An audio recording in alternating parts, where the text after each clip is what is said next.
Y'all don't hear us. Pull up a seat and motherfucking listen.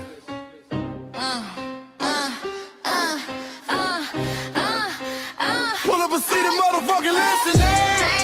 Pack your bag, time to go home. Talking crazy on our soil where our blood and bones grown. This our grind, we outside on it. While y'all fools on the outside looking, y'all show no respect to Black America, so leave. Hey. Y'all don't get it, so it's time to go home. Get the hell up out of America, take your disrespect and just fly on. Y'all don't get it, so it's time to go home. Get the hell up out of America, take your disrespect and just fly on. You landed on the tarmac, fresh off the boat. Talking about y'all building nothing, man, you choking on the note. My ancestors the reason that this country even breathes. Picked the cotton, built the White House, planted the seed. Jim Crow laws, redlined the map, we was the target. You think that struggle's a costume, man, you can't mark it. We fought the wars, we bled the blood, we died for our future's chance. And you come here and give our legacy a side eye while throwing shade on the guard. While you benefit from doors we kicked down with our last breath. Now you spit on the architects who stared down death. Disrespectful, that's disrespectful, ungrateful, a slap in the face to only people who gave a fuck. So let me show your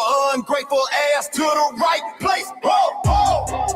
Pack your bags, time to go home. Talking crazy on our soil where our blood and bones grown. This our ground and we outside on it. While y'all fools on the outside looking, y'all show no respect to Black America, so leave. Y'all don't get it, so it's time to go home. Get the hell up out of America, take your disrespect and just fly on. Y'all don't get it, so it's time to go home. Get the hell up out of America, take your disrespect and just fly on. Passport, the visa, the privilege to be here. Cause my grandma did march for y'all, so disappear from our land.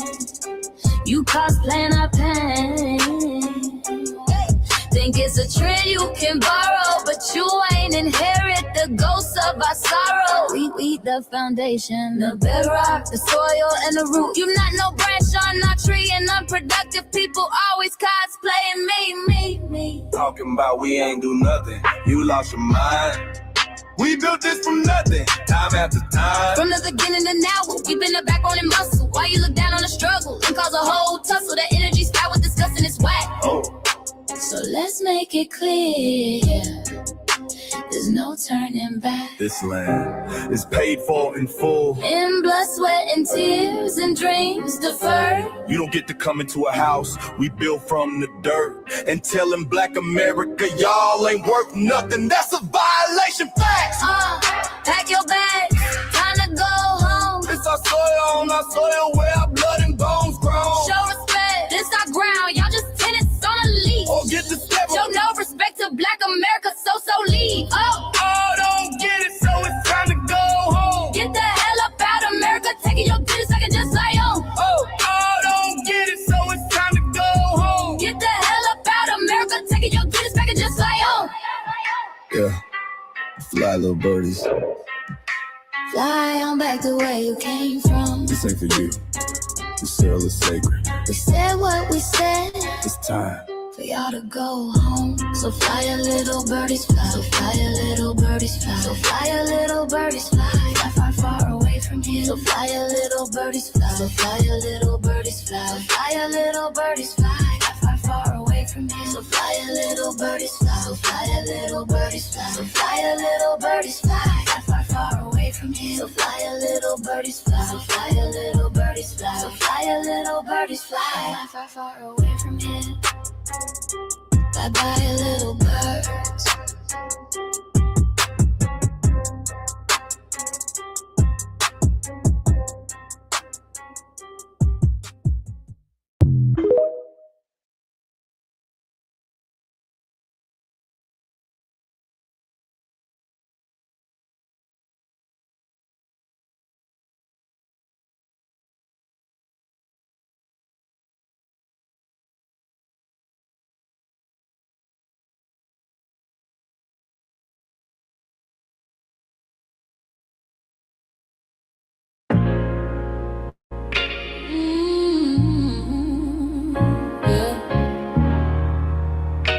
They thought we forgot, but we never forget.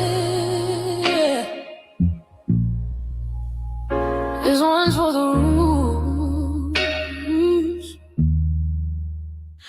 built this land from dust and tears, 400 years, and we still here. They write new rules, but they don't see. Every freedom they got came off you and me. We planted seeds, they took the bloom. We lit the flame, they left the room. But we back now, no disguise. The spirits woke, we realize all we want is what we earn. That sweat and blood, yeah, that table turn. You can't buy culture, can't fake that fight. This is our day, this is our right. We LBA. Say it loud, say it strong. We the heartbeat that's been here all along. Foundation of Black Americans, stand tall. We ain't begging for nothing, we built that all. Born from pain and grace, you can see the truth written in our face. We the soul, the sound, to fight the flame. Foundational Black Americans, say our name. They love our rhythm, but they dodge our blues. Use our voice when it fits their news. They take our sound, but not our scars. We the backbone, we the scars. Now the veil is gone, the mask is clear. We see the game, we know it's here. No more silence, no more lies. We lift that flag and watch it rise. Rise up, rise up. We the ones that made this nation breathe. Our veins are power, our roots are trees. We know worlds. It's rhythm and grace knows, and now we're reclaiming our rightful place. Can't copy courage, can't steal pain. You can't inherit soul by changing names. Our story ain't done, it's the revival. We guard the gate, it's about survival.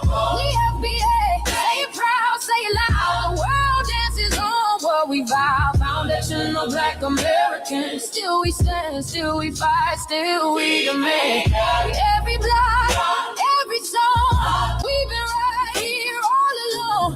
The soul of a people strong and free. Foundational Black Americans.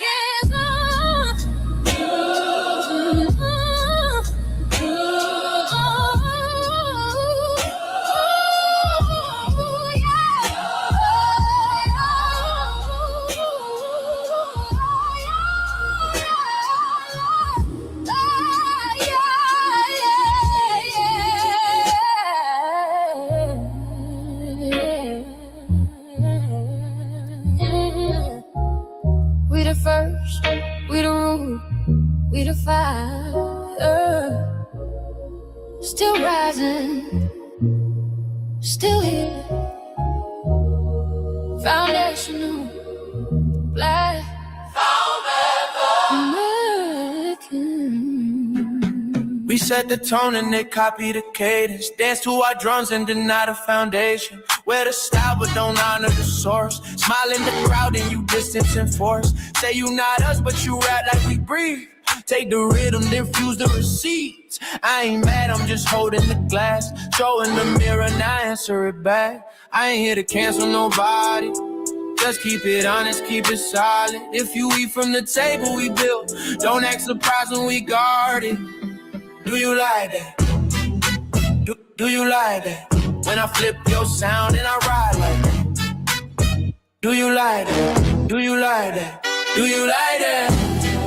Cause that's how it feel when you borrow my culture and act like we never matter. Hip-hop. Mike Larry. Now this shit here, it's what I see it is. We're not fighting your battles. We're not carrying your fear. We're not lending our history to people who erased us while we were here. Just cause you born here, don't make you FBA. That makes you a citizen, learn the difference today. This is lineage, not a look you can wear. Not a costume you borrow when it benefits you there. You use our culture like like an access card, backstage pass, a street facade, but now the mirror's in your face. No disguise, and you're uncomfortable looking truth in the eyes. We didn't leave our land to beg for a chance. We stayed, we fought, we took every advance. That's the separation, that's the line you cross. We paid the price, you learned the cost. You waving your flag on our soil, but fighting not to go back home. Waving your flag on our soil, building comfort on a foundation you didn't know. We waving our flag, red, black, and gold. Stood our ground, never sold. You waving your flag on our soil, but scared to build what you claim you love. Our humor, our style, the way we move, the smoothness, the sound, the things we prove. Music we birth, language we shape, innovation forged under constant escape. Warrior spirit means stay and defend, not flee your land and rewrite the end. You call it success, but don't confuse the two. East came after what we went through. You abandoned your land and called it strategy. Wave that flag loud, but won't return to build your legacy. That contradiction tells the story for you.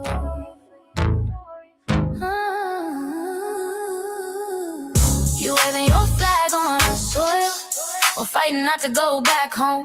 We waving ours where we were forged, every inch earned, every brick known. We can't be deported, and that truth changes everything. We can't be deported, and that truth changes everything. We know who we are, and now we see who you are too. Just because y'all born here doesn't make you FBA at all. It makes you an American citizen. It's biologically impossible to be us because it's a lineage, not some damn costume you can just put on to look cool. You immigrants and immigrant Americans has used our culture as an access card, a backstage pass to our culture. Now y'all have to look in the mirror. Our sense of humor, the aesthetics, mannerisms, the style of dress, the smoothness, the creativity, our genres of music, innovativeness, our slang, our warrior spirit by staying on our homeland and fighting and not fleeing to somebody else's land to beg for a better life and shit on the very people who fought to have us there. That's who we are. And we know who the hell y'all are waving your flag on our soil and fighting to make sure y'all don't go back.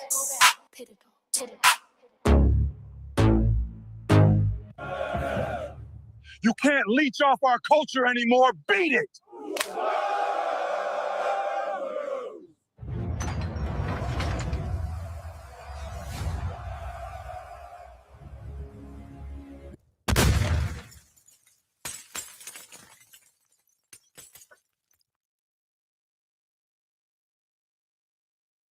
Mike Larry, man, you did it again. We really making history. Let's go. Do you like that? Do you like that? Flip your sound, how you like that? Do you like that? Do you like that? Say it loud, don't walk it back. Do you like that? Do you like that? You grew up mimicking us, now y'all switch it up. Turn the carbon copy, y'all ain't black, what the fuck? It's funny y'all connecting to our culture like it's Wi-Fi. Surfing on our waves of our culture, no more agua. Telling my culture for all these years. Look how time flies, all these colonizers in the skies. Hate y'all still, hate us outside. Study doctor, vampires, the blood of our gift. They copy the flavor, sip the juice. Love the results, hate the truth. Who?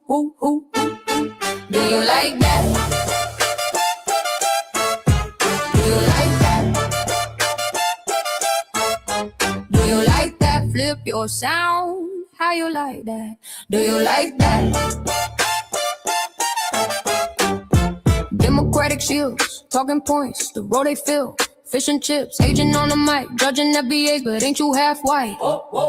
Talking like you one of us, we need a proof face. The agent type, with the prune face, like 50 and Jim, it's a cold game. Throwing stones, cause we build our own lane. I'm joking, kinda, but I mean, smile calm, pressure intact.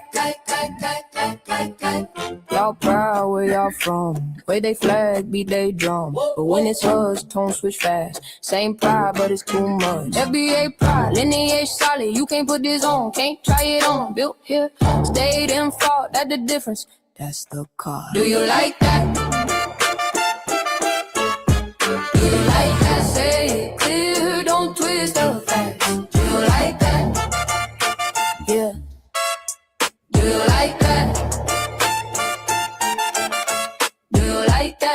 Point made. No edit. No care.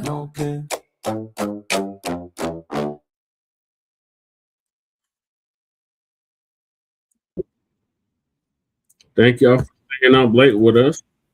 This is going to be continuation of the Front Line Blacc news from season 6, episode 12, part 3. And I'm your host, Chan Krumman. I'm joined with the other host, Shabaka, for tonight. I don't know if Lady Che is going to be joining us, but if she does, she'll be our other host as well. And on this season 6, episode 12, part 3, continuation of the Front Line Blacc news, we'll be discussing several topics we didn't get to in part 3. And that is Zambian Sista Checcs African immigrants who demand to be centered in Black History Month. Black student confronts school board after being punished as racist bullies walk free. HBCU blocks student from using the word Black in Black History Month flyer. Oh, I would have been arrested. Little baby named in shooting of NFL player after argument at Super Bowl party. And illegal news. Yep. Illegal migrant news, unhoused neighbor news, and local Denver/Aurora news. Since we're pressed for time, I'm not going to read the whole introduction. I'm just going to hop right into it. So, okay, and I'm just going to follow your lead, Brother Che. Yeah. But the links to all of our channels are in the description. And let you know where we're based out of and all of that. It's fundamental. So please try it on viewers. All right, Brother Che is out to Mile High Income City. And Shabaka Sankori here is coming to you from Sin City, Las Vegas, Nevada. Keep those cards and letters coming, folks, as they separate you from your cash. And then a few days ago, I got hit in the head by a one-armed bandit, the no good bastard. He got me for $65, the motherfucker. Damn. All right, so Uncle Phil going to give us an update on the Zambian sister who's checking. Yeah. Finally, they're checking the African immigrants. Finally. Be centered in Black History Month. Okay, yeah, because, Zambia has a very interesting history because, see, they were colonized by them damn, I was about to say the Nazis, but shit, it's the same shit, yeah. Yeah, back when it was Upper Volta and Lower Volta. Right, and wouldn't this be next to a country called Namibia as well, too? Yeah. Okay, because I ain't got my African map with me. Shit. Okay. Yes. Shabaka and those was watching. Zambia was Upper Volta. Okay. And Zimbabwe was Lower Volta. Okay, and it was the Germans who went into Zambia. Am I correct on that, Brother Che? Yeah, they went into Zambia and Zimbabwe. Okay. Now, keep in mind, the reason why I mentioned the Germans, right? Because a lot of their high technology that they had during World War II, I would imagine that some of the raw materials for it came out of Zambia. They went into Tanzania too. Okay. That was pieces of the pie they carved up during that conference. What's that? The shit. The Berlin Conference. Yeah, the Scramble for Africa, the Berlin Conference of 1884. Okay, let me pull up some data on that, brother, as you do the intros. A lot of people have been having this controversy about Black History Month, or, another iteration is Black American History Month. And there's immigrants, some that feel that they should be included in Black History Month. And so now something that we've never encountered before in Black America is fighting with other groups about our Black History Month. As we know, Carter G. Woodson is the creator of Black History Month. Originally, it was called Negro History Week. And then later it spun off into Black History Month. And when Carter G. Woodson created Negro History Week, we were the Negroes, okay? It wasn't no one else here. We didn't have the diaspora here like that at all because they did not allow them to come in here. So how could Black History Month be about the diaspora when we look at the founding and the originator of Black History Month? That wasn't even on the menu. Now, remember how many times I've told you that at the American Embassy, it's those people at the embassy that pick certain ones to come here. They don't pick the brothers and sisters who are riders too much. They try not to. They don't want the brothers and sisters who are down, who want to unify with us, who want to get down with us. They usually don't try to pick them. They try to pick those who wasn't really no good even in their own homeland. They were selling them out over there. That's the ones they want, right? You know what I mean? Down brothers and sisters from the continent that want to come over here and would even link up with us, but that's not the ones they pick. Case in point, you have this one sister from Zambia, right? She's going to talk to her brethren that's immigrated here to America that's causing some issues about Black History Month. Let's go ahead and roll with this sister has to say all the way from Zambia. This is for ignorant people or uneducated people or people who have chosen to be dumb. This right here is Africa, right? Black people are living whatever. The white Europeans come to Africa and they take out slaves. They take them to Europe and some to the United States. I don't know how they ended here. I don't know the history, but there's Black slaves in the United States. And these slaves fight their way up and they're no longer slaves. They become free and they have a month, February. February is Black History Month. Now you, as an African person, your ancestors remain here. You come to the internet and you start complaining, oh, why are Black Americans involving us in the February? Guys, are we serious? Each African country has a day called Independence Day where we were freed from the British. In Zambia, it's the 24th of October. I don't expect somebody from a different country to come and celebrate our Independence Day. The same way, we shouldn't want to involve ourselves in the Black History Month. I understand your race is Black. I understand that we are Black. But Black History Month is for the people who fought for their freedom in the United States. It's a United States holiday. So all you can do is say, hey, happy Black History Month. You can celebrate, but there's no need to start coming to the internet to argue, oh my God, why aren't we part of it? Why do you want to be part of it? For what? Your ancestors are from here. From here, you can celebrate your Independence Days and it can end here. Let these people do them and you do you. Once again, this is why right there I cut for my brothers and sisters on the continent. They get it. They get it. And a lot of them, you know, when I go there, they be really speaking the real. I'm telling you they do. Now, what she said is that, hey, you have your homeland. You have every celebration in the homeland. You can celebrate that here in America. A lot of people do. You got Nigerian history, independence and all of that. And they celebrate that. That's a big thing here in Houston. The Caribbean people celebrate. You don't see us trying to say, oh, why aren't we involved? Let us in the Caribbean parade. Let us in the Nigerian independence parade. We don't say that. We do not center ourselves in nobody else's anything. When Jamaican people have their celebrations, we don't try to center ourselves or try to just get our way in their mess because it's not our history. We have our own history, Black History Month. Listen, for Sister Daphne to say, because it's actually sad. It's sad to have to say it. To say Black American History Month, to have to say that, that's bad. Because see, this is the deal. And this has been going on for a very long time. People think that whatever happens in our culture, they have a right to be a part of it and take from it. And what that has created with us in our culture is that people don't respect us and respect our culture because other cultures will not let you just come in, integrate yourself in their stuff, take from it, doing whatever the hell you want to do with their culture. They won't do that. They're going to stop you at the door. And what's happening now, and people are getting upset about it, is that Black Americans have finally said, okay, you're going to respect us now. We're gatekeeping our culture. You stopping you at the door and say, no, baby. This is Black American History Month. Look at the origins. It has nothing to do with nobody else but us. Okay. We're honoring our culture. We're honoring our ancestors. We're honoring our inventors, our innovators. We're honoring our freedom fighters. We're honoring our politicians. We're honoring all these different people in our history in this particular month.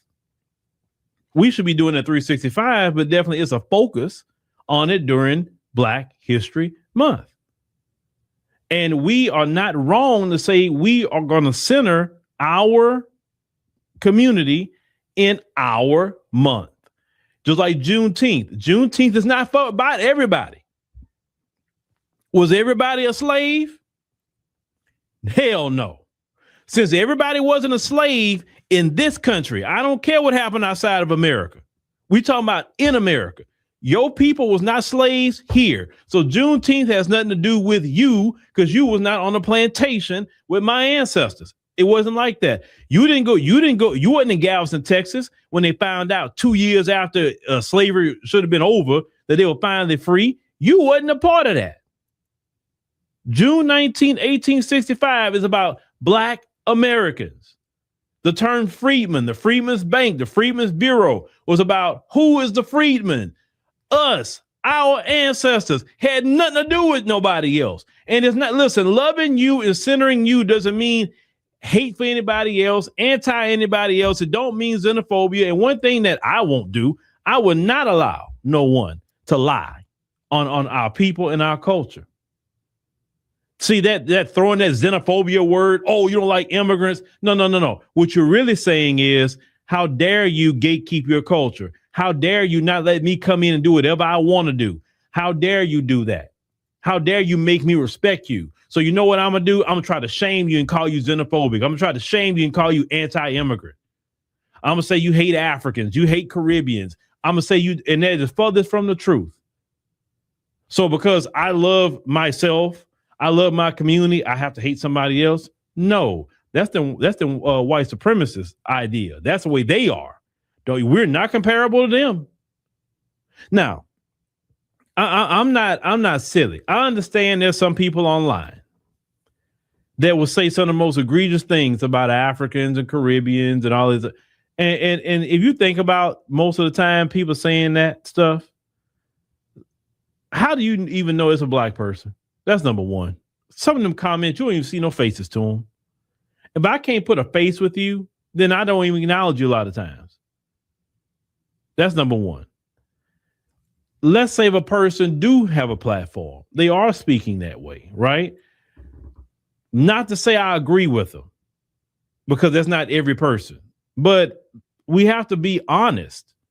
Some people have had some bad interactions with people from the diaspora, unfortunately. And I say, and I really mean unfortunately. And those things need to be talked about. Conversations need to be had. I don't really think it's that big of an issue personally that it can't be talked out. Now, some people say, I don't want to do this. We're not talking about, listen, some people bring a bone and carry a bone. Okay. That's fine. I'm not fighting with nobody 24/7. Listen, life is too short for that for me. I'd rather get along with the people that want to get along with me, and the people that don't want to get along with me, get the hell on. I don't care who you are and where you come from. I only want to be with the people that want to rock with me, the people that want to join with me. That is the only people that I want to deal with, period. And I tell Black Americans that if a person don't like you, okay, they don't like you. It's okay. Not everybody gonna like us like that. Get with the people that like you. There's some Black Americans not gonna like you.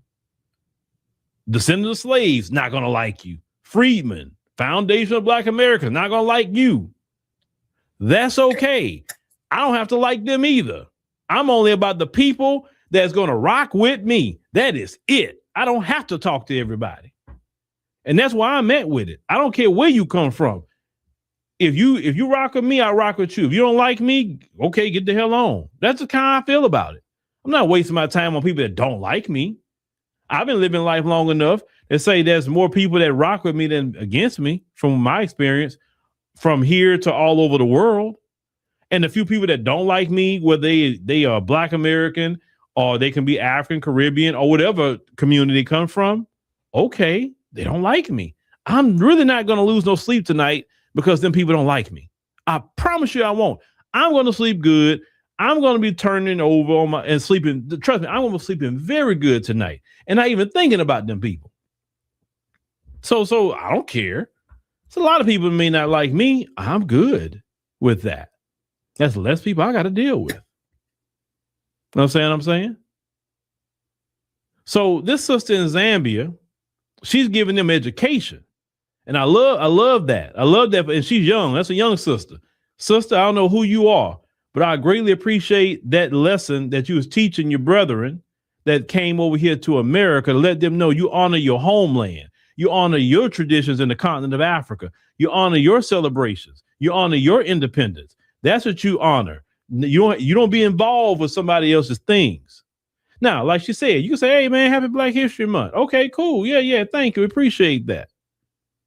You know what I'm saying? If it wasn't been for our ancestors, none of you would have had the opportunity to come over here. Because I'm going to always repeat this. Them folks didn't want none of you here. They didn't want no African here. They didn't want no Caribbean here. They didn't want no Black Latino here. Anything Black. They didn't want you here. It was our ancestors that helped open the door to get you here. So if you want to celebrate anything, I mean, really celebrate Black History Month, that, you know, the opportunities you have today, it wouldn't have been for our community, you wouldn't be here. The only thing I say about the whole thing is that if you're here, make sure you give back to the homeland. And the smart thing to do, the even better thing to do, is to build yourself up here and build yourself up in your homeland, and then build yourself up to where you live like a king or a queen in your homeland, and then you can return to your homeland and help the people there and give them opportunity. Because everybody can't flee. You know, I'm a big on that. Everybody can't just be leaving, man. Now, the majority of Africans are in their homeland, okay? It's not that many that's in the United States. I mean, people talk about it, but it's not really a whole lot compared to the African continent. Everybody is not here. But we should respect each other. And respecting each other is respecting our traditions, is respecting our celebrations, respecting just everything that we have. Just respect each other. That's it. It's just respect. And I don't know why this year of all years, I think it's the first time I've ever seen this out of all the years I've been doing this, that we're fighting about our own history month. And this is why a lot of Black Americans are saying, okay, these people are trying to erase us, man. Why are we fighting tooth and nail about our history month? That's why a lot of Black Americans say they're not only saying no, they're saying hell no. This is enough. That's why many of us are saying that, because we're not going to let none of you erase our grandmothers and our grandfathers, our great grandmothers, our great grandfathers. We're not going to let you do that. No, they've done too much for us. Outside of the Lord, they've done too much for us to get us where we are today. I wouldn't be where I'm at today. It wouldn't have been for my family on that plantation. My great grandmother and grandfather, they were slaves. That's not that far. That's not that far ago. I'm not going to sit up here and let any of you erase them. So is mine. My great grandmother, grandfather, my great grandmother, grandfather, my grandmother and grandfather. I am not going to let any of you erase them. That's not going to happen. So y'all need to chill your nerves. You have your own celebrations. Do that, and I'm proud of you to do it. Please celebrate everything, your independence. Celebrate it all. I want you to. You can celebrate it right here in America. Have no problem with it with me. I will not center myself in anything. You know, y'all have y'all Caribbean festival. I was invited to the Houston Caribbean Festival. It was nice. I didn't center myself. I was just covering it. You can go look at the videos on my definitely on the app, ADNC app. Out a Taste of Soul, and I also got some of it on the YouTube channel. I just covered it. I talked to them about their culture. I didn't go center myself into the Caribbean parade. No, because I'm just there just to, hey, man, y'all having a good time? I want to be having a good time with you. I'm not centering myself. It's about Caribbean people today. It's not about me. But that's when you respect everybody's culture in the diaspora, you can do that. And most of us in Black America respect everybody else's culture in the diaspora. We're not trying to claim Nigerian Independence Day. For what? We ain't got nothing to do with it.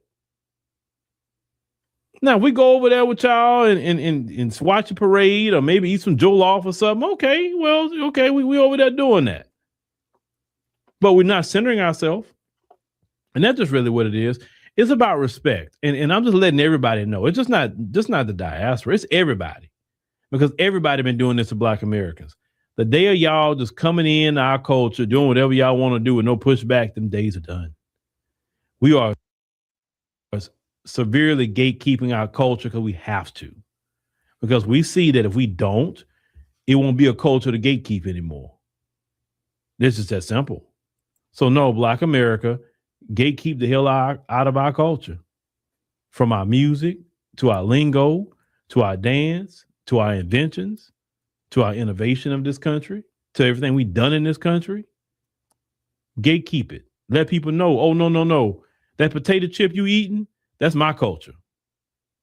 Hey, that peanut butter you eating, that's my culture. Hey, that stoplight that you stopping in front of, that's my culture. You understand? Elevators, that's my culture. The refrigerated truck, that's my culture. Let people know what our culture is. Because they don't teach you our culture in school. So you got to let people know when they run off at the mouth about, they just think Black culture is hip hop. No, sir. If you stop in the stoplight, that's my culture. Jazz is Black culture. You understand? The filament of a light bulb. That's my culture. Black American culture. Freedmen, FBA, whatever you want to say, so long. That's our culture. And be proud to tell people about your culture. And when these people tell you something about, these are like, what did your culture do in this country? Show me. Point to it. My culture is open heart surgery. What's yours? I point to what your culture is. On the field, they stole our working culture. Hard don't mean we were slaves. You ain't working more harder than we did in this land. So don't tell me about working hard. Tell me about working hard when you go work 250 some odd years for free. Then come tell me about it. Talk about working hard. Yeah. Please. It's early in the morning where he's at, Shabaka. He's across the pond in London. Okay. He's up there in London. Okay. What's happening over there in London, man? And I believe they got Mount Parnasse is in Paris. My bad. Okay. What's the Black? Nobody work harder than Black people. London, Young Riaz. Brixton. Huh? Brixton. Yeah, that's right. Yeah, where Lennox Lewis is from. The hardest workers ever seen has been Black people. Yeah. Let me finish the clip about who got late. Yeah, we're on the late show. From back then even to now. Brothers and sisters be out here getting it. They work. And that's why a lot of Black people are successful, because they work for it. There ain't nobody give us nothing. Shit, I worked my ass off. We don't get no immigrant set aside. We don't get anything. We have to work. Broke days, everything that we get. We get no special treatment in this country. In my mind, none. The infamous words of We're Joe sabotage and still make just one more round, boss.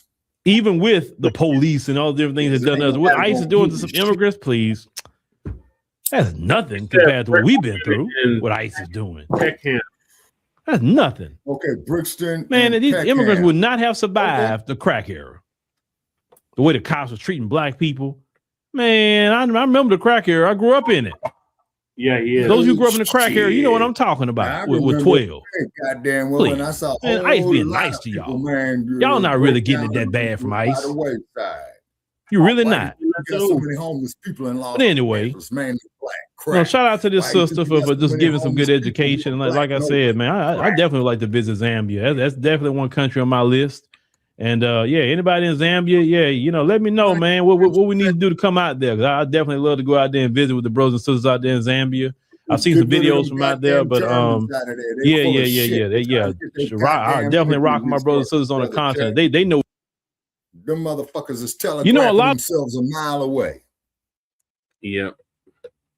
All right, Shabaka, what's your thoughts on what the sister from Zambia had to say? Okay, I like to check out because I'm wondering if she's the same sister that went up there to France when the dump was talking about Africa's full of shithole countries in his first regime. And she says if it wasn't for these shithole countries, the goddamn New York Stock Exchange would not exist. If it wasn't for these shithole countries, the goddamn Federal Reserve of the United States will exist. You motherfuckers came here with lies, deceit, bullshit, stole our resources. Yeah, I don't know if it's the same sister, Shabaka. But I Only do. thing I know, Brother Che, I would know if it's the same sister because she was fine as hell and spoke eloquently and did not, and I'm trying to get that skill back, spoke eloquently, intelligently, and did not use not one cuss word. Yeah, that's how I taught. Lady Che is like, well, how do you do that? She's like, I only see like 2 people in my whole life be able to do that. 2 or 3 people. It's all kind of ways, Brother Che, you know, reading, listening, checking out videos, you know what I'm saying? And then I was trying to do some promotion on my like page, and them dirty bastards says I owe them $33.40 to Zuckerberg. You lousy motherfuckers, you. That's why I'm so glad I didn't attach my bank card to it. Yeah. Put it on a debit card. That's why you always put on a debit card. So exactly. Because, yeah. Student confronts school board after being punished for as racist bullies walk away. Oh, hell no. So shout out to this young man. I believe he's FBA. Either way, shout out to him for telling the truth about his racist school and the bullying that was going on in his school. And they walk free. Mm-hmm. Okay, see, he doesn't have a detail with him, if you know what I mean. Yeah. And finally, things start moving in the right direction. Listen to what he said. Yeah. Good evening, members of the school board. My name is Jefferson McClellan. My address is on file with the clerk, and I am an 8th grader at Gainesville Middle. Tonight, I want to talk about a serious issue at my school. Monkey, the only game a white person can beat a black person at is hangman. These aren't jokes. These are misunderstandings. Okay. It might be Ventura County. It might be somewhere else. I think it is, yeah, because I think I remember seeing it. But go ahead, play it. Jefferson McClellan in Gainesville. Yeah. No, this is in Florida, Georgia. Is it Georgia or Florida? Oh my God. Down there with the panties, huh? Mm-hmm.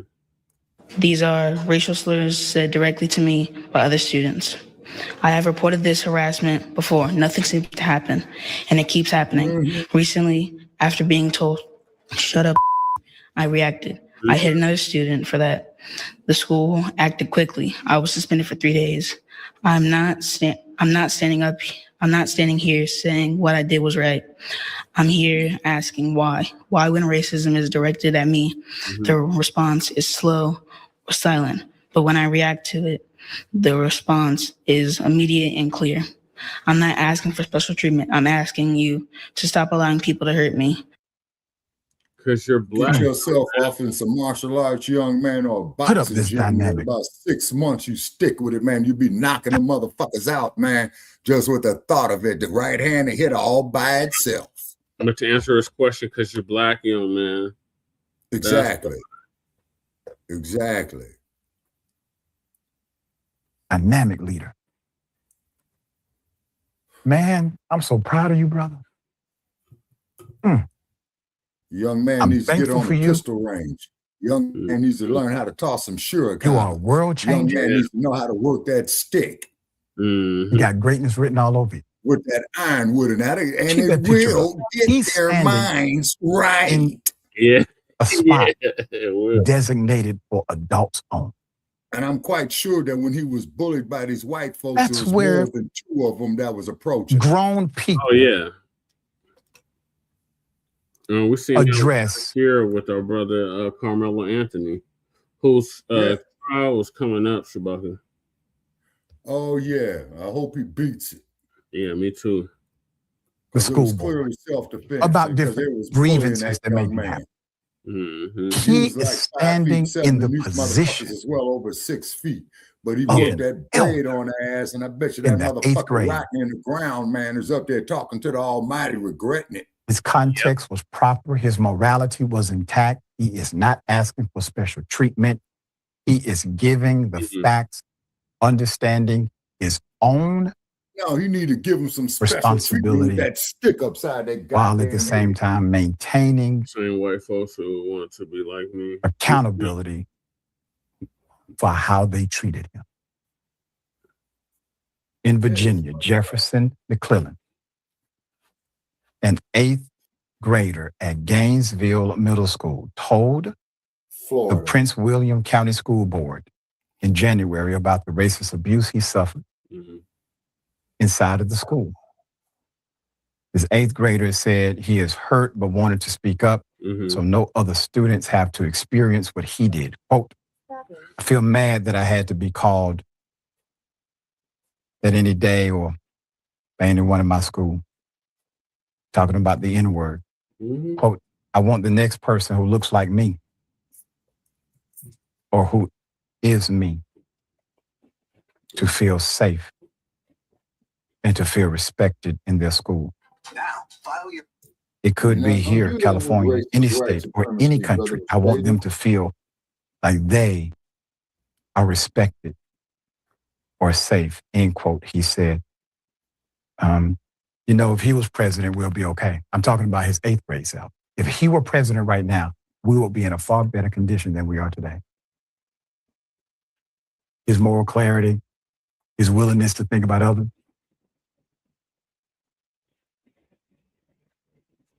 McClellan said he was called the N-word and a monkey among racial slurs. He said the bullying has happened multiple times over the past few years inside of the middle school.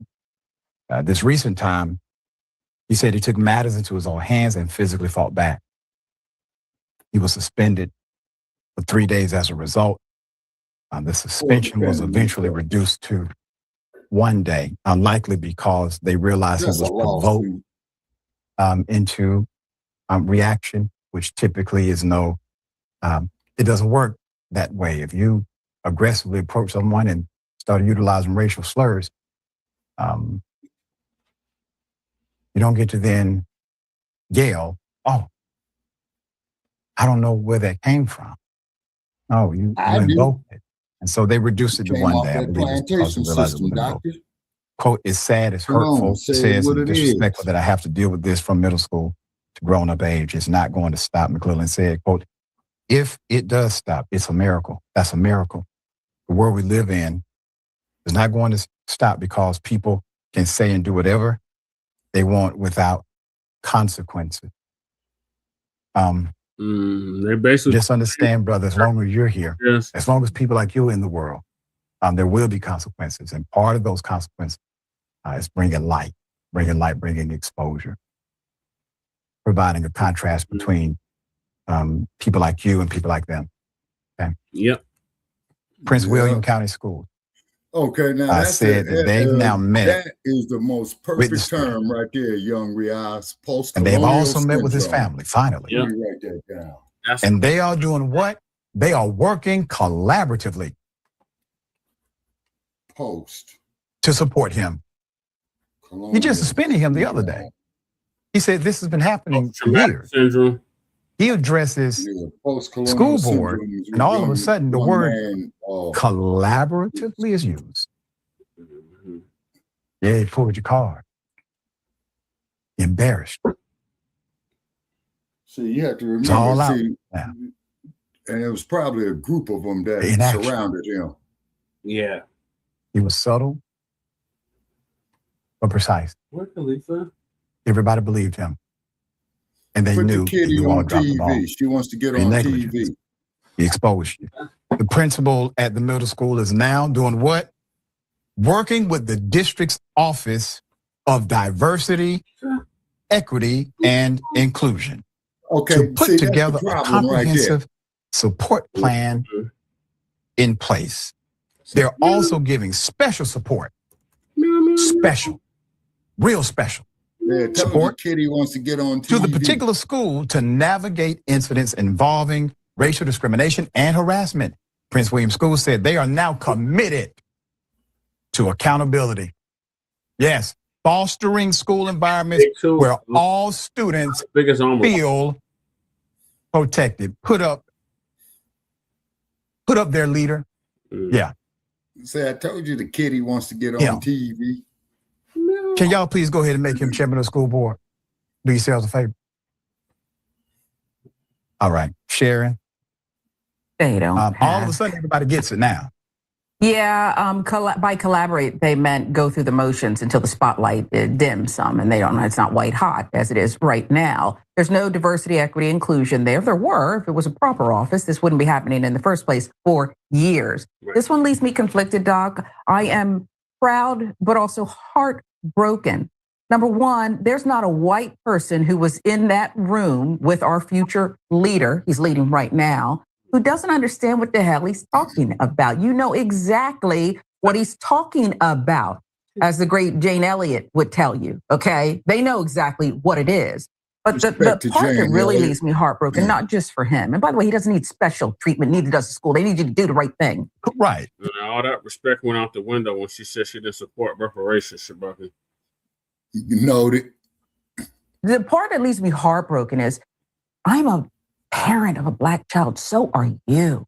Yep. And we are often forced to raise our kids in this survival mode that, sadly, no fault of our own, it's survival. We're dehumanizing them instead of raising up a sensitive boy into a man who can go out into the world and be empathetic, loving, kind, decent. We have to harden that shell early on because ignorant adults don't know the right thing to do. They know the right thing to do. They're actively choosing not to. It's heartbreaking. That's what Hollywood is about. It's an unfortunate Look at a movie called lesson to Home of the learn Brave this and early Imitation of Life. that you have to make politicians do their damn jobs. Very effective, young man. Very proud of you. A damn MAGA teacher at that. That explains everything. No, that was another story, Shabaka. Oh, my bad. So what are your thoughts about this young man, you know, speaking of that racism and white supremacy that he's experiencing at his school? Okay, he needs a detail with him at school. Mm-hmm. He needs to get off into some martial arts or some boxing so where he can respond with deadly force in a split second, because it only takes a split second to get killed. Yep. I agree wholeheartedly, Shabaka. And I don't know what his parents are doing, but they should have been there, had this talk with him. Oh, absolutely. So probably what they need to do is like homeschool him for about 6 weeks, Brother Che, at home. And then after he finishes his study, get off in that damn gym, hit that heavy bag, learn to work that speed bag, learn to get that footwork together. All of that. And then when he sees that motherfucker again, as soon as he balls up with his fist, pow, ping, and put him on his back. That's it. That's the only thing I understand. Yeah, right. And I hate to have to go there, man, but because I've been through that bullshit. You and me both, Swagger. All right. What's it called? Black student confront. Okay, so that's that. And then we got the next story is HBCU block student from using the word black in Black History Month flyer. Oh, god damn, man. Nah, I've heard it all. Let's see it. University is unable to use the word black during Black History Month. Let me take you to FAMU. Yep, Florida. Put it up for a mass. In Florida, Aaliyah Stewart says she is in her final year at Florida A&M, Black History University College of Law, brother, from and she has encountered obstacles until the while trying to promote, well, Black History Month, because it's Black History Month. She's promoting events for the Black Law Students Association, BLSA, which I am a proud member myself. According to Stewart, certain words were flagged during the approval process of the event flyers. Quote, it was black, so that's a word that was flagged. The words affirmative action and the word women as well, according to Stewart. Stewart says she was told those words could not be broadcast or published. Quote, we couldn't use the word black in Black History Month. August 17th. We would have to abbreviate Asian Heritage Month for me. Quote, I was very angry and baffled because this is a historically Black college and university. Well, you got to say. It's interesting. Young Rios brings that up because here in Denver they have the Dragon Boat Festival, Asian Festival, which is usually at the end of July. And I think in San Francisco, Brother Che, that the Chinese do celebrate the Chinese New Year. What did you say? The Year of the Horse? Yeah, the Fire Horse, Shabaka. Happened this month. Yeah. Oh, shit. Boy, getting old ain't nothing nice, people. Right. Damn aches and pains and shit. HBCU now. You cannot say historically Black college anymore, obviously. And for them to say we can't use the word Black was kind of insane. I agree with you, dear sister. So for the past several years, Florida's 12 public universities have been prohibited from using state or federal funds for diversity, equity, and inclusion. They call them DEI woke. Yeah, round the panties.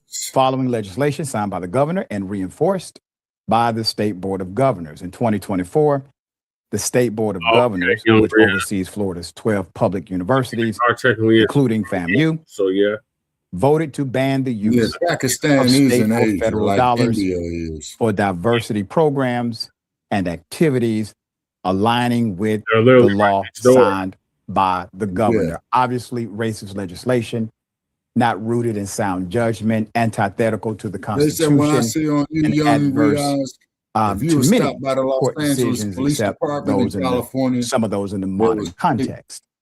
For Stewart, the situation subject is a Black male. Has cast a shadow on her final year of law school. Quote, I don't know, depending on what you're pretty dark, Rios, so they probably, they'll put you in a category with us.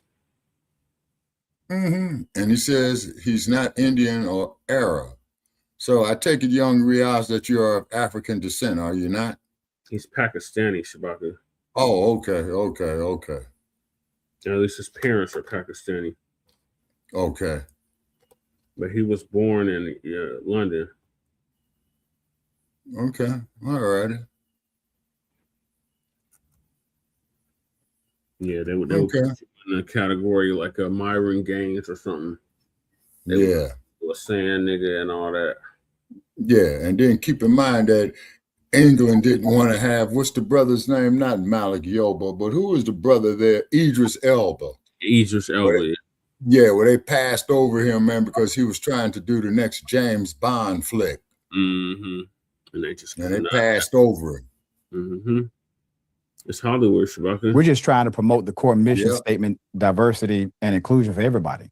So it's very frustrating, she said. It's Persian. So it says she recently resubmitted a Black History Month flyer without abbreviations and is still waiting to hear back from university officials. I'm going to explain the law in just a moment. In a statement, the university did not deny the claims. Persia's modern day Iran, Iraq, and Pakistan. Right, there you go. Yeah.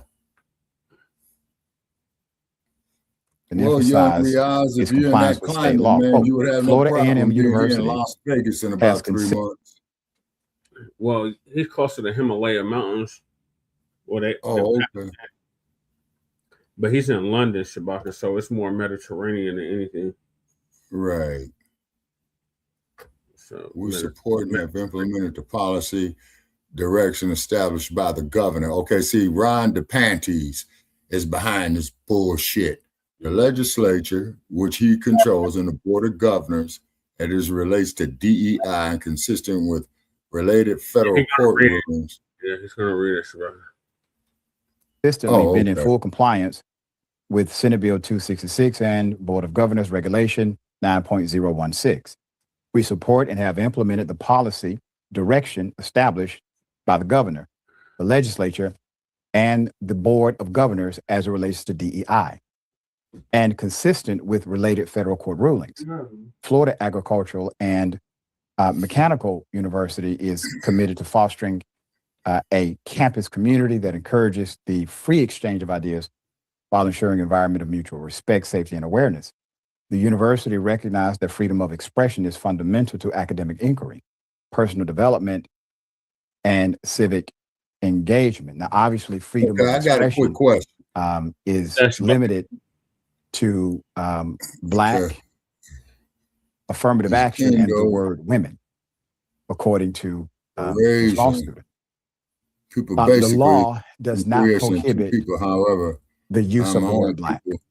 Since the 13th. I'm not sure exactly where FAMU is getting this direction from, but it does not prohibit the use of the word Black. What it prohibits is the effective funding of programs that engage in what they call DEI, okay, which is already ridiculous, but it doesn't ban the use of the word Black. Now, maybe they don't want the fight. They don't want the smoke, okay? You happen to be a college that caters to Black folk. You are an HBCU. And the reason we go to HBCU. It's the same school that white supremacists shot up. And whatever happened to that, we never heard nothing else about that. Yeah, exactly. Yeah, precisely. The reason why HBCUs exist is because of the community and the strength of Black culture and values, the expression of Black excellence, which includes dignity. Yeah. Dignity. So you mean to tell me that Black people at a Black college cannot use the term Black during Black History Month? I don't give a damn what a law says. Thankfully, people like Rosa Parks and others did not either. Because if we would have had leaders like this during the 60s who decided to simply bend over and roll over, I already know people are going to email me from FAMU. But if we had leaders like this who simply said yes to every oppressive piece of legislation that came from Washington or came from a state government, we wouldn't have the rights we have today, period. Put them up full mass, culprit, and the president of FAMU. So you have, as we covered last year, the current president of FAMU, Marva Johnson, has close ties to the Florida governor, Ron DeSantis. The Florida Board of Governors voted to confirm Johnson last year, despite alumni groups, despite student organizations and faculty members saying they were largely concerned about Johnson's work under the DeSantis administration, who banned funding for diversity, equity, and inclusion programs at Florida colleges and blocked advanced placement African American studies curriculum in Florida high schools. In other words, he found his person, okay? So this is his person, blackface, to carry out a racist white agenda, period. All right? Okay. While Johnson has never worked in higher education in any capacity whatsoever, she spent 8 years on the Florida State Board of Education, including time as a chair. This is a political appointment. During the hiring process, critics highlighted her lack of experience, as did some trustees who voted against her. Johnson is one of multiple presidential hires with ties to DeSantis or the GOP since 2022, and the state legislature passed a bill allowing universities to shield applicant identities until the end of the hiring process, breaking with longstanding tradition of making those names public and obviously open to public vetting. All right, dear brother, thoughts here? Well, let me say this. Now that it's History Month, because I'm not allowed to say the word right. History Month. All right, it's History Month. I want to know why police officers are allowed to say Black when they're describing the person they're pursuing or the person that they say this is what the description is. They're allowed to say Black then, especially in Florida. I wonder why the news says Black every time there's a criminal that commits any type of crime who happens to be Black, and that person is part of this whole, but when they're white, they're simply a lone wolf. They get to say Black then. When it comes to President Obama, a lot of people love pointing out how he was the first Black president, even though he was half white, so equally as white as he was Black, and yet The black is what they blame for any inadequacy that they see. It's because it's. That's the thing. We're not on that no more, Shabaki. Just because you qualify for the auction block, that's that flat blackness. We're not on that no more. That's why this sister was talking about delineation earlier. If we're not. Okay. Brother Check. Now, if I may read this here, this is out of a book Young Riaz called "The Panthers of Black Cat," and this, I believe, is one of the elements of the 10-point program and platform of the Black student unions here in the United States. Number 5, we want an education for our people that teaches us how to survive in the present day society. We believe that you're a third generation immigrant. Okay. We believe that if the educational system does not teach us how to survive in society and the world, it loses its meaning for existence. And we want all racist teachers to be excluded and restricted from all public schools. Okay, see people, that right there tells you what the crux of the problem is because what it is in the long run is demasculization. That's what the hell it is. Remember that video I played earlier on Shabaka's Smiths and Hands? That's how they. That's what. Remember the one that was all sassy and moist and all that. That's how they want it. Yeah. It's like that. Yeah. Don't look white folks in the eye and all that old bullshit. Mm-hmm. Well, that's the black codes right there. Yeah. We call that reckless eyeballing. Yeah, that bullshit. And if you're a white broad looking at your Johnson, but she don't get charged with reckless eyeball. But the white female tell the brother that he better fuck her or she's gonna cry rape, and then when she gets caught, just like with the Tulsa race ride and with the Emmett Till case, oh, he raped me. Yep, that's that Mandingo. Yeah, exactly. Okay, that's why it took me until 24 to K and L to K and that. Okay, young Riaz, could you specify that, please? Your last statement. Yeah, the last part of it. What's the K and I? Okay, it took me until 24 to know myself. Okay, all right, okay. You know, in your teens and 20s, people, those are your formative years. Yeah. And you got that youth on your side, and that's where you got ideas. You say innovation. In the United States, young Riaz, they don't want black men doing that. No, what they want in the United States for black males here, young Riaz, is to be incarcerated by the age of 18. Yep. So they could, what is that there before they send them to prison? The YA, the Youth Authority. Yeah, the Youth Authority. Yeah, which is conditioning them for prison. And who was our girl, man, who said that there would, even in elementary schools with the school bells, they got detention. They want you to do everything by a fucking bell. So already they teaching you and grooming you. Yeah. So they, he says his identity crisis started the day I was born. Damn. Wow. Okay, young Riaz, here's a suggestion, brother. You need to look at a film called The Imitation of Life with Juanita Moore.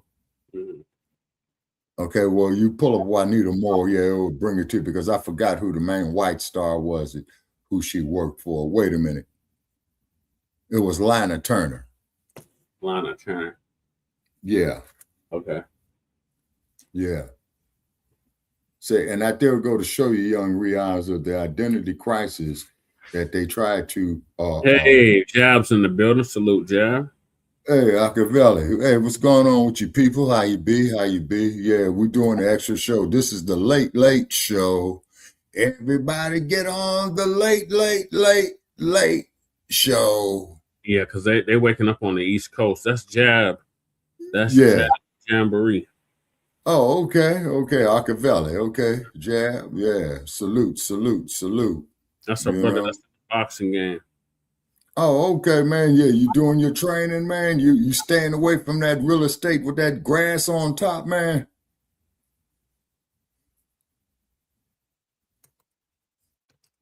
You got another fight up this year?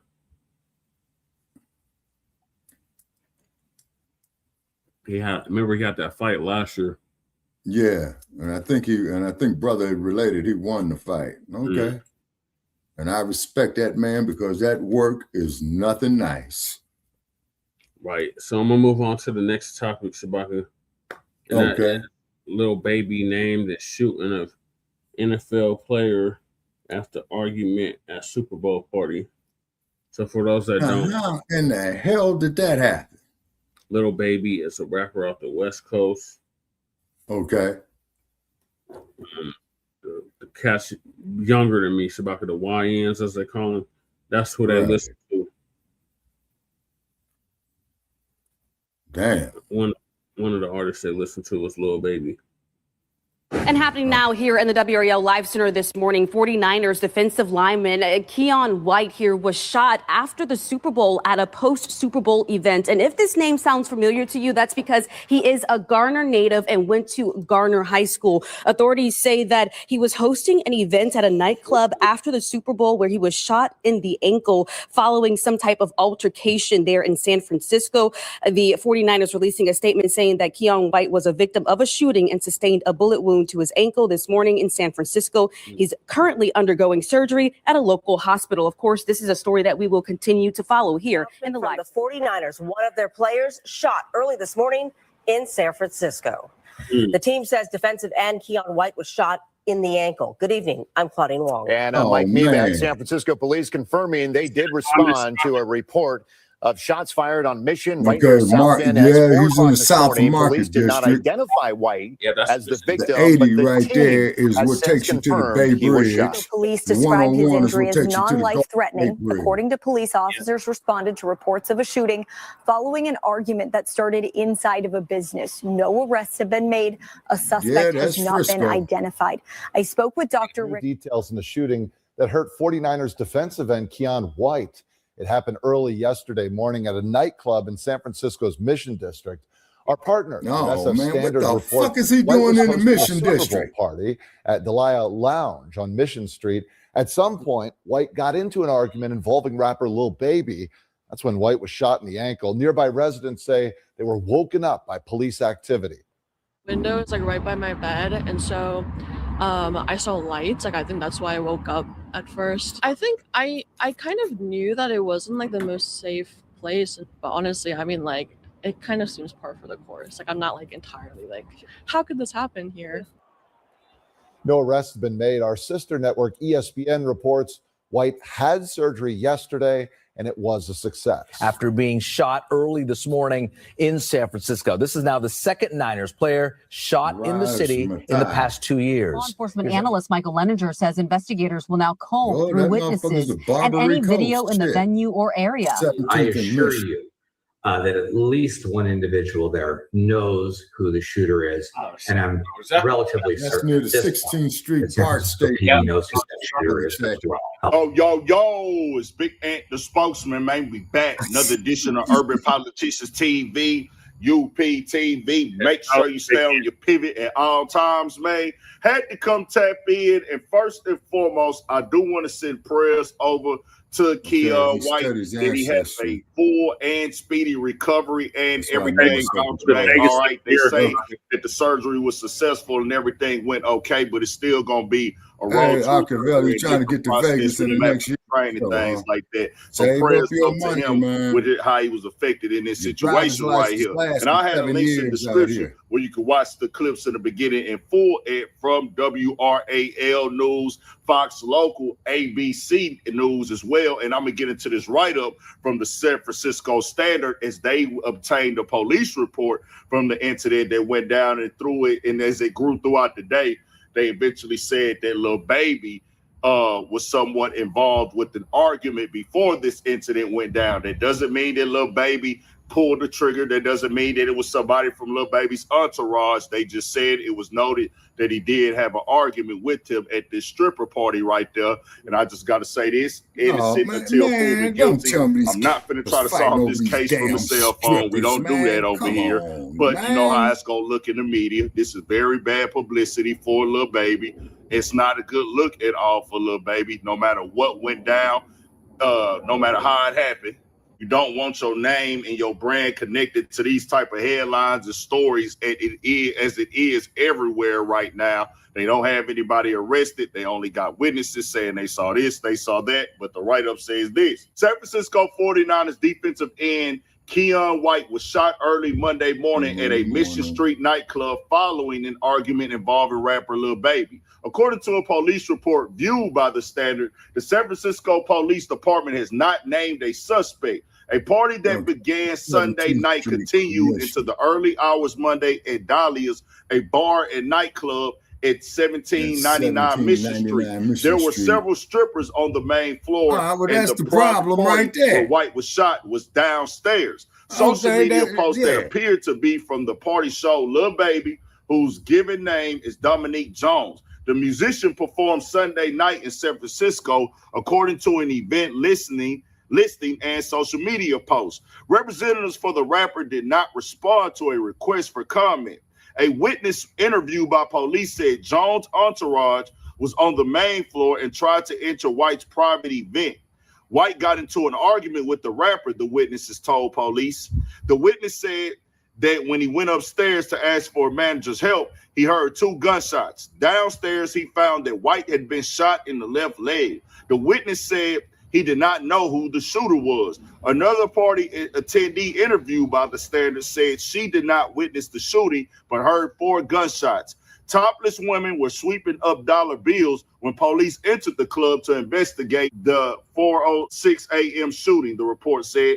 As I entered, I saw numerous scantily clad females picking up dollar bills that were strewn all over the floor. The police report says some of the females were topless and appeared to have been adult entertainers. As police went downstairs to locate the victim, who was found to be white, partygoers were still leaving, the report notes. When asked who had shot him, White was uncooperative, according to the report. A 49ers representative said White was undergoing treatment at a local hospital. Police found evidence that included a 9mm shell casing and a .45 caliber casing. Investigators pulled footage from surveillance cameras and found an abandoned cell phone.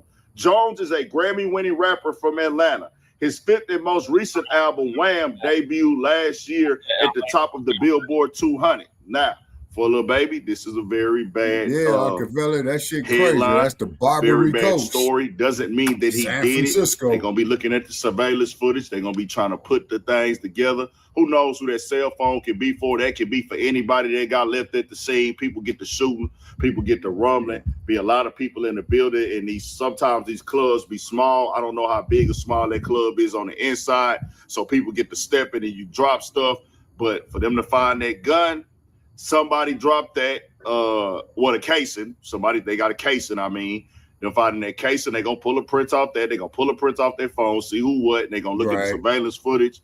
Innocent until proven guilty. I know the internet going to blame Lil Baby and say, oh, he did this. It was his. We got to wait and see, man. He innocent until proven guilty. For right now, I just got to come bring y'all the facts of it. You do want to stay away from this, but this is how the game go at times as rappers. Because this is how you when make they a find living. out that This gun is your ain't registered to lifestyle. us, You go it's perform gonna go at 5 events. You years. get paid a That's nice amount of mandatory in money California. to come there. Everything got to be on point, but sometimes things go left. It's a risk. As my boy Big Facts would say, this is the rap trap. This is the thing that, you take care of your family with. You got to go out there, take that risk, but we'll see what happens. Keep y'all updated on everything. Tell me what y'all think. We got more coming, more videos, all at 1,000 for Shit Show. Stay on your people. Yeah, that is crazy job. All right, what are your thoughts about it on Lil Baby? Okay, got caught up. Was over them women. Show them, family. Remember me saying that it takes 6 guys to carry a man to his grave, but it only takes 1 woman to put him there. And if they up there with them damn hookers, man, that ain't nothing but bad news. Yeah. Them is high mileage jobs, man. Yeah. Shit. Yeah, so we'll let y'all know what the latest is on Lil Baby. Yeah, as the story unfolds, you know. So moving along. Like I said, if the two men gonna go out there and fight for some money. Right. So moving along, we on to the immigrant news, illegal immigrant news. Because that kitty cat is like water; it's everywhere. Mm-hmm. So on illegal migrant news, the ICE protesters are worried if ICE at polling stations in the 2026 midterms. Oh, hell no, that's election interference. Yeah, that would be election interference. But yeah. At least you got to say about it. Yeah.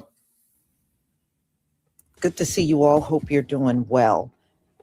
All right, Janet, I saw there were trolls coming in messing with you, and they had blocked you from the channel, and I unblocked you. So I did see what was going on.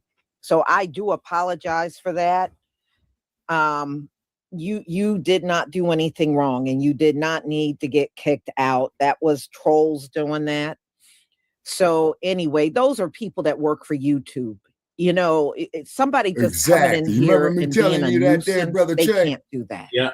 You know, somebody behind the scenes that got access to everything, those are the ones that can do that. Right. They never do nothing new. They've been doing the same thing. YouTube is a big college campus like Facebook. They haven't deviated or done nothing different yet. So it is really true when we say the Most High did not give them any original thought. It is so true. So anyway, Donald Trump is going to send ICE agents to voting polls in swing states. Now, why would he do that? Because number one, to harass people. Number two, Donald Trump knows things are not looking good for the Republicans in the polls. So it's from the old playbook, voter intimidation. Again, don't ever do anything new. So having them there, they think might discourage people from showing up and voting.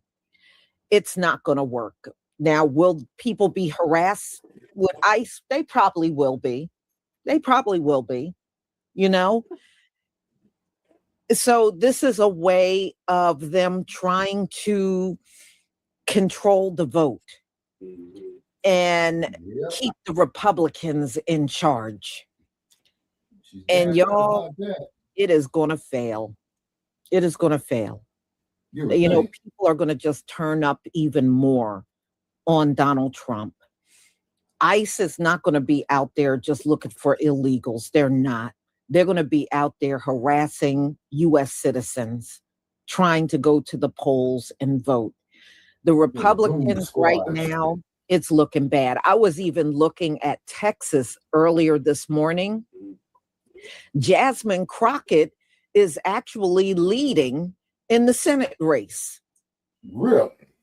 Her opponent, a lot of people are getting turned off by him. It's a white dude, and people are getting turned off by him. So it ain't Ted Cruz. And at first they kept saying she would never win, you know, because of the way she talks, she would never win. Well, apparently it's not looking that way at all. She is actually leading in the polls.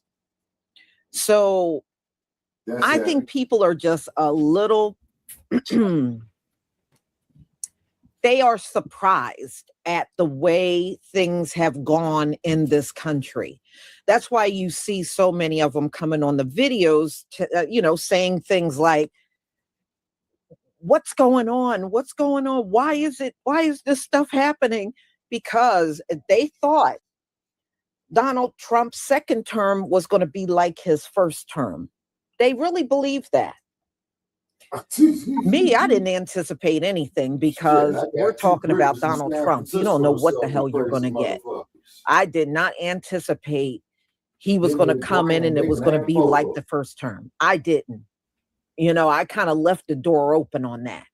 But there were a lot of people that thought they were going to see that same Donald Trump, and they are shocked by what they're seeing. Donald Trump, over that 4-year period when he wasn't president, him and his rich buddies got together and made everything all about them. And that's exactly what we are seeing. Everything is all about him and his billionaire buddies. The hell with everyone else. Pretty much.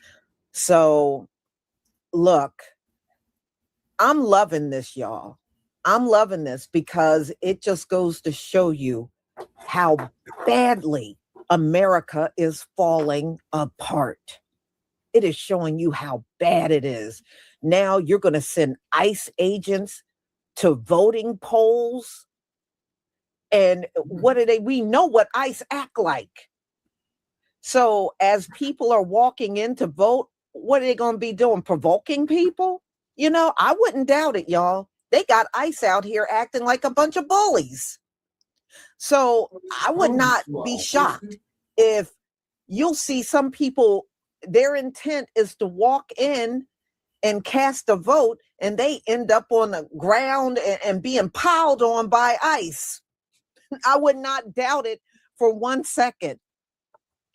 So we shall see. But America, you are showing how bad things really are in this country. And I'm loving it. Y'all keep it like this. Keep it like this. Because the crazier it gets, the quicker you're going to fall. So yes, keep that energy up, America. Keep it up. I'm loving it. I'm loving watching this place fall apart. I am. I love the hell out of it. And I love that I'm here to witness it. So y'all, let me share my screen. I want y'all to hear how Steve Bannon is talking. Every time this man does an interview, it goes viral because of the crazy mess he sits there and says. But I want y'all to listen. He's going to talk about how the election was stolen and they're going to send ICE because they're going to make sure election. First of all, that election never got stolen. Donald Trump lost to Joe Biden because a lot of people did not like how Donald Trump was running the nation, especially with C-19. Ooh, he really dropped the ball on that. He really dropped the ball majorly on that. And people did not like the way he was doing things. He legitimately lost. Nothing was stolen from Donald Trump. And y'all need to get off of that mess because it is not where you're not convincing anybody. Donald Trump can't even convince anybody that the election was stolen. Every time he speaks, it sounds fake as hell. It does. It sounds fake. All right. Let me share my screen. But listen to this nonsense Steve Bannon is saying. Give me a 1 if you can see my screen. One thing Steve Bannon said that is really true. He said, if Donald Trump don't win, he's going to jail. And so are a lot of people are going to go to jail. And you know what? He's right. And they deserve to go to jail. Thank you. You're damn right. We're going to have ICE surround the polls come November. We're not going to sit here and allow you to steal the country again. And you can whine and cry and throw your toys out of the pram all you want, but we will never again allow an election to be stolen. What the fuck are you? It's full of shit. An election to be stolen.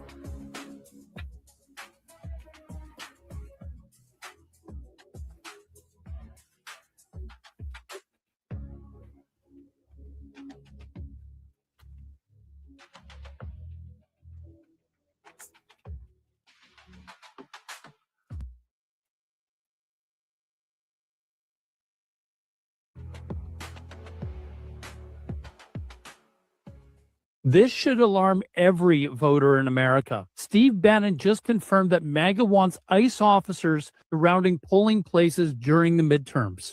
Listen to this. You're damn right. We're going to have ICE surround the polls come November. We're not going to sit here and allow you to steal the country again. And you can whine and cry and throw your toys out of the pram all you want, but we will never again allow an election to be stolen. Let's be clear. This isn't election security. This is voter intimidation, a scare tactic designed to keep people away from the polls.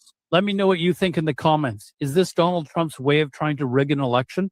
Yeah, it's possible. No, it's U.S. probably not going to Supreme work. Court need And the anything secretaries they of don't state want in to the stop states that he would most likely be targeting are prepared. It's important to acknowledge off the top that this is a federal crime. Sending federal agents to intimidate voters at polling locations is a federal crime, punishable with jail time. There is also no emergency power or national emergency that Trump can declare that will not make it a federal crime. It's a federal crime, no matter what Trump says or declares or whatever. Of course, no one here thinks that this DOJ would prosecute members of ICE for showing up to polling places, but there's a 5-year statute of limitations. So if that's a risk those ICE officers want to take, suppose they could do that, they're going to go to jail. And no, they could not be pardoned because it's also a state crime in every state, every single state.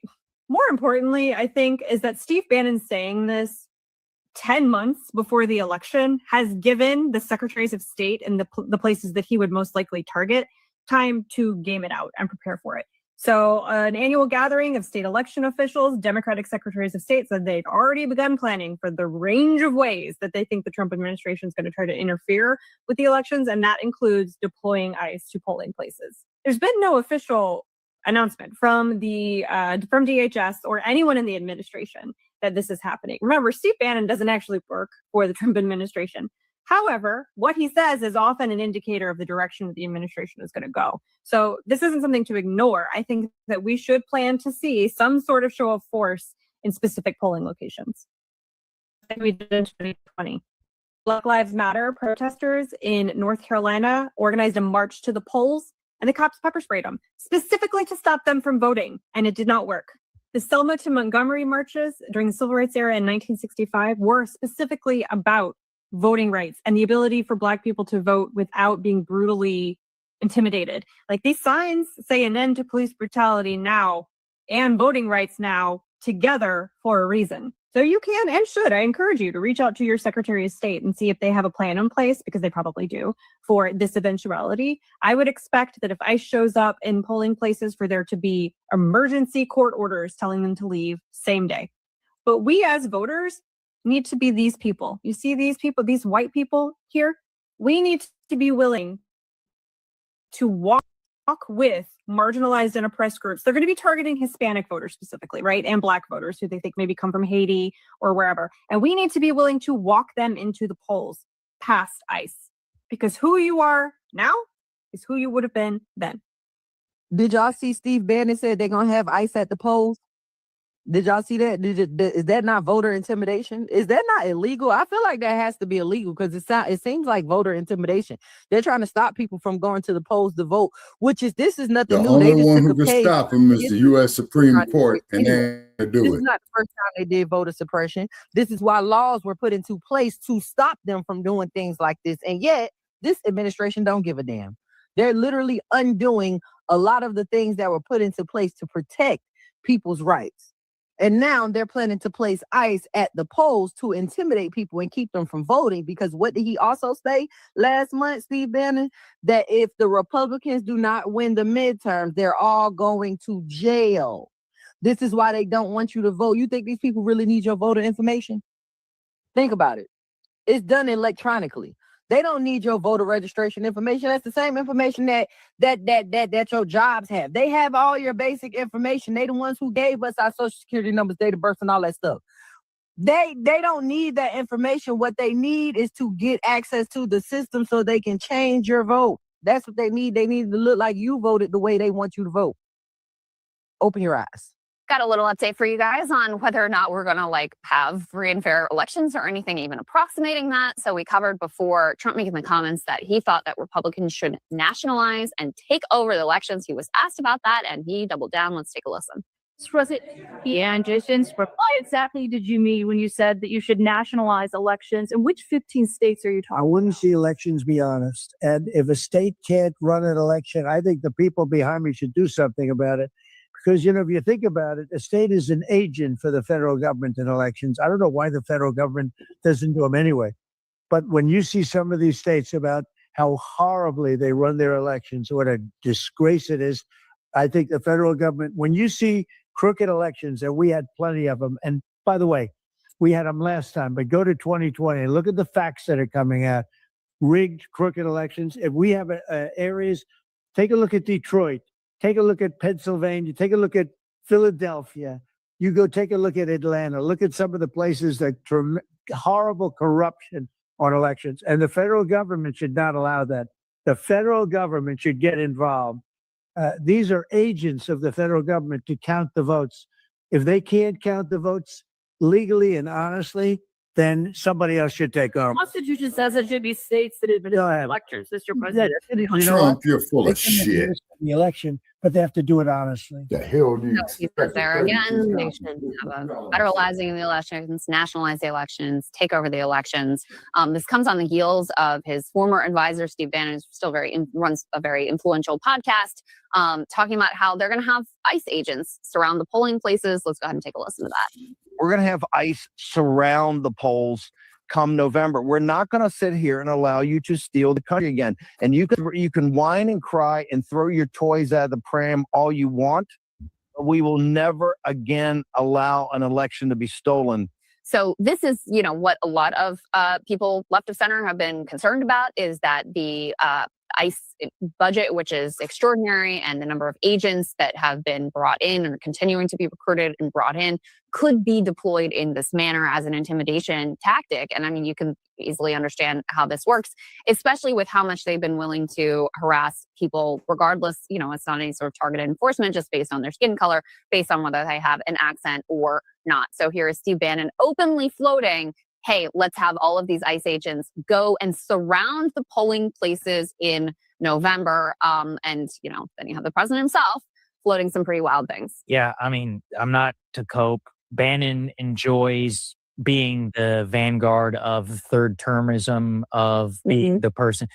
As I understand it, and again, this is just an explanation from Bannon or Bannon around the way. Steve Bannon says that they were going to have ICE agents surrounding polls come the midterms. Just listen to it now. You're damn right. We're going to have ICE surround the polls come November. We're not going to sit here and allow you to steal the country again. And you can whine and cry and throw your toys out of the pram all you want, but we will never again allow an election to be stolen. I need everybody to understand just how serious this threat is, because he is not talking about removing illegal aliens from the voting lines. That is an argument that the right loves to pull out that says illegal aliens and dead people are voting in our elections, when that's never been proven on a large scale, ever, in any court system. Goes on to say that we cannot allow another election to be stolen again. And it's so interesting because this last election, they are so adamant that it was legitimate and fair. No shenanigans whatsoever because, well, it came out their way. But that 2020 election still haunts them to this day. Why this is so horrifying and so terrifying and so terrible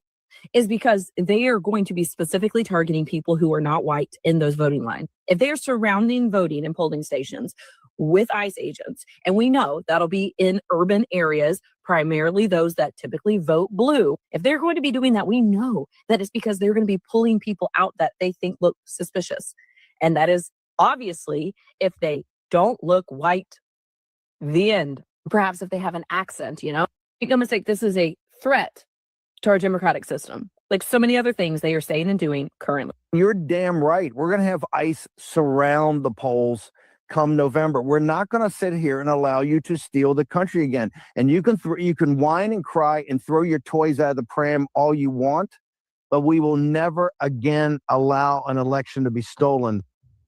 Trump and the MAGA movement are now talking about having ICE agents at these polling locations, at these election voting sites for the midterm election in November of 2026. It's to nobody's surprise right now because he really is getting Trump and MAGA are getting their asses handed to them in polling right now, and in some elections, some of these special elections that happened throughout 2025 in Virginia, in New Jersey, in Wisconsin, the Supreme Court race there, in Pennsylvania, you name it. A lot of municipal races where Republicans lost, and now the most recent election here in Texas, Senate District 9 in North Texas, in Tarrant County, the heart of the GOP of Texas, is Tarrant County, and the Democrat there won by 14 points. This district that had been won by Trump by 17 points just in November of 2024. So, and then looking at the data, looking at the numbers and understanding that there was a 26-point swing from Latinos for Democrats, it's supportive Democrats. So Latinos have voted 53% for Democrats in 2024 and now 79% in that district in North Texas. So there's any indication of where Latinos are going, that could be a big indication, a big test to know how Latinos are responding electorally to the ICE raids and to these attacks from this administration. Now, the ICE raids, what does ICE have to do with election sites, with election locations, with the elections department? It's clear that these people want to make the argument that they want to stop. MAGA wants to make the argument that they want to stop illegal immigrant voters or illegal immigrants from voting. And we know that that's just not the case. There's maybe a dozen cases nationwide of undocumented immigrants that voted. And here in Texas, Attorney General Ken Paxton has gone to hell and back to try to find as many cases as possible. He just has not found a substantial amount of evidence of undocumented immigrants voting in Texas elections. It just isn't something worth even putting resources into it, because it's just so incredibly rare to have an undocumented immigrant voting in any election in this country. So that's the case they want to make, that they want to be at these polling sites because they want to make sure that, Democrats and these undocumented immigrants aren't cheating, which is complete bullshit. It's about intimidation. It's about creating chaos. It's about creating a division.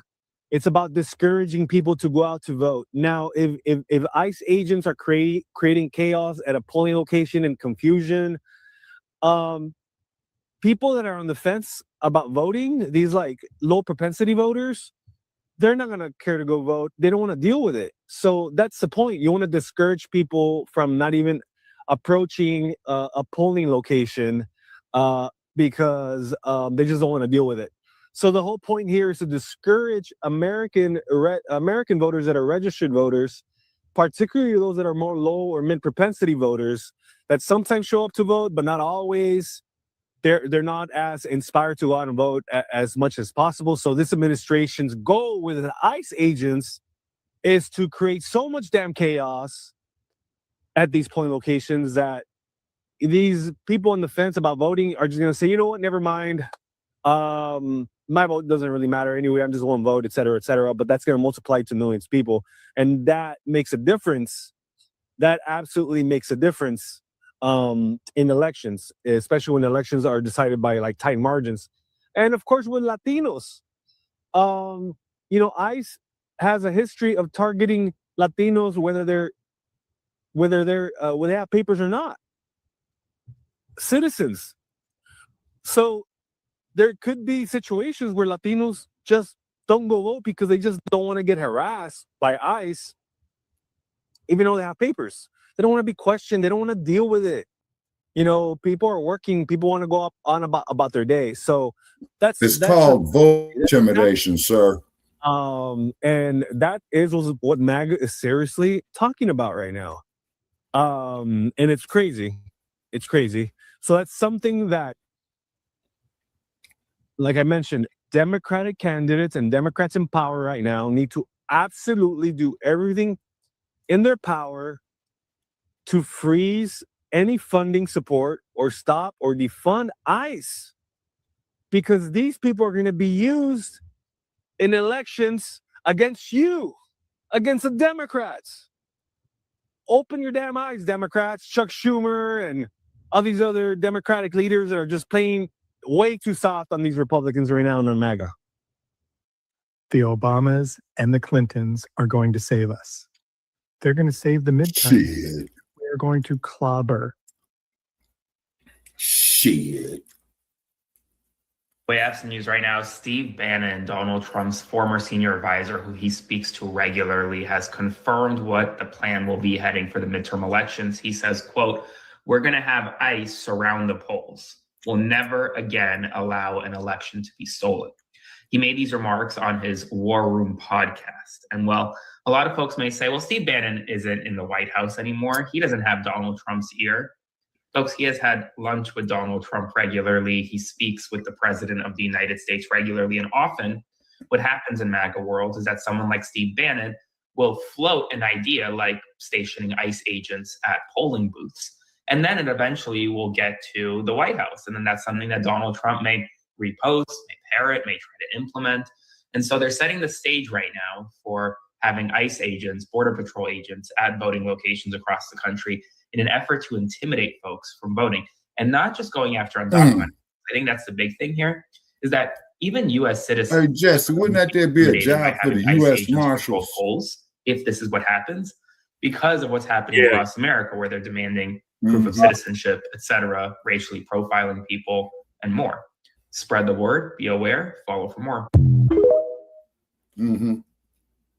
So, you know what's not cool? The fact that they're going to put ICE around all of our voting locations. No, I lied. Not all. About 15. And I told my husband this about 6 months ago. He's like, that's not going to happen. And I'm like, yeah, it definitely will. And Steve Bannon has now corroborated it. So that's good. And you're going to say, well, maybe they'll be there to keep peace and, you know, to make sure no undocumented migrants vote. Okay, that wasn't happening anyways. But no, they're going to keep Black and brown people from voting. That's the plan.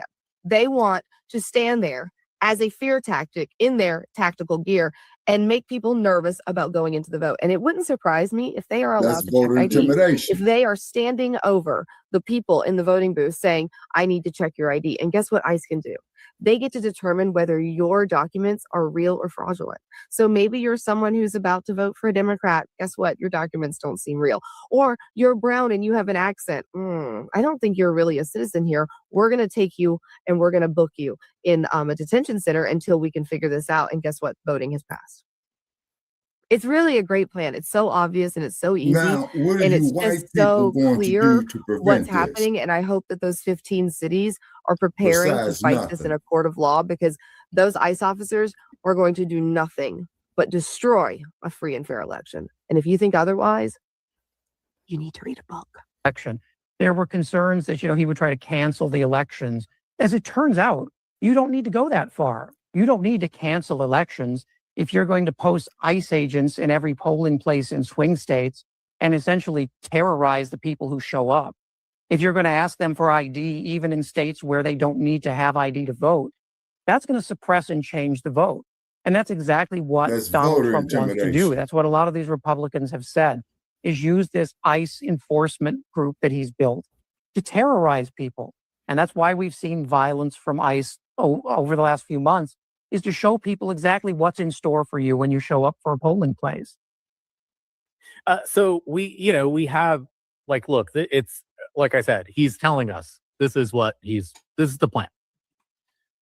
They have a habit of that, of telling us everything they're going to do. And, you know, hopefully we listen, but what you, as a strategist, let's say you're, you know, you get hired to run a big campaign or to, you know, assist in strategy going forward into the elections for some top Democrats.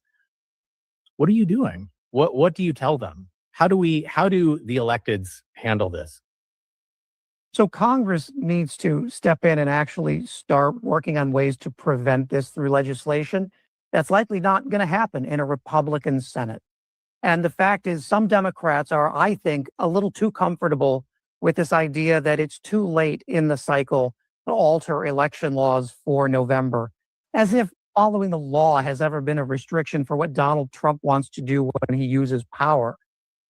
But there are a lot of red state governors, including in Georgia, who are not comfortable with this, who have the credibility with their legislatures to get things passed that will safeguard elections. They could make it a crime for ICE to stand outside polling places. These are the kind of things we need to do. best intentions are no longer enough. If Donald Trump is serious about finding ways to, as he says, nationalize the elections, then states need to be prepared to use their police resources to stop those people who are going to try and interfere. Right. And, I think the big fear is that as he becomes more and more unpopular, and particularly with his own base, since October, his GOP approval has dropped from 94% to 86%. It's an 8-point drop in what has always been seen as a sort of bulletproof base, right? 8 points might not seem like a lot, but it's a ton. And instead of moderating positions, he's threatening voters and redistricting and doing.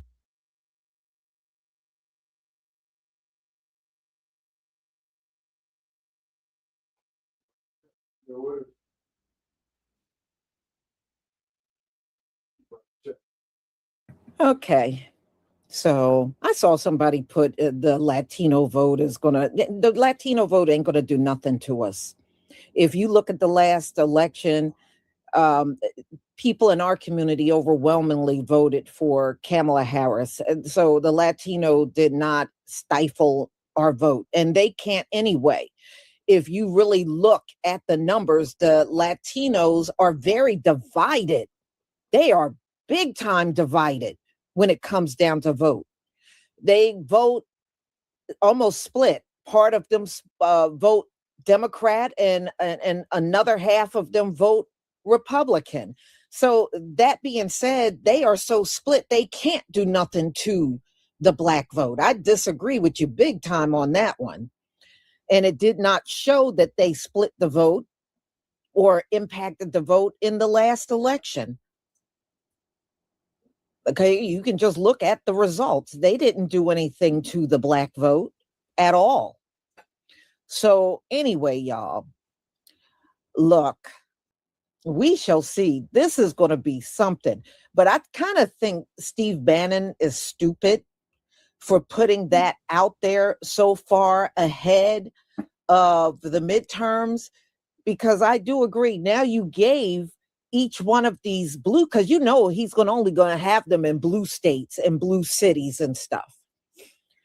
And that being said, they're now ready.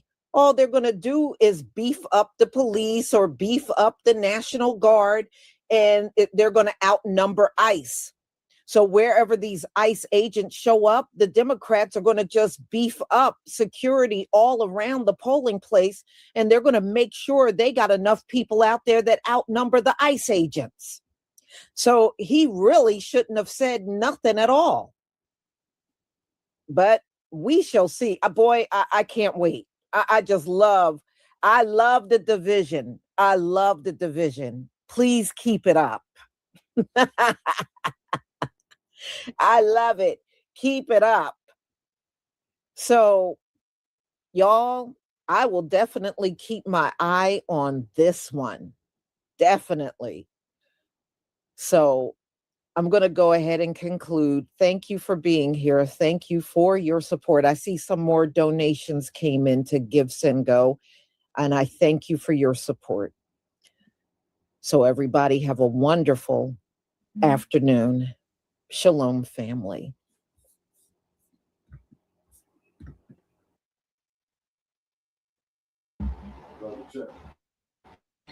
Okay, what's going on, everybody? We are here. We are live. I want to thank you all for joining me today. If you haven't already, please make sure you hit the like button, subscribe to the channel. If you're new to the channel, share this video out on your social media platforms. And please do not forget, most importantly, to follow me on Telegram at TD Media Group to help circumvent social media censorship and shadow banning. With the introduction out the way, let's get the stream started, right?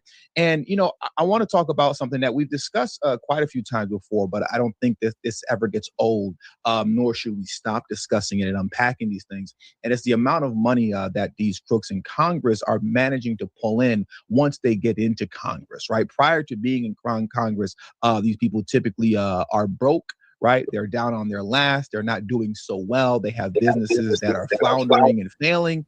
And then they get into Congress, and all of a sudden, within the matter of a year, they become multimillionaires. As of right now, an actual official investigation has opened up into Ilhan Omar and her finances and possible connection to some of the fraud that's been going on in Minnesota, but specifically surrounding the fact that as little as a year ago, Ilhan Omar net worth was around, I don't know, $51,000. And then 12 months later, she goes from a net worth of $51,000 to a net worth of $30 million. I think that that's something that's worthy of looking into when you're a public official, so we can find out what exactly is happening that would cause your finances to balloon that quickly. Because when you pry into it just a little bit, it seems as if there's a lot of fraud, foolishness, and nonsense going on. And what I find particularly interesting is that when you ask these people, when you confront them about their finances, those in Congress like Ayanna Pressley, they don't know how to act. They don't know how to respond. They get extremely and highly upset. And I want to play one of those clips, or two of them, for you right now. Check this out here of Ayanna Pressley just being asked a simple question concerning rental properties that she has. And she's trying to run out of here so fast that her assistant slams the door into Ayanna Pressley's foot as she's getting into the car. I kid you not. Check this out here.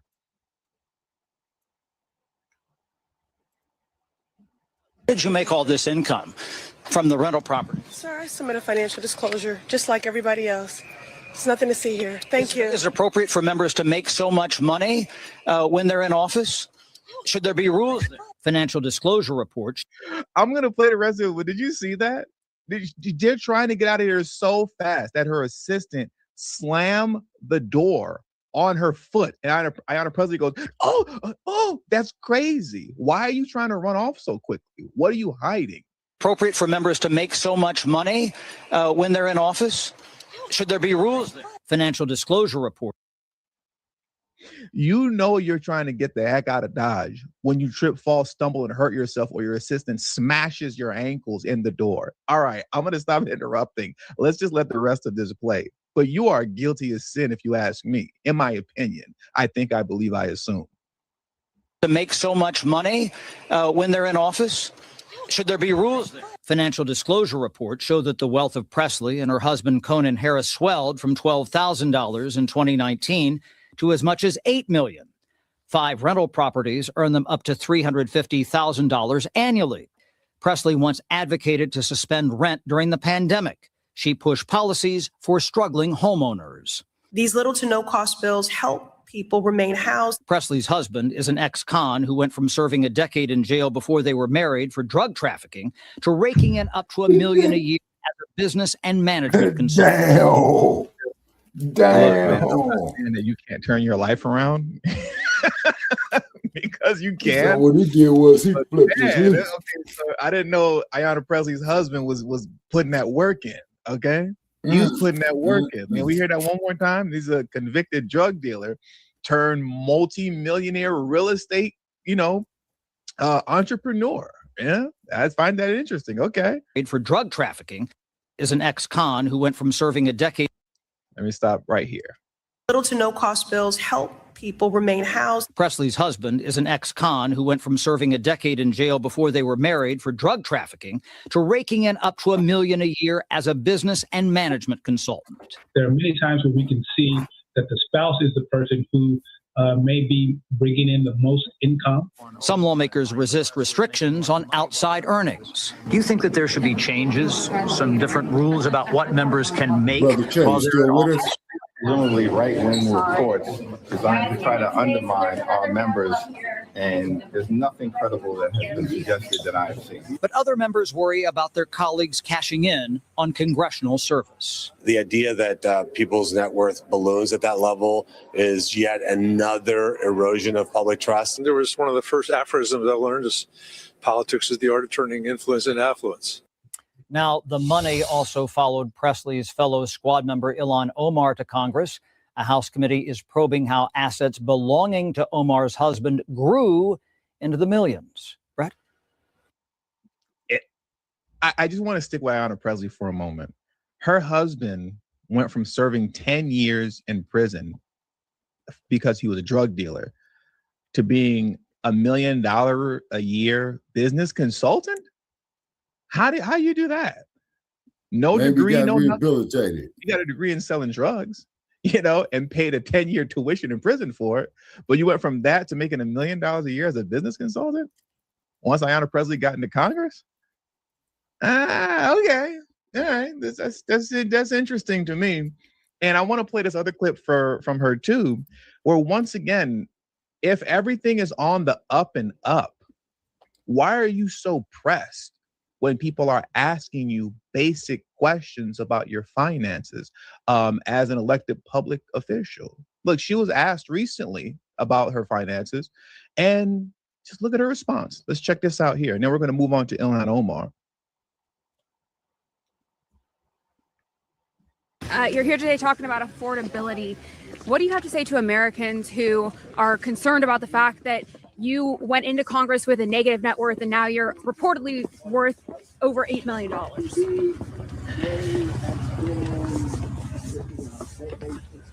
No comment? I wish you people would stop reporting fake news. You don't know anything about me and my life. I was raised in a single parent home. Every single thing my family and I have, we have earned. And you are reporting fake news. And you should be asking, well, do your homework. That's how you get clarity. What should I be asking? You should do your homework, and that's how you get clarity, okay? Asking you is doing the homework, dummy.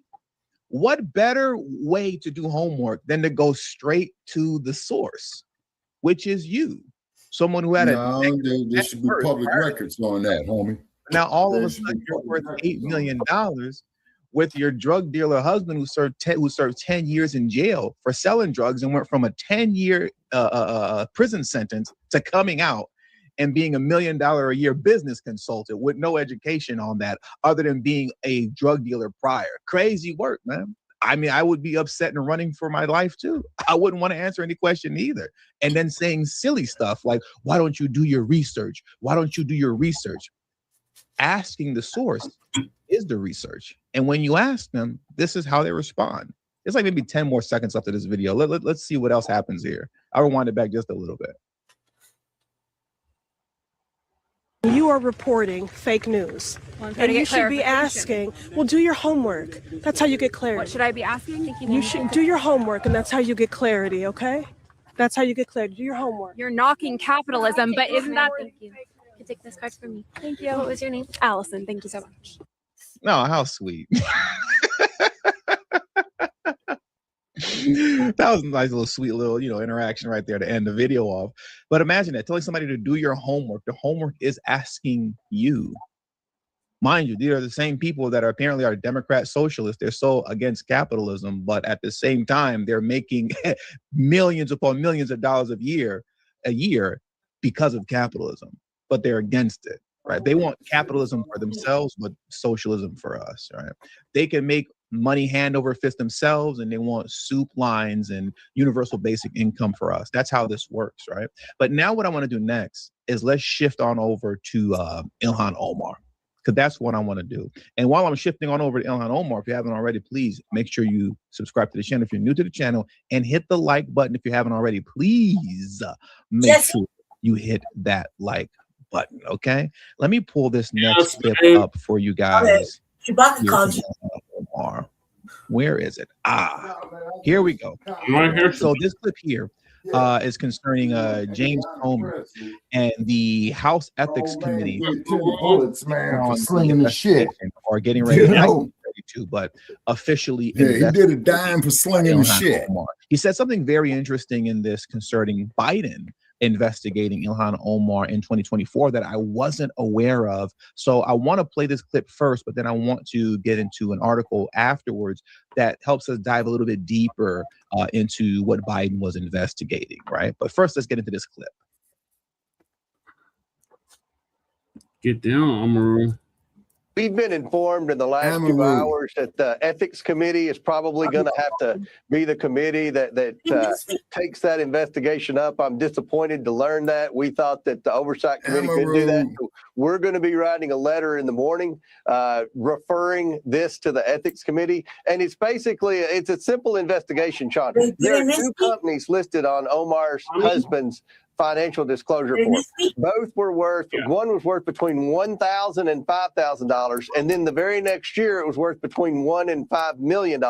Another one was worth, I think, $25,000. And the next year was worth between $5 and $30 million based on the ranges on the financial disclosure form. Either way, those are significant increases in value.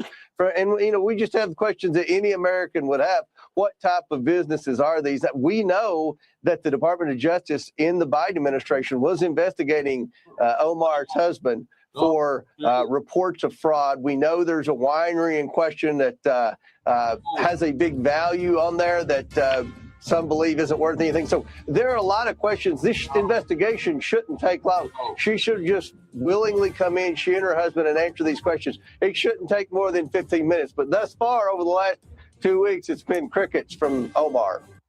Of course it's been crickets. No. Of course it has been.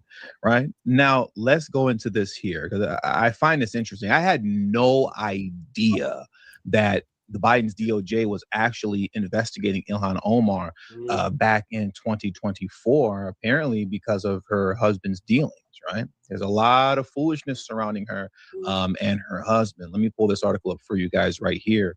Check this out and let's unpack this a little bit because there's actually a lot going on over here. Look at this. Biden administration launched investigation into Ilhan Omar's finances and interactions with a foreign citizen. Let's dive into this article. So it reads this. Let me see if I can get this ad out the way. It's like really bothering me. I can't. It's going to trick me into opening up some other stupid thing. Okay. So here we go. The Biden administration, the Biden Justice Department launched an investigation into Representative Ilhan Omar's finances and her interactions with foreign citizens in 2024.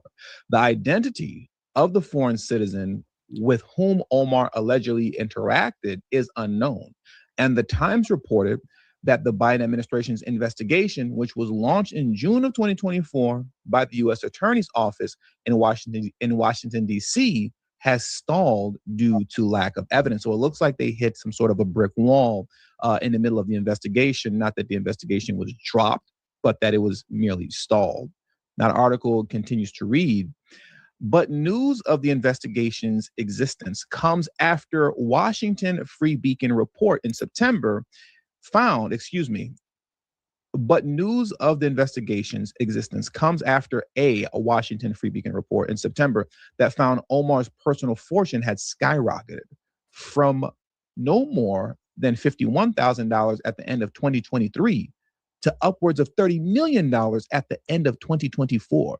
That extraordinary increase of at least 3,500% derived almost entirely from her husband's ownership stake in 2 companies, including his private equity firm, Rose Lake Capital, which boasts relationships with investment bankers and venture capital companies across the globe. Let's stop there for a minute. Rose Lake Capital. Let's unpack that for a second. So her husband's last name is Mine, right? Or Minett. I think it's Minett, right?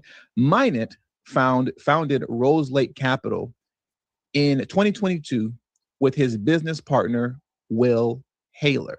Okay. Haler, a former senior advisor to the DNC. That's who Haler is. He's a former senior advisor to the DNC. So as you see, they keep it all in the DNC family. Not too many outsiders participate in this. Everybody is connected and part of the Democrat Party when it comes to stuff like this. Rose Lake Capital is Minett and Haler's second private firm. Rose Lake Capital claims on its website that its management team managed a collective of $60 billion in assets under management. But the firm itself is not registered with the SEC, translation with the Security and Exchange Commission, right? But check this out here. Let's go to the other business they have together. Their first venture capital business, EST Ventures, was sued by a pair of South Dakota cannabis companies and claimed Minant and Haler diverted $1.7 million of a $3.5 million investment for purposes other than their stated business.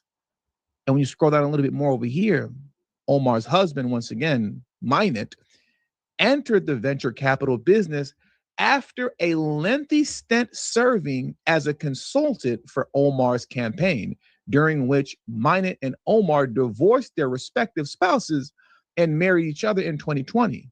The arrangement saw a $2.9 million, the arrangement saw $2.9 million from Omar's campaign flow into the coffers of Minant's company, E Street Group, drawing intense scrutiny. So this is one of the biggest con games ever when it comes to these so-called consultant companies, as well as a lot of, so-called advertisement companies surrounding the campaigns of these politicians, right? Because what you'll often see is that these consultant companies and these advertisement companies are owned by their relatives, their husbands, brothers, sisters, aunt, uncles, grandma, and they're just funneling the money through these companies to do essentially nothing, but then it circles back around to their pocket. So when you see headlines like this, look at this. Ilhan Omar raised a record $1.1 million last quarter, just as Minnesota fraud scandal exploded. You know where that $1.1 million is going. She raised $1.1 million, and we all know that that's just going to circle right back around to her pocket. Okay? We understand this to be true. At least, excuse me, YouTube, in my opinion, I think, I believe, I assume. Just my opinion, right? Check this out. The controversial squad member from Minnesota ended the year with a record fundraising quarter, pocketing $1.1 million, almost double the average of her previous 3 quarters. Newly released Federal Election Commission filings show. But now get this, because when it comes to George Soros and stuff like that, a lot of people like to pretend like it's conspiracy theory nonsense and George Soros is this like mythical figure that doesn't really exist. Well, that's clearly not true, because between October 1st and December 31st, she pulled in more than 10,000 donations. Of those, 8 people, all from out of state, the hell, we can get some and donations including like that. far-left billionaire George Soros' son, Alexander, blow up contributed like a motherfucker, the boy. maximum of If we can get some $7,000 donations like to that, the Somali-born get some lawmaker, donations right? of So 100 money's grand, coming man. from We all could over blow, the place. And what's interesting as well is retire that and when you you would read the never have to headline, work it states, again. she raised that $1.1 million in the last quarter of 2025, which was the most that she raised overall if you combine the first 3 quarters. But that money really started coming in as the Minnesota fraud scandal exploded. For as horrible of a look as stuff like this is concerning the fraud scandal and things of that nature, right? The Somali fraud, yada, yada, yada. It's a gift and a curse. It's a curse from the standpoint of it being a PR nightmare for Democrats. Tim Walz had to, destroy his whole campaign, stop his whole campaign over it. He was running for a 3rd term, and now he's not running anymore. He dropped out. It's a PR nightmare for people like Ilhan Omar, but it's also a gift as well, because you can play victim and raise a whole lot of money. And that's what you see happen with Ilhan Omar here. She's able to play victim. She's able to say, oh my God, Trump is after me. He's racist. He's a bigot. He doesn't like women. Give me money for my campaign. And now here we are with $1.1 million that we know, or at least in my opinion, is going to circle back around to her pocket by way of, foolish, nonsensical advertising companies and so-called consulting firms that are owned by her husband, and other family members, right? But now, as it pertains to her husband's, venture capitalist companies, I want to play this clip here because there's a lot of funny business surrounding that. So check this clip out next. And as I pull this clip up for you, please make sure you hit that like button. And thank you very much. Chad, thank you. And focus now. Kaylee McGee-White, a Fox News contributor.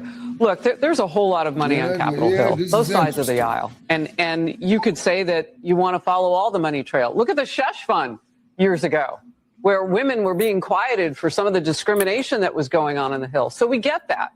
This is a very specific case. Why is that? Yeah, I was doing a bit of research into Tim Manette, Ilhan Omar's husband's various businesses, and his investment firm. It has no known clients, no known investment deals. It doesn't even have an active SEC registration. And his winery, which is also purportedly making him millions of dollars per year, has no online presence. It has no marketable products available for purchase online. And get this, back in 2024, an investor into that winery actually sued Manette and his business partners, alleging that they had fraudulently misrepresented the winery as a legitimate business operation. So yeah, maybe there's a version of events here in which, of course, all of this is conveniently timed with his wife's election to Congress and her growing considerable influence in the Democratic Party. And maybe there is a version of events in which Ilhan Omar and her husband have just been extremely fortunate. But in that case, you would think that Ilhan Omar might be a bit more appreciative for this country in the ways in which it's aided her success. But I look at these events and I think they have cracked the Hunter Biden playbook. And I think that there are many other people in Washington, D.C. who watched the success of the influence peddling scheme that the Biden family ran. And more importantly, they saw that the Biden family faced zero consequences for that scheme. And they decided to try and replicate the results themselves. So I do hope that James Comer is successful at cracking what is actually going on here, because I think that she's probably not the only one in Washington with some considerable wealth to answer for. Look, that's exactly where I started. There's a whole lot of money on Capitol Hill. And How in the world do you have a winery company that's apparently worth millions of dollars? If it's true, it's not wild. But there's nothing for sale. Yeah. Can somebody please tell me what's going on and how that's even possible? I don't know how that's possible. But, you know, according to what she was saying here, right, the venture capitalist companies to the side, her husband also has a winery that's worth $1 million or so, yet you can't buy any wine. There's nothing for sale, but it's worth a couple $1 million, or at least $1 million or $2 million. I just find that very interesting. And it's something that's very much so worth looking into. And it really just goes to show how corrupt these people are. Because once again, if you ask them directly, as many of them do, and like we explored earlier with Ayanna Presley, they just get pissed off. They'll call you a conspiracy theorist, but they won't say that you're wrong. Do you notice that? They won't say that you're a liar and that what you're saying is not true. They won't say that your allegations are false. They just get mad and run off. Shout out to my man Jaybird. I appreciate you, Jaybird, for 46 months of service as a channel member. Thank you very much. I appreciate your support, holding it down, support me for 46 months. Thank you, bro. I want to go back to this now as we bring the stream to a close. I want to pivot back to the original article that we were just looking at, right? So let me pull that up for you guys right now.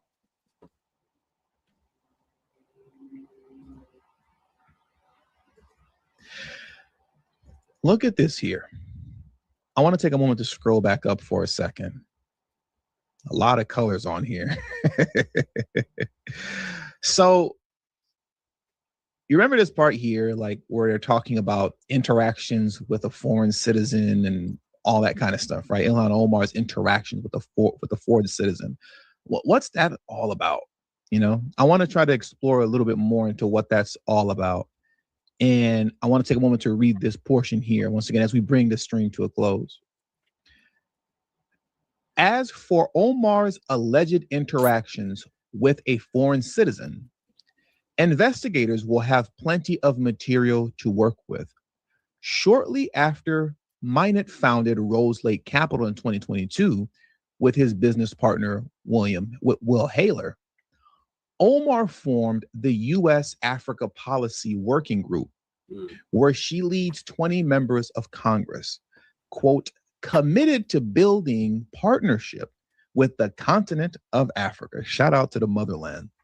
Since then, Omar and Minot have been pictured together at events hosted by the EBII Group, a company that helps facilitate international investments in Africa.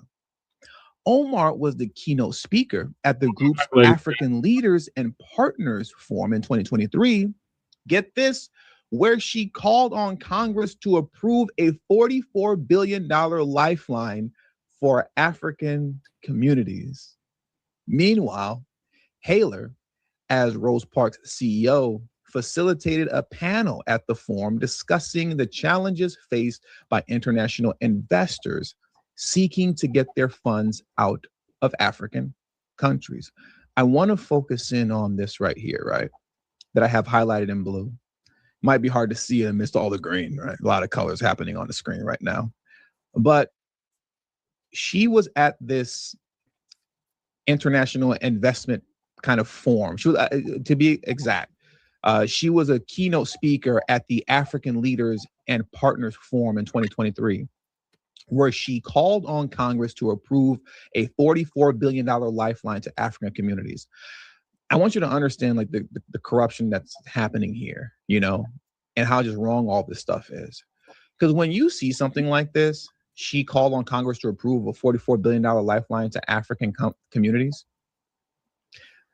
That, what she's doing there, along with the other 20 members of Congress that are a part of this U.S. Africa Policy Working Group, they're operating independently on their own. What do I mean by that?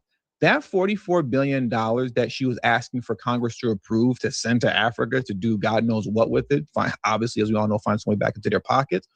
That's something that is independent from whatever Joe Biden had going on when he was in office. Like, this isn't something that's associated with developing and strengthening, you know, relationships with the African continent and with certain countries in Africa, things of that nature, like you'll often hear about, you know, when you're watching the news concerning international affairs.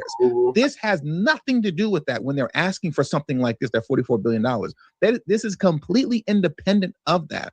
And what often happens is that $44 billion will pass in a nonsense bill. Let's just say that ends up passing through Congress for sake of argument. We'll call it the federal law enforcement funding bill. You get what I'm saying? It'll be something like that. And then when you actually read the bill, you'll find some weird little provision in there that states $44 billion going towards the African continent. And you'll say, why? Why is there $44 billion? This is a federal law enforcement policing bill. Why is there $44 billion in this federal law enforcement policing bill going to the African continent? But that's how they steal the American American taxpayer dollar. It's through foolishness like this, right? Because rest assured, that $44 billion isn't coming from some independently raised funds. That $44 billion is coming from your pocket. It's coming from your tax dollars. And once again, they run these plays independent of the president. That money that they're trying to raise here has nothing to do with Biden when he was in office. It has nothing to do with even Trump while he's in office. When they try to run these plays, they're doing this on their own. And it has nothing to do with whatever foreign policy stuff that you may be hearing on the news. That's the issue with USAID and all the madness that went down with that. So much money is being stolen right from underneath our nose. It's ridiculous. Now, the real question is this somebody going to get held accountable? That's the real question here. Because unfortunately, for as corrupt in nature as, you know, trying to siphon off $44 billion in taxpayer dollars to Africa is, you know, as, you know, morally wrong as it is, because we know what they're doing. They're stealing the money and trying to, you know, divert it back to their pockets. They're not doing anything illegal, technically speaking, if it went through Congress. But when it comes to a lot of the foolishness that's going on concerning these fake consultant companies and these fake advertising companies, and you see how what happened with Ilhan Omar and her husband, all of a sudden, you know, once they got married, $2.9 million, I think it was, of Ilhan Omar's campaign funds found its ways into the coffers of her husband's consulting firm. Things like that need to be thoroughly investigated for the corruption that it is. People need to be held accountable. And at a certain point, things like this just have to be illegal across the board. Will that happen? I don't know. I hope so. But in the meantime, we'll just have to keep reporting on it, exposing the truth, and hopefully at best, the truth can get these people voted out of office. And with all that being said, that does it for today's news. So I want to thank you guys for joining me today. Please hit the like button on your way out. Subscribe to the channel if you're new to the channel. Share this video on social media platforms. And please do not forget to follow me on Telegram. That is so important. Please follow me on Telegram at TD Media Group. The link to my Telegram will be in the description box.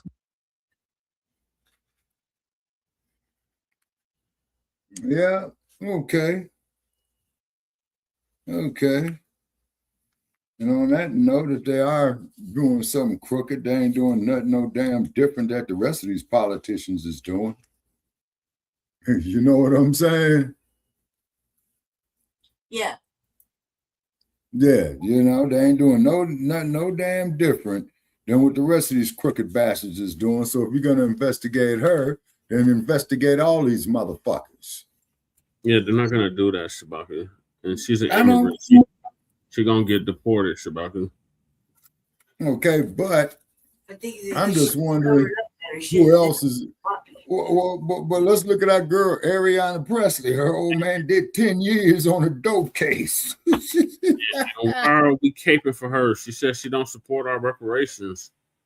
Yeah, I know. Well, it's getting ready to bite her in the ass for not doing it. She was, yeah, I don't know.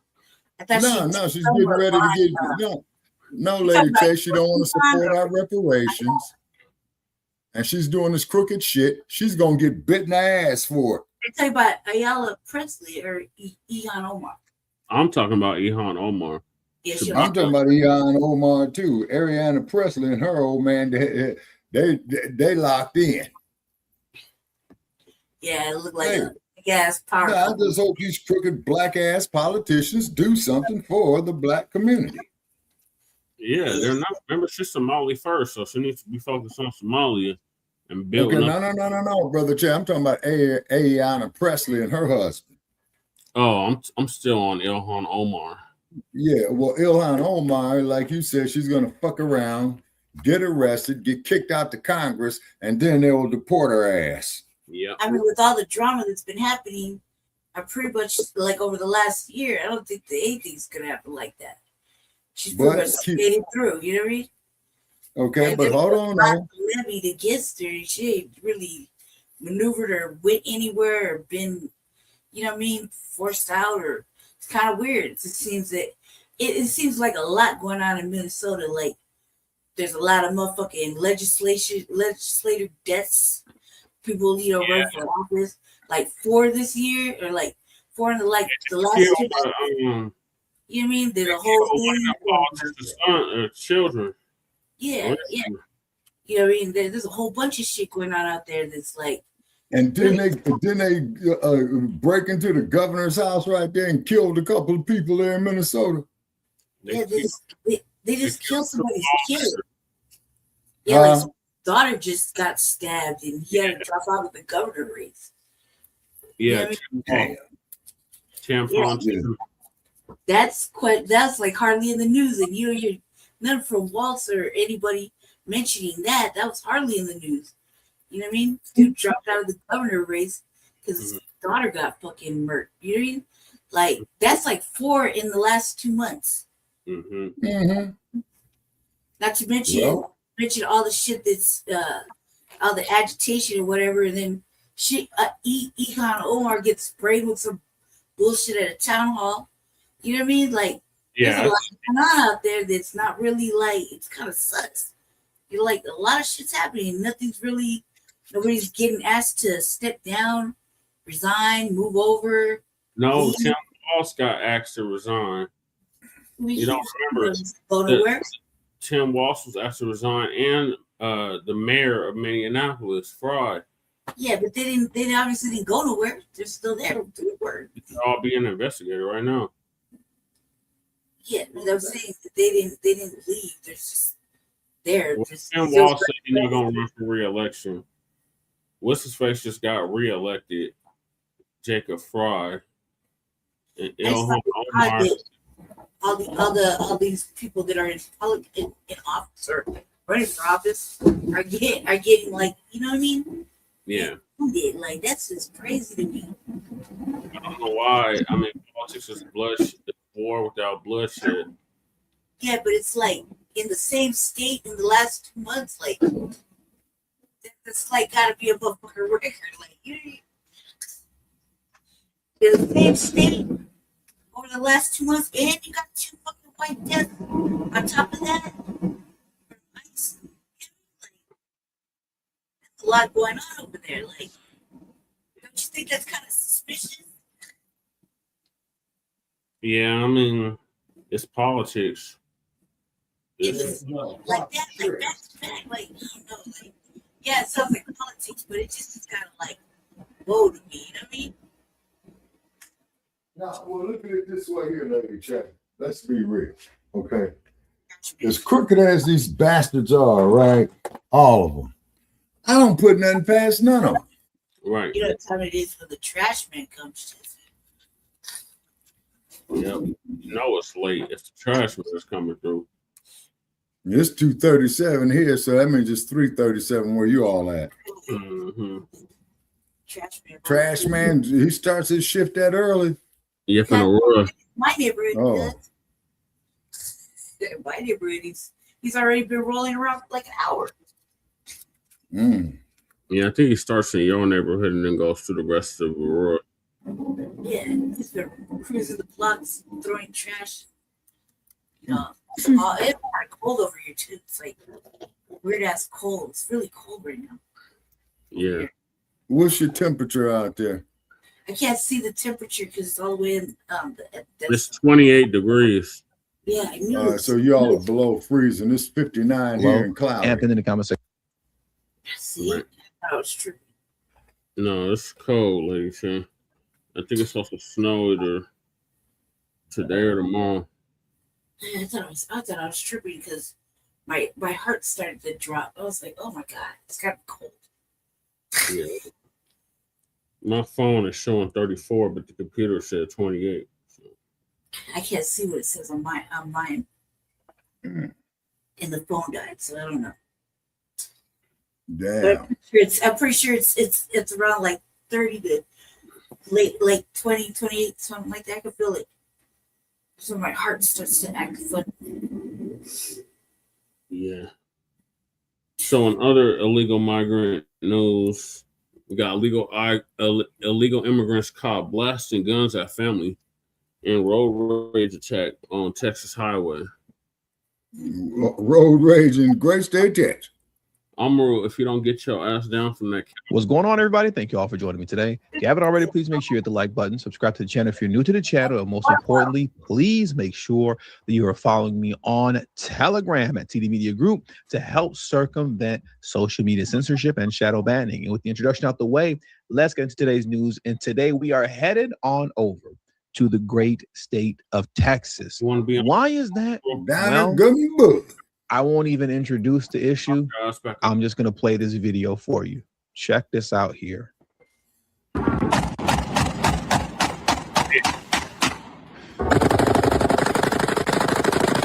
Right down there.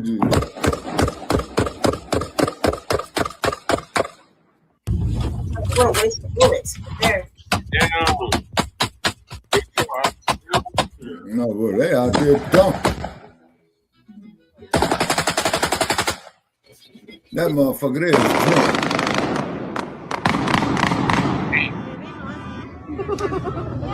Happy New Year in Dallas, huh?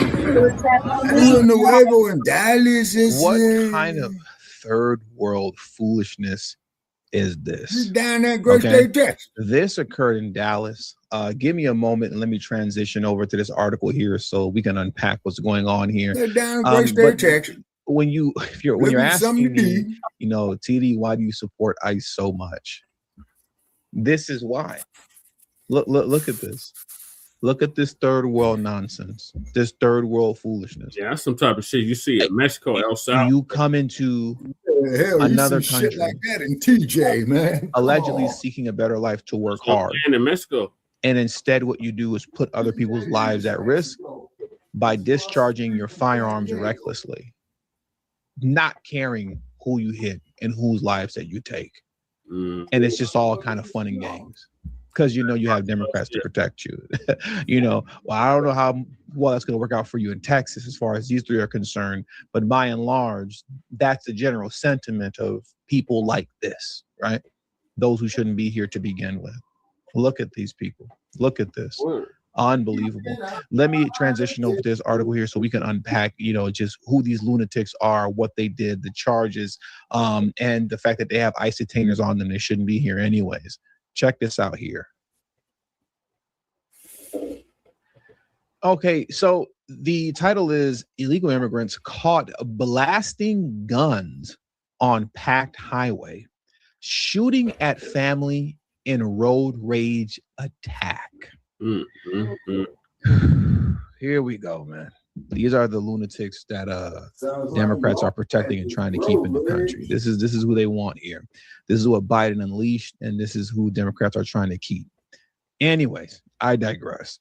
A viral video showing gunmen firing from a Dallas bridge on New Year's has now led to multiple arrests and immigration holds as police say the suspects were involved in repeated acts of gun violence across North Texas. The Dallas Police Department announced the arrest Tuesday, identifying Anthony Acvedo, 20, and Jose Alacron Sanchez, 18, both of Grand Prairie, as two of the suspects seen in multiple social media videos firing guns from the Margaret McDermott Bridge over Interstate 30 just west of downtown Dallas. The reckless gunfire captured on camera and viewed worldwide, according to police, sparked immediate public outrage and a large-scale investigation. Detectives with DPD's Central Patrol Division and Special Investigation Unit launched what police described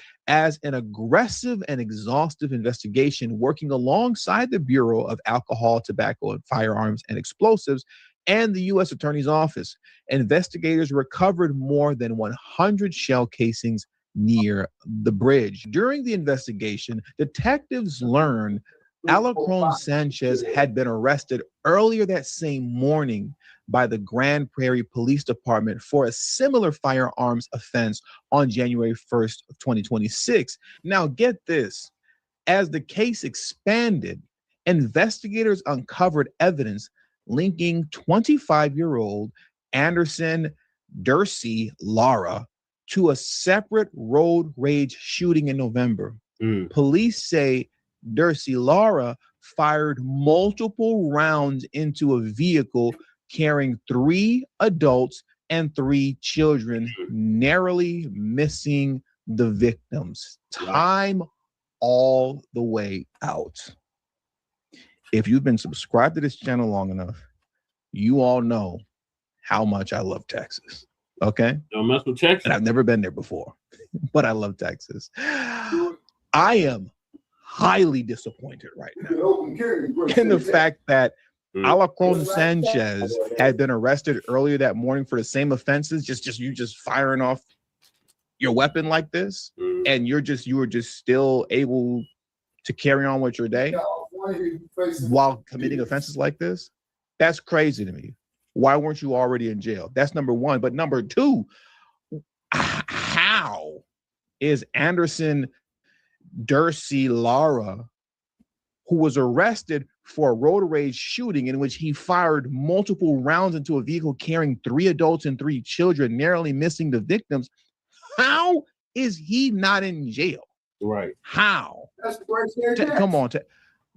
Don't go out like Chicago, man. Please don't go out like Chicago. Please don't go out like Los Angeles, California. Please don't go out like New York. Come on, man. Let's not do the Minnesota thing where we're not locking people up. Come on, Texas.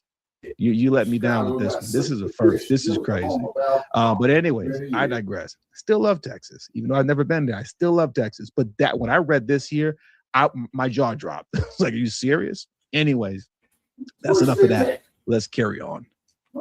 Do 80 miles an hour to the great city of With assistance from the ATF, investigators executed a search warrant and recovered multiple firearms, including rifles matching those seen in the viral bridge video, further tying Decree Lara to both incidents. So this guy is just a complete degenerate. Now, Agvito and Alacron Sanchez are charged with discharge of a firearm in certain municipalities, a Class A misdemeanor. Decree Lara faces 6 counts of aggravated assault with a deadly weapon, a first-degree felony. I feel like these charges should be significantly stronger than this. All right. I mean, I'm no law expert. Well, you're not down in the great state of Texas. Come on, man. And look at the firearms that were recovered. That's the great state of Texas. Look at this. These guys are packing. All right. They were strapped. Illegal and packing. Police said Agvito has been released on bond while Alacron Sanchez and Darcy Lara are being held on immigration detainers. Once again, this is why the work of mass deportation is so necessary. And at least, despite the fact that I'm highly annoyed and disappointed with the fact that, Decree Lara and the other guy, I think is Alacron Sanchez, the fact that they shouldn't even have been free to begin with. I'm going to give Texas a pass on this one because it's the first time I'm reading something like this. At least we know Texas is going to cooperate with ICE and hand these two degenerates over, which is positive. But this type of third world activity, this just can't be made the norm. It can't be made the norm in this country. And that's what I'm concerned with, because I already know people are going to make excuses for this. At least liberals are. They're going to make excuses for it. But this is just something that's unacceptable, in my opinion. And I believe we actually operate with common sense. I want to show you guys this here too, because once again, it's the work of Tom Homan and Donald Trump. And shout out to Gregory Bovino. We're never going to forget you. Gregory Bovino, he's out of here. He's out of here. But I'm always going to salute Gregory Bovino for the work that he did. They quietly pushed Bovino to the back and then scooted him out the back door. But, we're always going to salute Gregory Bovino over here for the great work that he did. And I understand from a PR perspective and whatnot why they had to remove him. I know some people get mad about things like that. But as corny as it sounds, as taboo as these things sound, everything is chess. Everything is chess. And Bovino's time expired. He just had that chess piece had to be moved, and I'll just leave it there. It had to be moved. But you couldn't ask for a better replacement in Tom Homan. You're talking about replacing Bovino. Anyways, I digress because I want to show you guys this here also. I believe that I reported on this story to you guys. I believe that I reported this story to you guys once before already, sometime last year, but it was still in my bookmark. So just for good measure, I want to pull this up again. Check this out here. 2 of the monsters who opened fire on a children's baseball field while in Katy, Texas, gained status and even U.S. citizenship under the Biden administration. Dang. Mustafa Mohammed Matalag, I think, and Ahmed Mawed ruthlessly opened fire, hitting the team's coach while he was leading a prayer. This looks terroristic to me. Yeah. I'm just saying. These individuals should never have been allowed in our country. Under President Trump and Christian Noem, we are working to prevent attacks like these from ever happening again. Look at this here. This was terrorism, if you ask me. But this is who Biden let in. Yep. And this is the kind of folks that, once again, Democrats are trying to protect and keep in the country, as Homan and the gang are doing great work trying to get rid of these degenerates. But in between the story that I read and, you know, delivered to you guys earlier and this one here, when you're talking about public safety threats, they're all around, and they didn't need to be, but they're here now. So when anybody's trying to speak bad and ill on ICE and talking about, oh my gosh, they're so horrible and they're Nazis and this, that, and third, and they even talk about their approach. Yeah, they're so mean. They should treat people with dignity. Listen, monsters like this that are on your screen right now, committing the kind of heinous acts that they commit, they don't deserve any of that. They don't deserve any of that. They just need to be snatched up and taken out of here expeditiously. And with all that being said, that does it for today's news. So I want to thank you guys for joining me today. Please hit the like button on your way out. Subscribe to the channel if you're new to the channel. Share this video on your social media platforms. And please do not forget to follow me on Telegram. All right, y'all. What's up, Shabaka, I'm playing their videos, and that's when they're going live. So, what are y'all thoughts on these illegal media group caught blasting at families on roadways and Texas highway? Put all bullshit aside, Brother Che. They should be held accountable. Me personally, I think they were out there getting drunk and did that shit.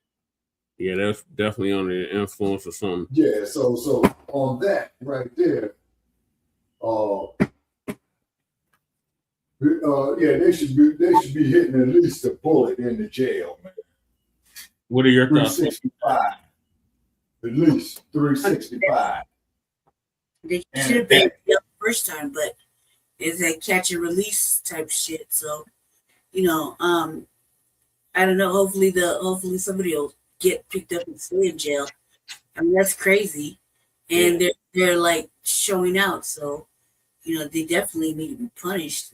And yeah, most definitely, Lady Che, because that could have been us crossing the great state of Texas. Bullets ain't got no name. Motherfuckers, you know, come up there and dump on us in Houston. Right. Bullets ain't got no name. You're shooting off a highway, off a bridge. No, you are absolutely correct.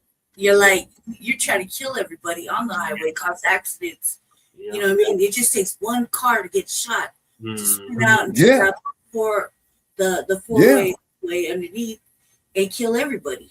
There could be a pile up and they're just busting rounds into vehicles, and that's just like a recipe for multiple vehicular homicides. Not to mention how many they don't sell through, because those are different weapons, different shells, different types of bullets. You know what I mean? And they're just bucking like some of us just just probably got a switch on them. I mean, they can't be like, they're not legal. Obviously, they're probably No, because they're automatic weapons. Of course, they're not legal, because see, that was automatic gunfire. The fact that they put it on social media is like they just don't give a fuck. You know, so they was out there drinking their cerveza and some Jose Cuervo. Yeah, just say fucking give me the goddamn pistolas. They're like little boys. They're like young dudes. Not even like that's precisely what I'm saying, so, Lady Che. You suffer the full max of what could have possibly happened. You know, they're on the top shooting down at a packed highway at night. So that's bullets ricochet. For and they did it online. They're showing that online. Yeah, you see, so that's how I know they drunk. You see? No, it's young boy shit, just being stupid. But at the same time, they gotta suffer the max here and get deported. Oh yeah, Lady Che, I agree with you wholeheartedly, man. Them motherfuckers all deserve at least a bullet, 365 in a day. Right. In the county jail. I mean, what if it was one of their people's and they shot? That's precisely my point. What if it's one of my people going through Texas, one of your people going through Texas, one of Brother Che's people going through Texas, right. And the other colleagues and that we have and loved ones that we got, and then some drunk ass motherfucker, you know, hey man, you know that Jose Cuervo was really good at saying, hey, get the pistola, let's bust some fucking cabs. Man, it's stupid. Like, especially like that. It's stupid. It's intentional. It's not like you shot it up in the air and, you know, pray for mercy. You're trying to kill people. And So now we're dealing with multiple counts of attempted murder. So which means because Texas, they sentence you hard in Texas. So them motherfuckers ought to be doing 25 years. Right. Yeah, but they're still minor. Or they're at that point in charge. Oh, okay. Then throw their asses in the youth authority when they try them as adults. Throw them in the youth authority. When they turn 18 years old, put them up there in the big house. They're either going to try them as adults or they're going to deport Go them. as far as charging them as adults, and then if they have any parents or anything here, I put their fucking parents in jail too. Fuck it, why not? You know, because no. If they're minors, lady, you're right. The damn parents should go to fucking jail. They should, because that's monitoring them. They don't know what the fuck they're up to. You don't know that they got ARs and motherfucking machine guns and they're trying to kill people on the highway. Just shooting. You can't say you're shooting in the air. You're shooting down. They're shooting recklessly. Yeah, they're shooting at the track. So that's intent. Right. Your intention was to buck off the highway, and there was like a lot of rounds. There's easily more than like 30 rounds being shot in different places. So that's intent. That's intent to kill. That's intent to harm. That's intent to cause an accident. You don't know. You don't know really what's going on. You can't blame it on drugs or the liquor, because as soon as you hear that first bang, you're just sober up. You're just sober up. Anybody's ever shot? Reckless endangerment.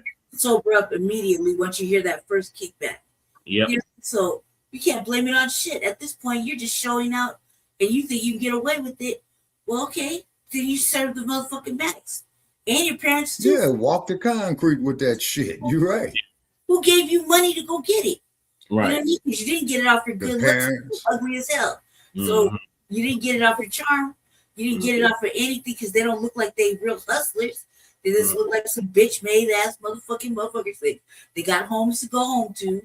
That are out there showing out and thinking that this is what it is. So yeah, then let you see what it is in the yard with the big boys. You know what I mean? Then your mama, whoever's in charge of money. Because that shit ain't cheap. Those weapons ain't cheap. It's not like you find a pistol. That shit is like those are expensive. And bullets cost money. You know what I mean? So yeah, they're taking away from that. That's a lot of like revenue loss if you think about it. But not to mention the intent of how many people you could have hurt at that particular time of night where it was at. Everything just got to factor that in. And they got cameras on the freeways. So they could pretty much tell, like, they could yank the plates and take it to the registered owner. You know, that would be their first stop. You know, there's got to be cameras right there on the bridge too, because people like to jump off. People like to be living under the bridge, in like up on the hills. You know what I mean? So yeah, there's a whole bunch of like it's heavily surveilled. So it's not the first video. Plus, you got all the evidence of them fucking showing up on social. Yeah. So I think that like that right there is like stupid reckless, and they should have been. Why weren't they in jail? But either way, if you catch them again, keep them there, because you have a good solid case for fucking attempted murder. Yeah. reckless endangerment. I don't know. No. That would be reckless endangerment, Lady Che. If they aimed it at a vehicle that was moving, then you're right. That is a fucking attempted murder. Yeah, they're pointing down over the bridge. Like, what else can you be pointing at? Right. It's like I got a scope on it. You know what I mean? You could be pointing at a particular vehicle a mile down the fucking highway or up the highway. You know what I mean? On that side, you don't know what's going on. You just know that they're and bullets ain't got no name. Nope. They go wherever they go. The wind blew them and they killed somebody. You know what I mean? That's going right through a windshield. You know what I mean? A radiator. It's a whole bunch of other things that are like really bad with it, and they gotta suffer. And then anybody, especially if they have parents here, because if we could punish white people's parents when a white kid goes and shoots up a school, we punish their parents. Remember that one case? Only once. We only did it one time, right? Shot up the school. His parents Yeah. got charged. And we should do that with, in this case too, whoever's in charge of them, because they're not homeless. They Oh, got you talking about Ethan Hawke? the way that his parents bought him up. And they put the parents in jail. Fuck yeah. I mean, that was a threat when I was growing up, that whatever you do, your parents are going to go to jail for. Yep. I didn't know if that was possible, but look, it is possible. Yeah. If we did it to white people once, then we should be able to do it to these individuals. And, you know, obviously if they got a detaining thing to hold them, then fucking go ahead and send them back. Those are the type of motherfuckers that could use a month in seek in El Salvador. You know what I mean? They're right there, never gonna learn. They're gonna get right out and think it's tight that they wouldn't spend 2 months in the yard and then go back in. You know, so they're like knuckleheads. They're never gonna learn. They gotta learn the hard way. You can tell already. By walking the concrete, sleeping on them steel ass, raggedy ass bunks. It's a big ass motherfucker. And them overcrowded ass cells where you smell everybody's ass. Oh, right, you gotta get jacked for your shoes as soon as you walk in. I'm just being real. Nothing nuts to bust, Shabaka. Hell no, man. No, that's what they tell you at the Twin Towers. Hands in your pocket, shoulders on the wall, nuts to butts. Right. I mean, they gotta go through something, because that right there, they could have done a lot of damage. Thankfully, we don't know if they did or didn't. Well, we certainly hope not, Lady Che. Hope not. You know, because somebody's grandma could have been on the way to the hospital. Some little kids could have been on the way home with their parents. You know, man working his ass on probably one of them damn oil rigs down there, coming in there trying to get a good night's sleep before he has to go back the next day and do that smelly, nasty ass work. But I hear that them dudes working in them oil jobs down there in Texas is making big money. Yeah, that makes a big bang. But it's dangerous though. But the work is dangerous. Yeah, that's why it's so much. They got 7 days on, 7 days off, man. And they, like, I guess if you're a younger single man and you didn't have too much going on, that's really good money. Mm-hmm. I mean, they pay them really good. But there is such a thing, though, Lady Che, as overworking yourself. And that could be a safety hazard, too, particularly if you're doing something volatile. You know what I'm saying? What he used to do before he was on the podcast. Who? Uncle Phil. Oh, Uncle Phil? Yeah, okay. Yeah, they don't have too many black oil field workers, but when they do, that's good money for them. It's like that, but you got, I think you got to be at a young age, because it's like a lot of exercise, a lot of work, heavy work. Yeah, so you need guys on in their youth for that. Yeah, guys that actively work out and shit. Because that work is hard. I know for experience, and I know from experience, like 2 years of experience. So I know that like what I seen was the men put a lot of work in. They're working back, knees, hips, legs, you know what I mean? Yeah. And then you're constantly covered in oil too, Lady Che. Yep. Particularly out there on those rigs. Mm-hmm. All right, y'all. Thank y'all for that. All right, I'm gonna move on to the next topic in regards to the illegal migrant news, and that is 108 people shot and 26 people killed in Chicago. Chicago mayor ignores real killers. What's going on, everybody? Thank you all for joining me today. If you haven't already, please make sure you hit the like button, subscribe to the channel if you're new to the channel, and most importantly, please make sure that you are following me on Telegram at TD Media Group to help circumvent social media censorship and shadow banning. And with the introduction out the way, let's get into today's news. And today we are headed back on over to the People's Republic of Chicago to speak about Emperor Brandon Johnson. Why is that? Well, I want to talk about this here. Look at this tweet, or I should say X post that was put up by Jamal Green. Jamal Green is a relatively well-known man in the city of Chicago. He does a lot of great community work, in his city. People know him pretty well. He's a pretty well-known guy over there, and a good guy from my understanding, right? So he put this post up a couple days ago.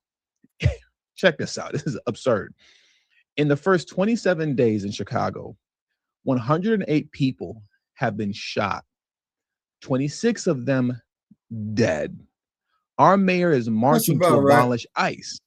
How about you work to abolish the killing in our streets? 95% of Black killings are done by Black people. Black people need to focus on resetting the culture, not ICE. And I couldn't agree more. I couldn't agree more. But let's focus on the top portion of that statement. In the first 27 days in Chicago, 108 people have been shot and 26 of them dead. When I thought to myself, well, let me look into this a little bit more, to see how factual it is. And I know Jamal Green wouldn't get on the internet and lie, but you just got to double check these things for yourself. I came across this here from the Chicago Sun-Times. I didn't know that this existed. And this is called Every Homicide Victim in Chicago. So they track this, right, daily. So now what you see here when you look at the bottom left-hand corner is that 30 people have been killed in Chicago in 2026. So we're looking at a killing a day. Every day, somebody in Chicago is getting shot and losing their life behind that bullet. And when you go over here in the right-hand corner where it says victim list, I mean, it just really speaks volumes, and it really hits you like a ton of bricks falling on your chest when you're reading the victim names and you're seeing over and over and over the same statement being made. Look at this here. Let me zoom in just a little bit and we could read this all together. Check this out. Okay, so look at this here, victim list. This database lists the names of everyone killed by another person in the city of Chicago. It's compiled from Chicago Sun-Times reporting and information from law enforcement agencies and the Cook County Medical Examiner's Office, and updated every day. Look at this here. You got to forgive me on some of the names, but we have Vico, I believe the name is Vico Culture. Vico Culture, a 38-year-old male, died January 30th, 2026, after being shot around 4:44 p.m. We have Pierre White, 35-year-old male, died January 30th, 2026, after being shot. We have an unknown 31-year-old male victim who died January 29th, 2026, after being shot. We have Robert Parker, 37-year-old male, died January 26th of 2026 after what? You guessed it, being shot. We have Diane C. Fisher, a 44-year-old female, died January 26th of 2026 after being what? You guessed it, shot. We have Robert Gary, 29-year-old male, died January 23rd, 2026 after being shot. Oliver Alexander Safran, I believe the last name is. Well, Oliver was a 23-year-old male who died January 19th after what? Being shot. I mean, we can just do this all day. Troy M. Hollingsworth, 37-year-old male, died January 18th, 2026 after being shot. Everybody's getting shot and losing their lives out there in Chicago. People are getting taken out left and right on what seems to be and feel like a freaking daily basis, okay?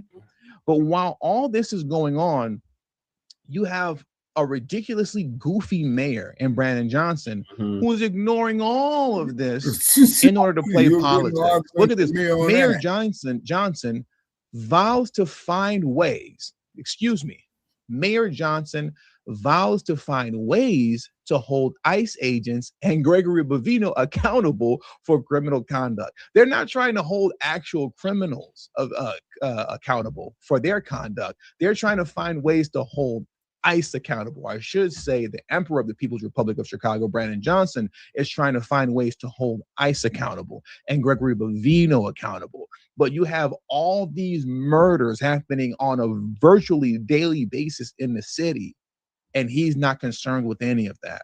Once again, he's trying to play politics and talking nonsense. I want you to take a look at this clip here. This is Brandon Johnson recently at some little meeting or function where he's just talking foolishness. And it's foolishness that we've heard him speak before, but let's hear him talk about it one more time, because where we're going by the end of this video, your jaw is just going to drop. But check this clip out here first.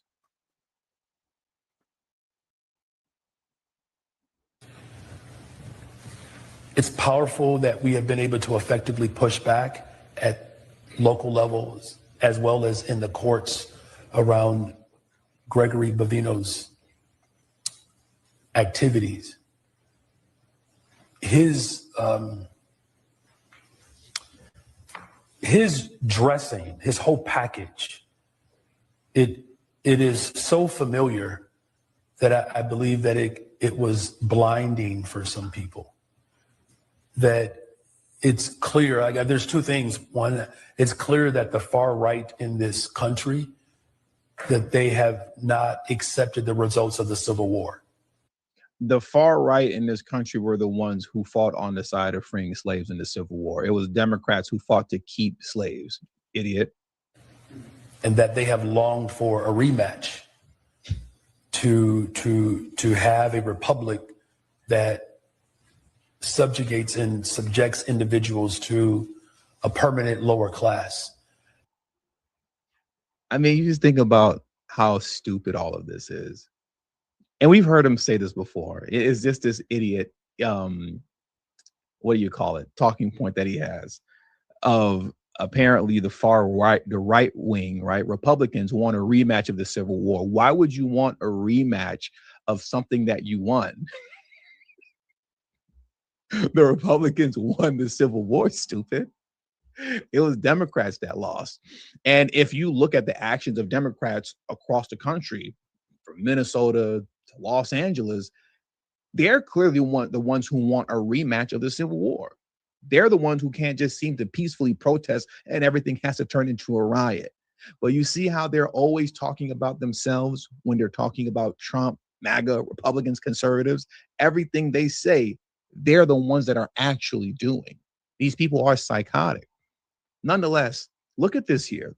I want to go back to the original article that I showed you earlier, because like I said, when I read a couple of paragraphs from the last article that I just showed you, and then we transition to this next video clip, it just goes to show you how much people like Brandon Johnson could care less about the livelihoods of his constituents, right? And how the Brandon Johnsons across the country, speaking about Democrats as a whole, they could care less about the American people, let alone the people that they're supposed to be serving. Look at this here, though. Let's go back to this article.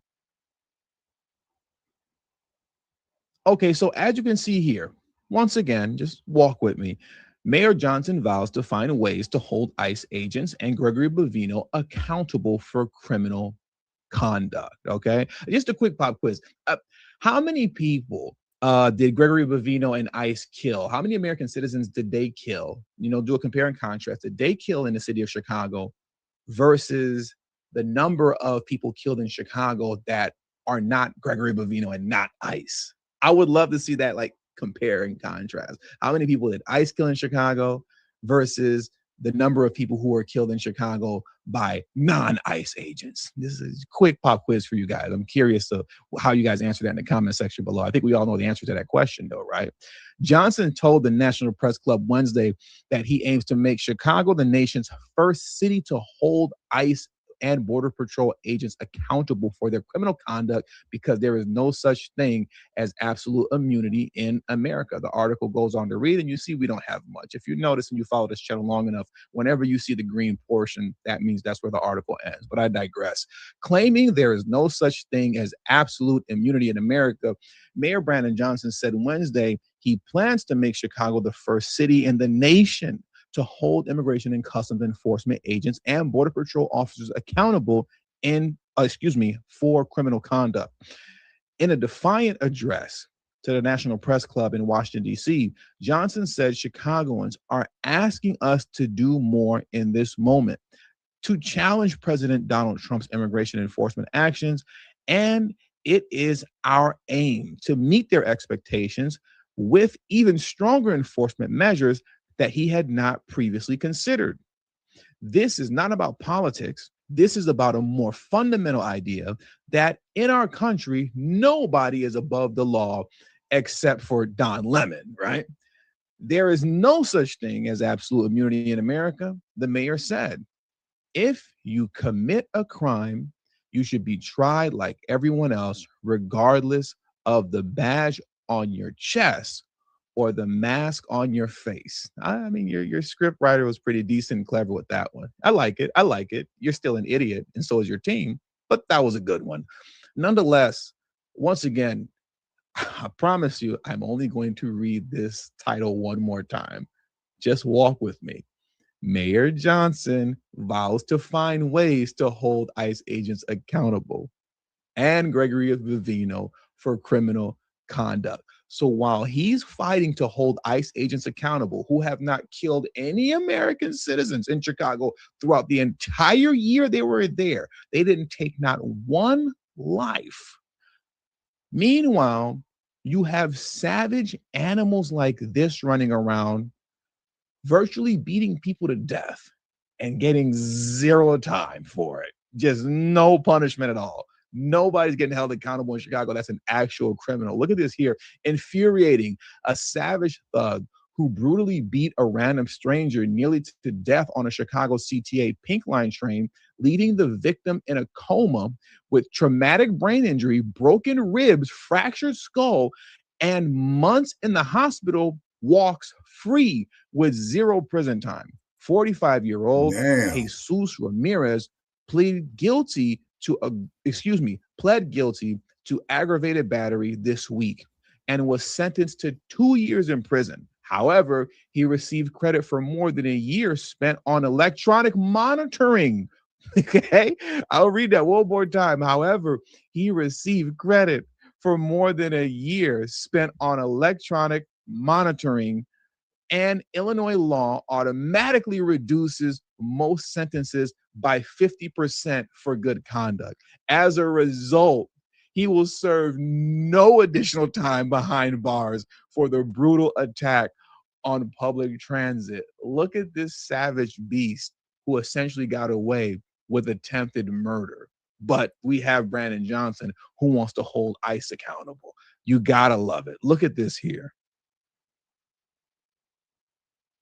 Fox 32 in Chicago, as a local report says, a man accused of nearly beating another passenger to death aboard a train will not spend any time in prison. The 44-year-old suspect pleaded guilty to aggravated battery. He was sentenced to 2 years, but received credit for over a year spent on electronic monitoring. And that's your guy right there. Savage beast. Can we read one more time what this wild animal did to a human being? Just one last time. I'm going to leave him up on the screen while I read it. All right.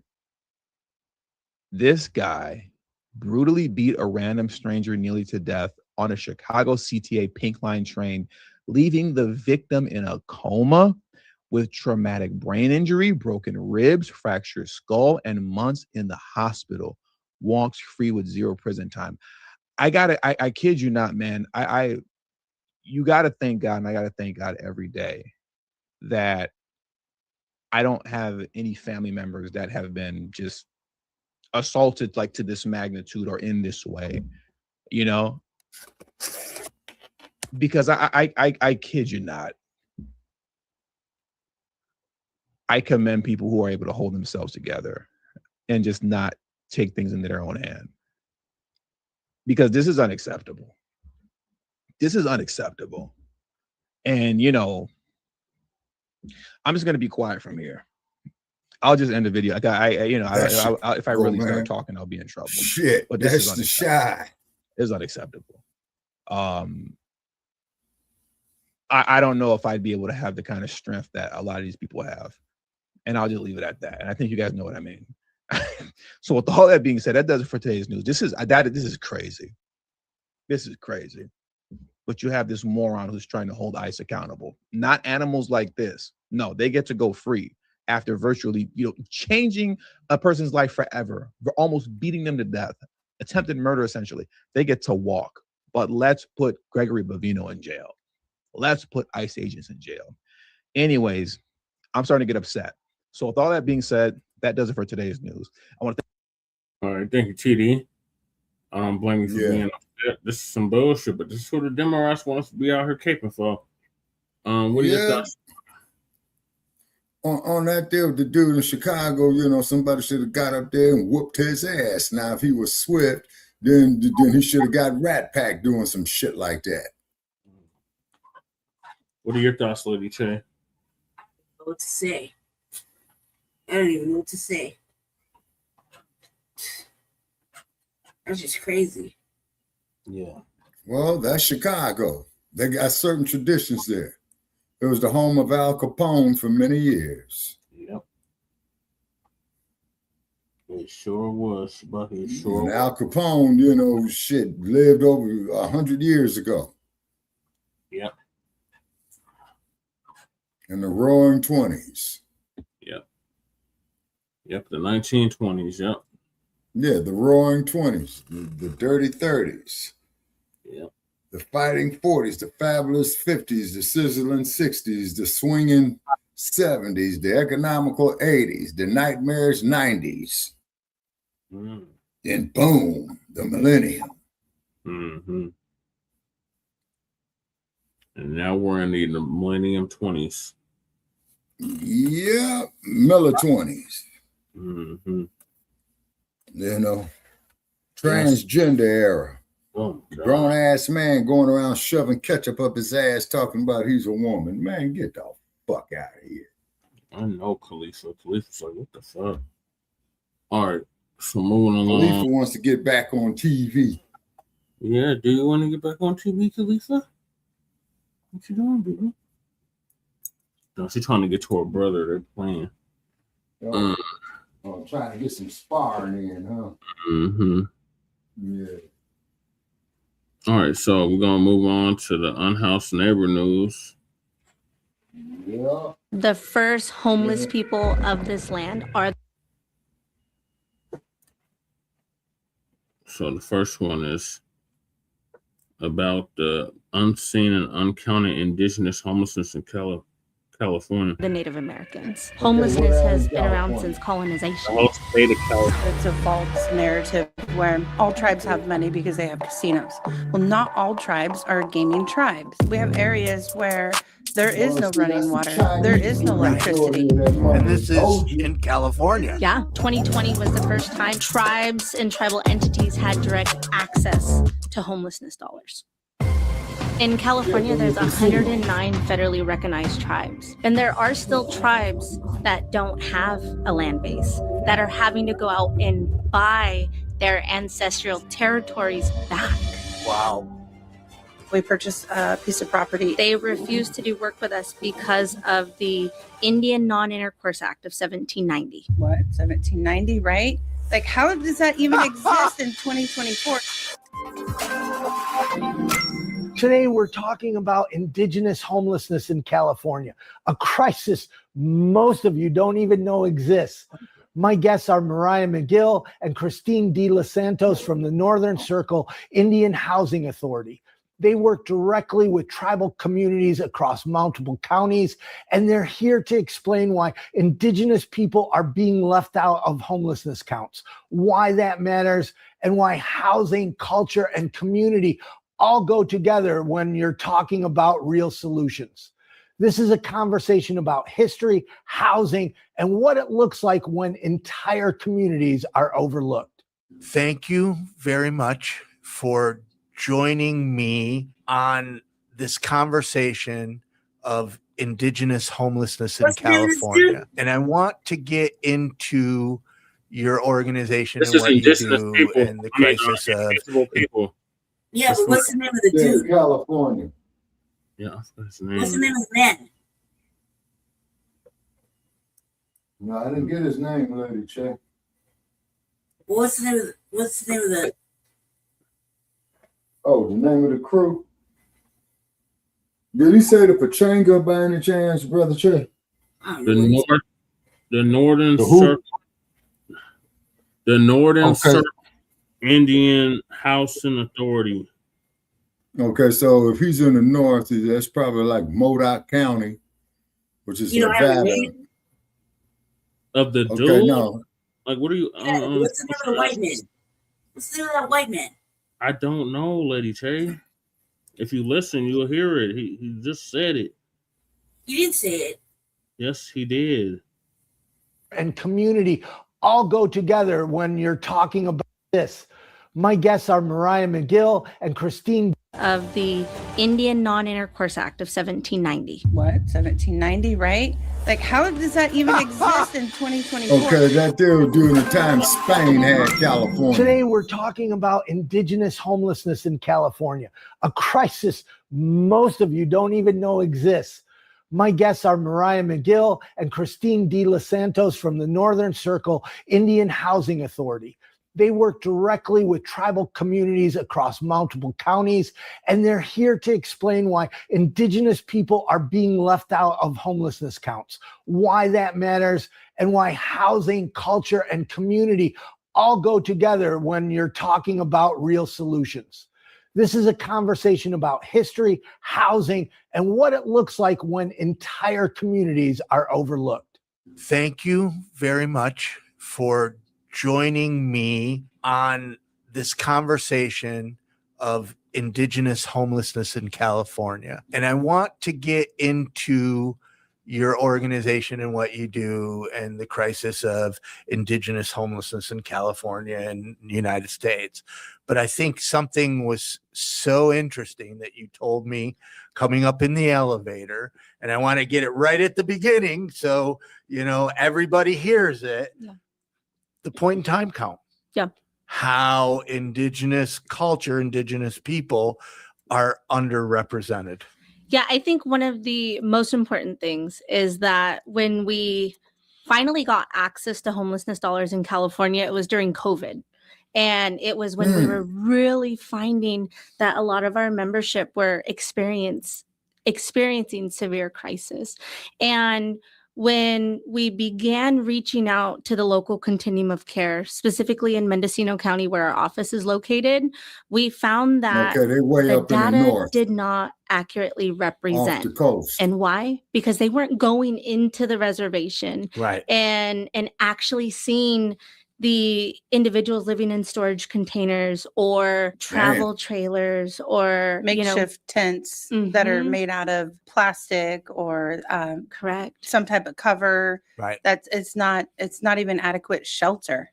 And in California, there's 109 federally recognized tribes. And that is Whoa, huge, can you say that again? 109 recognized federally recognized tribes in California. Yes.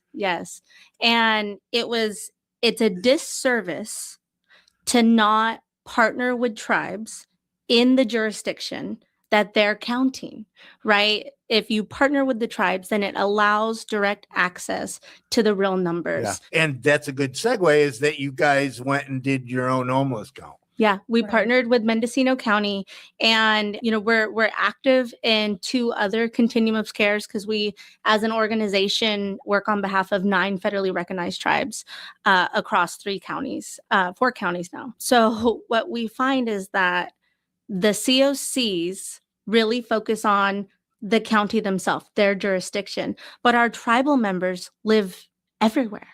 Right. So it's like the borders of the COC are inaccurate. And when we have tribes scattered throughout the state, we have to have representation in multiple continuums of care. That means we have to have multiple licenses. We have to train staff to input data in multiple locations. So it's set up right now in a way that does not honor the tribe's sovereignty, and it also doesn't allow for that data to be accurately represented. Clarify, honor the tribe's sovereignty. The sovereignty meaning like their own being able to connect directly with the tribe as a sovereign nation. Got it. Right? It took until Assembly Bill 1010 where tribes were actually even considered through the California Department of Housing and Community Development to be a developer. Before then, tribes didn't have access. And that was in 2019. So we're seeing as new legislation comes out in California, as tribes become more present in like the Department of Social Services, in community development, we're gaining that access and able to flex as sovereign nations. I do want to add on something. So with that partnership with the counties, so it's really important to have that relationship with the county or the city with the tribal communities, because that's the only way if we're working together. I mean, maybe it could be there's a barrier of like, we don't actually know who to speak to at this tribe. Right.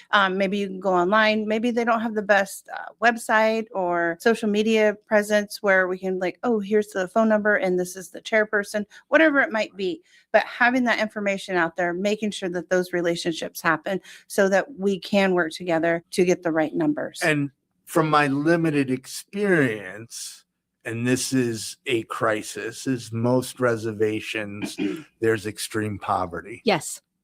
That is rarely talked about. Yes.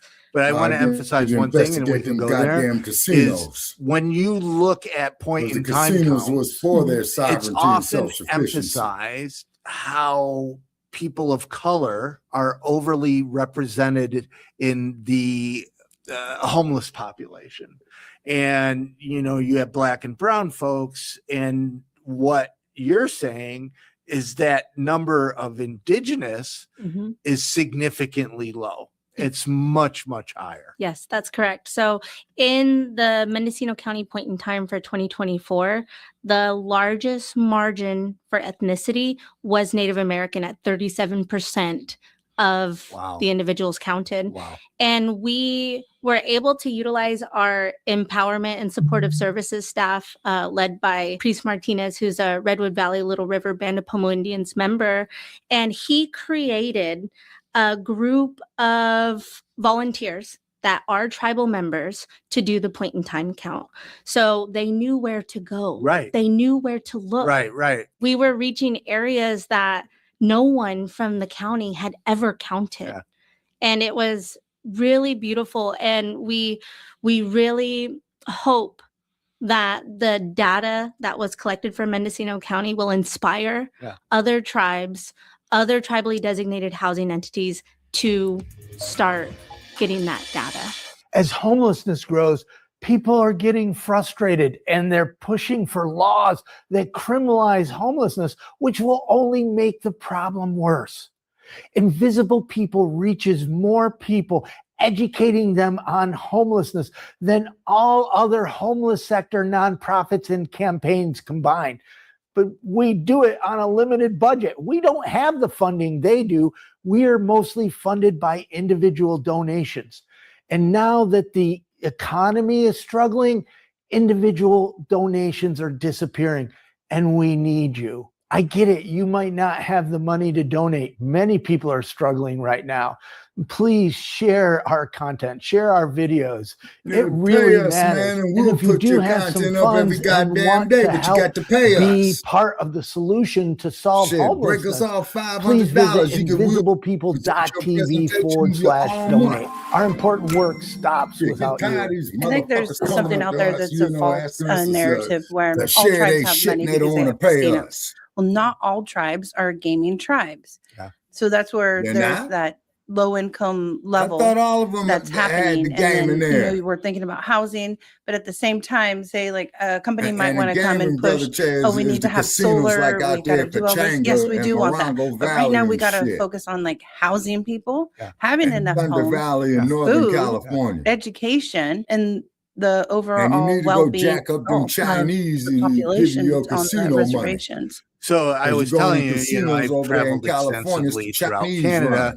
run. Went to 24 cities in Canada. Biggest honors in my life as a white person was being given an indigenous name, and that was so I can go on to reserves. And there's extreme poverty.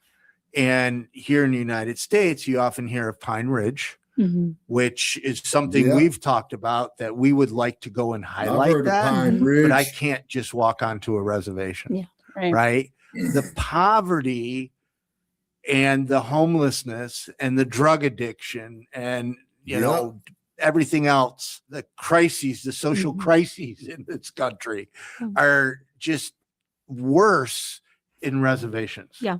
Because of the poverty. Oh.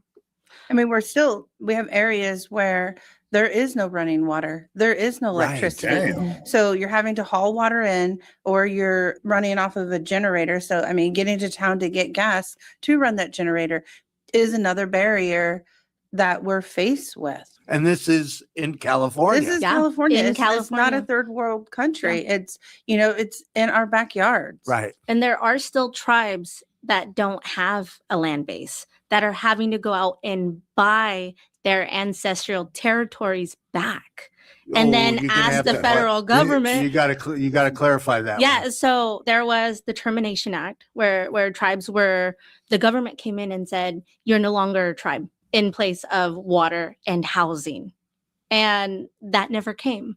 And tribes were forced to relocate. We had a big thing that happened in California with the Round Valley tribe is they had the Nome Coat Walk. And it's basically a California Trail of Tears where they were pushed from Bernie Falls over Mendocino Pass into a so rural but so beautiful area and forced to be there. Yeah. And so That many sounds people like had the died, and that's something Sequoias. that happened for many tribes. The Palabana Mission Indians And has it's not reported. yes, it's not the history that we learn at school. So I want to touch on that a little bit more please. too, because brother, okay. So another everybody's crew they bragging had about there being was forced the Ohlone. to do this walk, but Brother Checcs. maybe some of those folks were warring tribes. Now they're having to be taken from their area, and now we're going to live Yeah, next door to each other. OHLONE. So what are we creating? That generational Yeah, trauma that's what I even was trying to more. tell Bianca We're before having she to, started cussing live me next out. door to our Bianca knows. enemy. Right. Lack of a better word. Yeah. So it just creates this more vicious cycle. Because you got Ohlone And, College it up just there in adds to the problem. Alameda County. And for anyone that says, well, why don't they just get along? Look at our Congress. Yeah. Exactly. Exactly. So one of my uncles, actually, his great grandmother was on that walk, and so he has so many different stories of, people that were lost on that walk, and then being forced to live in this area. For those that don't know, and I haven't even talked about this in many, many years, it's part of the history of homelessness in this country, is the Trail of Tears. Yeah. Can you talk about that? Well, I did just want to say that the first homeless people of this land are the Native Americans. That's one of the things we always like to share because it opens people's mind. Homelessness has been around since colonization. And so we always like to put an exclamation point on that. Now, as far as the Trail of Tears, I'm not as knowledgeable. But I did want to share that in 1851 is when Peter Burnett had a state of address in California, and he had demanded war on the tribes, a termination of the tribes, the Indian Removal Act of 1830, right? So it's that was Andrew we Jackson. see this not only in California. This morning I was doing research on the tribes here in the Chicago area, and I had learned that the Potawatomi Band of Prairie Indians are now having to buy land back here in the Chicago area after being forced out. And, it's not a new story. It's happened in California. It's happened here in Chicago. It happened in every state, in every region of this nation. That's why the hockey, and again, the the hockey first team in homeless Chicago. people. Well, all of it is so heartbreaking. The history of America is really dark. Yeah. In many different areas, and especially when it comes to people of color. Yeah. And women, Mm-hmm. LGBT. Yeah. I did the Canadian road trip, and I wasn't. I wasn't prepared for it. Was learning about residential people of colors, what they saying, what they did. And to black I will people. tell a story that is a South Dakota story, so it's an American story. But basically, residential schools were the government partnering with churches to genocide. Mm-hmm. So the story that I know was a residential school in South Dakota, where a native girl spoke her native language, and she was punished.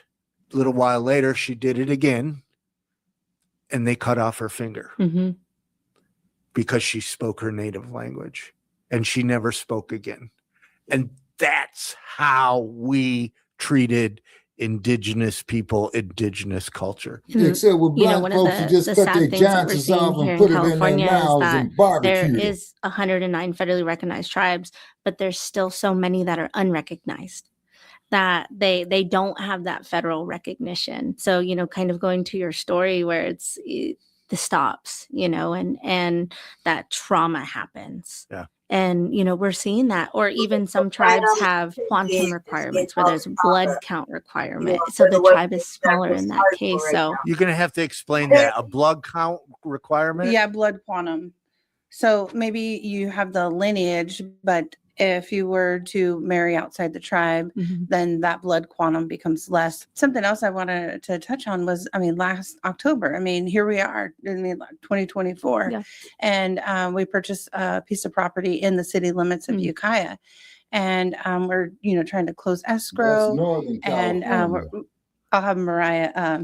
we're in the process of working with a title company, and one of the requirements was to be able to record the property and to have the funder also on the property as well.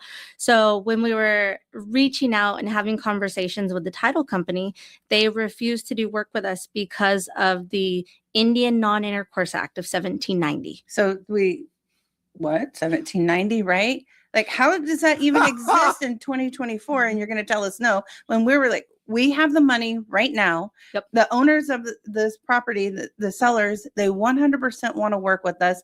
There is no barriers whatsoever, but you're going to pull this law from the 1700s and say, no, we can't help you do this. Like, how does that even make sense? So we kept looking and looking for another one. And finally, we landed a title company and we were able to proceed. But recently, for another property for a development we're working on in Butte County, I had reached out to a title company for a preliminary title report. And they said, nope, we're not doing it for the tribe. Because if we can't pinpoint that we're going to get your business for title insurance, we won't do it. So I had asked, I said, hey, is there anyone else in the area that will do this work for us? And she said, oh, I don't know. And that was the end of the conversation. I did a Google search, found the next person. I said, hey, is this a real thing? Next phone call. She said, no. Next phone call. We will have that preliminary title report to you next week. That's a good segue. Tell me about your organization. Yeah. Tell me what you guys do. I mean, obviously, you're housing developers. Yeah. Probably do some other things. Yeah. So Northern Circle Indian Housing Authority was established in 1979, and we are a TDHE, and that stands for a tribally designated housing entity. So tribes utilize us as their body for housing. We do housing, community development, and then Social with services. social services. And 2020 was the first time in California, tribes and tribal entities had direct access to homelessness dollars. 2020.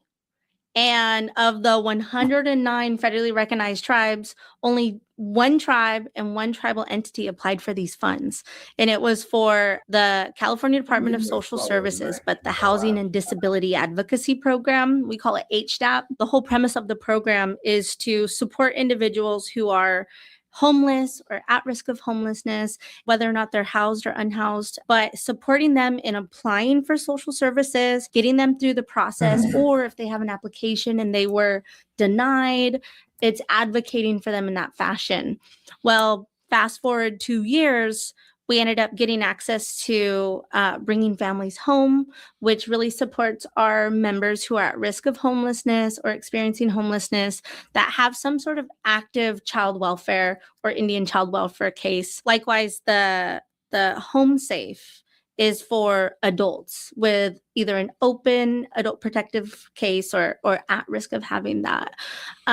So we've branched into not only housing, but now social services. And like Christine and I, say this all the time, we are honored to now be an entity that can serve someone from living on the streets or in their car or in a hotel and have them stay with us until home ownership without leaving. You don't get that at the county, go to social services, go to this program, go to that program.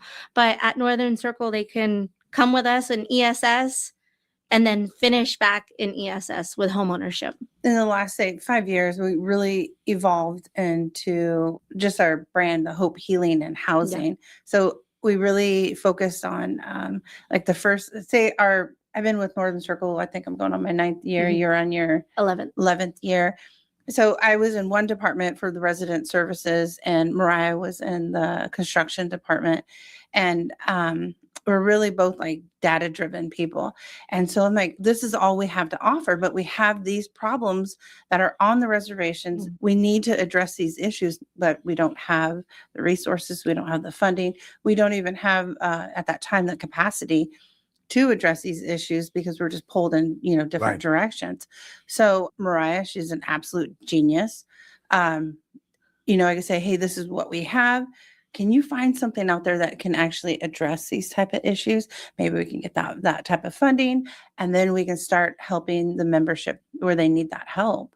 Yeah, since the beginning of COVID, we've been successful in bringing in $98 million to the organization. Wow, but And that's probably still not enough. It's not enough. There's never enough money and there's never enough time in the day. There's never enough staff to get these tasks done. And the fight never ends because although there's so many funding opportunities, tribes aren't always eligible. Right. Even in California, you think of a state that's so, forward thinking and at the forefront. Tribes didn't have access to funding through the California Department of Housing and Community Development until 2014 with the first ever tax credit project. Well, that was a big number and, people just automatically react to that. Mm-hmm. But you look at, you're serving 3 counties in California and there are probably a lot of land there and a lot of people.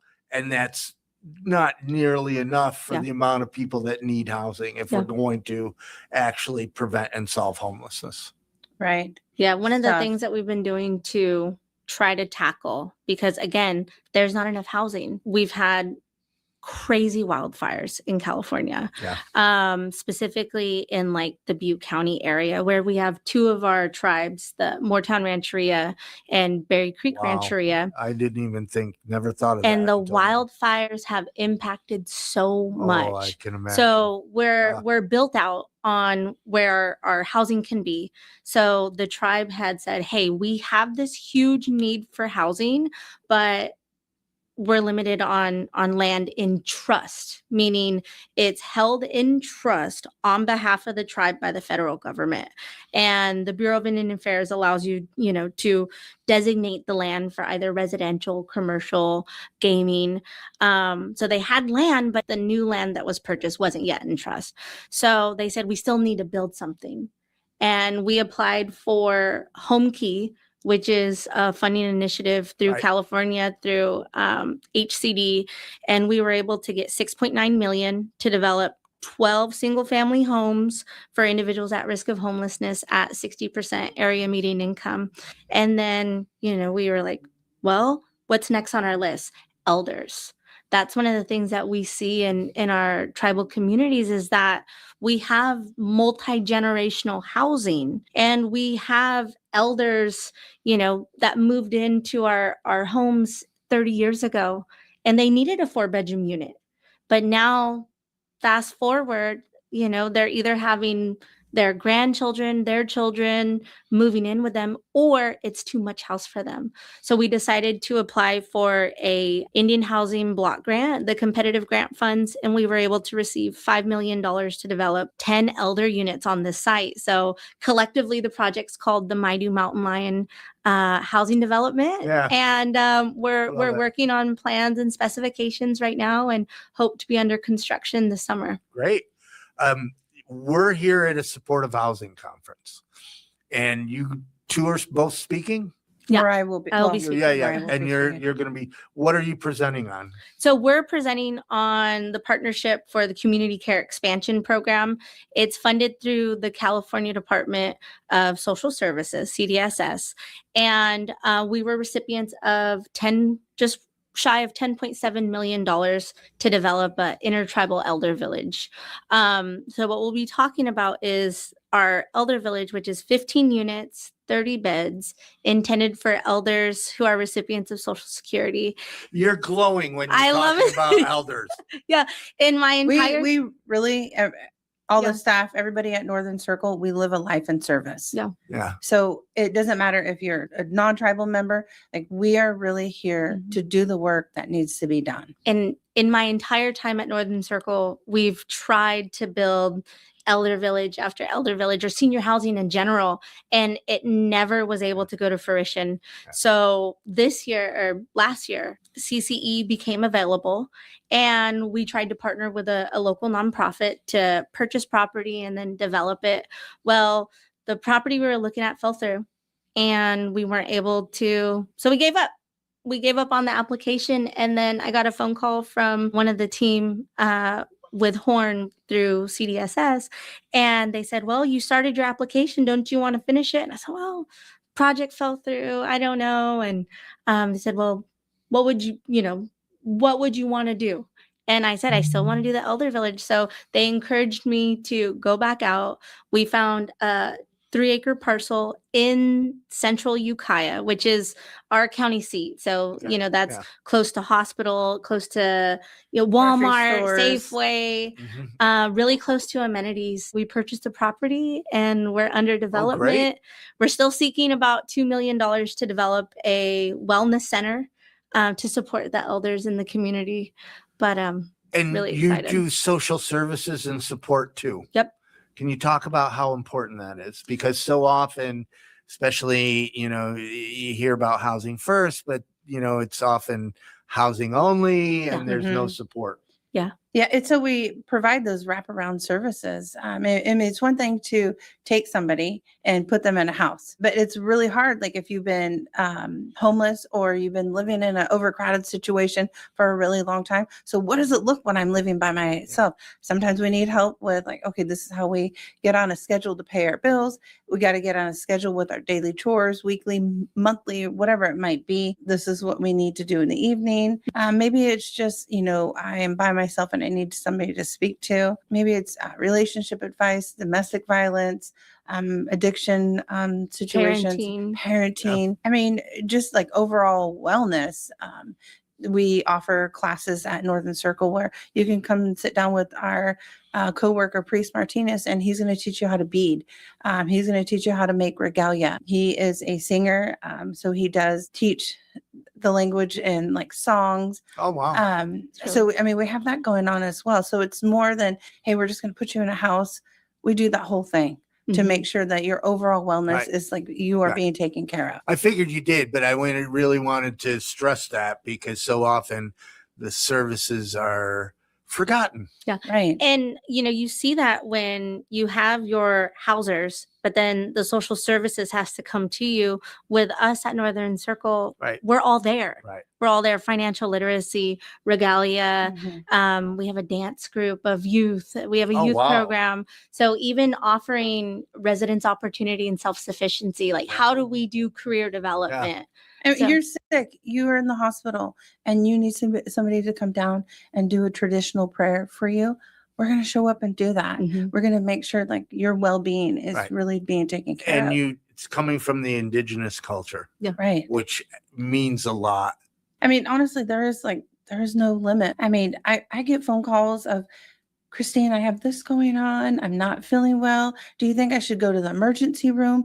Or like, what should I do? I'm like, okay, let me Google that. It looks like you have a rapid care in your area. Here's the address. You just have to go from here to over here. You can do a walk-in. I mean, there's no limit of like what we're going to respond to. But the thing is, it's like really important to show up every single day and like earn the trust of the community members. I mean, if you have the respect from the elders in the community, and then you're going to be able to have those conversations, like that's going to make the work go forward. If you can't have that partnership, you can't have that relationship, it's not going to go anywhere. And that's one of the beautiful things about the elder village that we're working on is it's by the elders for the elders. We're having them come in on every phase, on the concept, on the site plan, on the unit plan, because who am I to tell them how to live? Does the property actually Yeah. flow? Yeah, Where are you going to be your most comfortable? Like, it's not where Christine feels comfortable. Yeah. It's not where Mariah thinks everything Yeah. should be best. We want your You tell input. us. You tell us what's best for you. Yeah. I have an interview with an indigenous man from Yellowknife, Canada, when I was visiting, and he tells the story. I won't mention the nonprofit. It's a big national nonprofit. You can go find the video if you want to know who I'm talking about.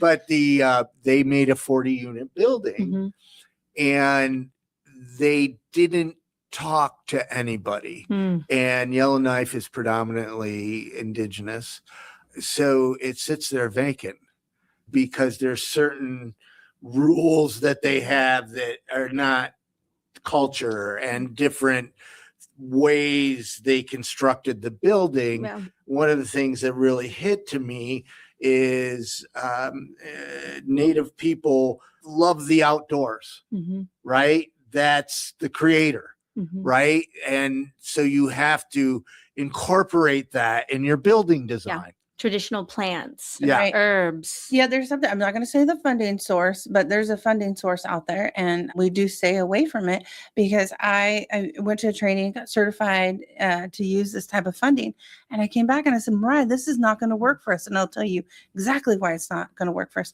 It's very institutionalized. Yeah. Tell me I'm in jail when I'm actually not really in jail, because I'm getting like jail vibes from this type of structure. Right. And that's exactly the point I was trying to make. This 40-unit building, this gentleman was telling me about. Home. Yeah. That's not home. And it sits vacant. Without including the community, you can invoke more harm. Yeah. Right. You're adding triggers for historical trauma, right? It's like, bring the community in, and it's partner with tribes. If you want to do something indigenous or to add culture, partner with the people you're looking to serve. Yeah. Get their insight. They are the experts. They are the people. Add them. Yeah. Is there anything you'd like to add? Really grateful for the opportunity. Absolutely. When you reached out, I was shocked a little bit, and I was like, oh my gosh, he wants to talk to us, and really honored to be able to participate. And I love that you're elevating tribal nations, tribal people, indigenous people. We would love to come up and do documentaries and whatever we can. If there's stories, I've been trying to get on to Pine Ridge for years. So anybody watching or listening has a connection. I just want to thank you because, when I saw your name on the list and what you were speaking about, I just, that's the conversation that we need to highlight. We try to focus on topics that aren't being lifted up enough, or organizations that don't have the funding to lift up their topic. And I do just want to encourage the viewers that if there's legislators in your district that have never been to a reservation, take them out. Yeah. Because you have no idea what the tribes are going through unless you go out there, unless you see what the standards are. That's why I want to do documentaries, because I have heard stories of poverty on reservations, but I've not seen it because the stories aren't being told. Please come out. It's something that I do want to touch on as well is, so the approach that we're taking, obviously this government approach, it is not working. So taking this holistic approach to the communities is what is going to make the difference.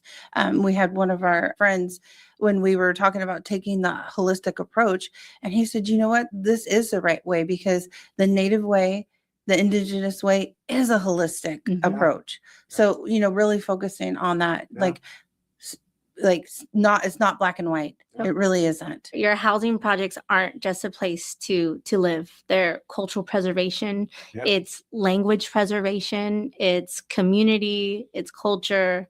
Yeah. Well, thank you very much for spending time with us. Thank you. Thank you.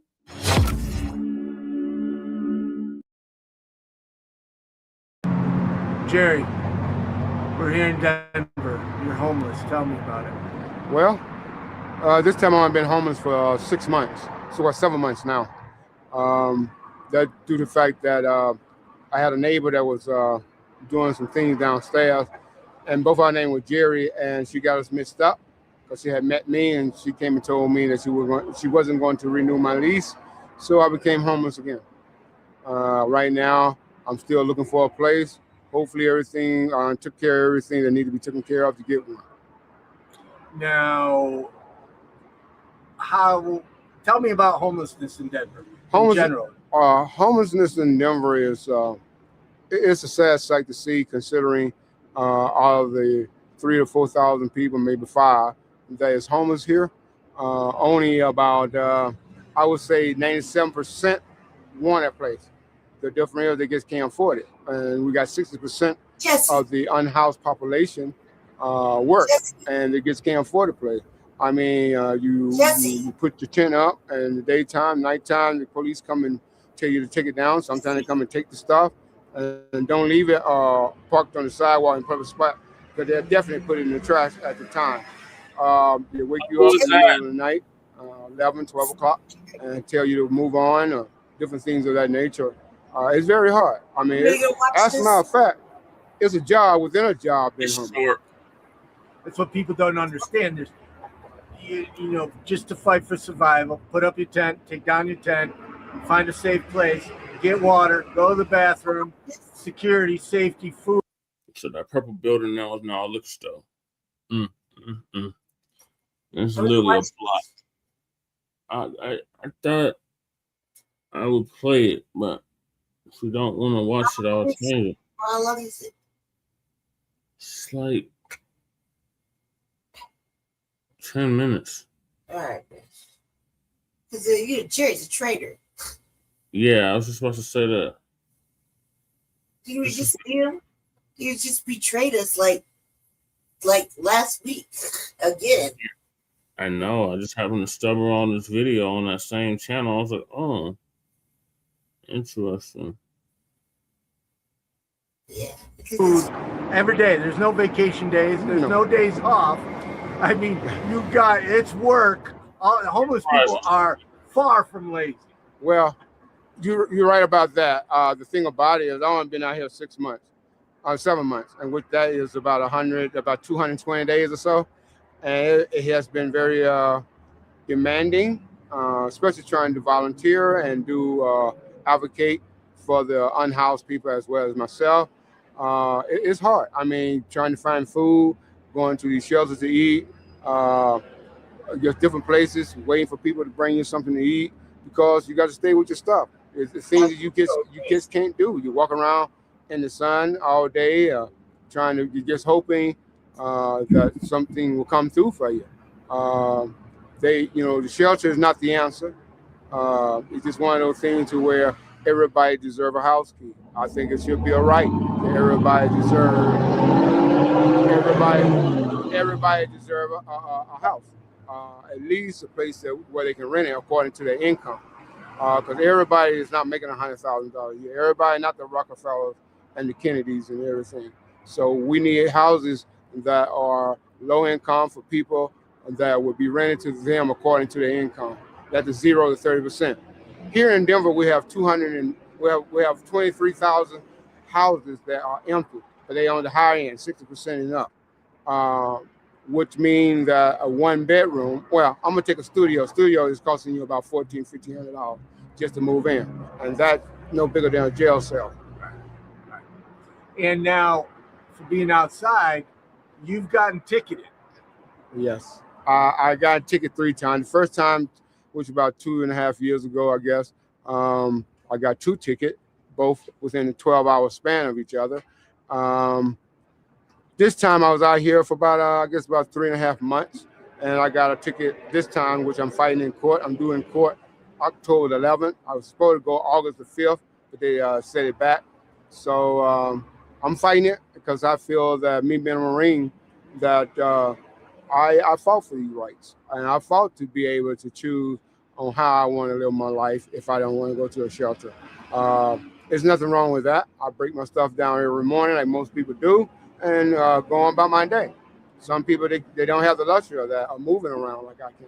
So what was the ticket for? The ticket for urban camping. Urban camping. Urban camping. So setting up a tent. Setting up a tent, being in a tent.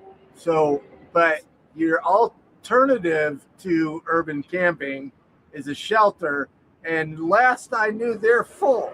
All the shelters are full, especially during the wintertime or when it's cold out. They are very full. As a matter of fact, the women doesn't have nearly enough beds. They don't even have showers at some of the spots where they go take the women. So I think it's kind of odd that you can provide the men with all these things, but not the women with everything that they need, the necessity of life. But the irony of giving you a ticket when there's no place for you to go, and is just insane. Yeah, I think that's oxymoron. I think ludicrous. I think that, like they say, you continue to do the same thing the same way, expecting a different result. That's insanity.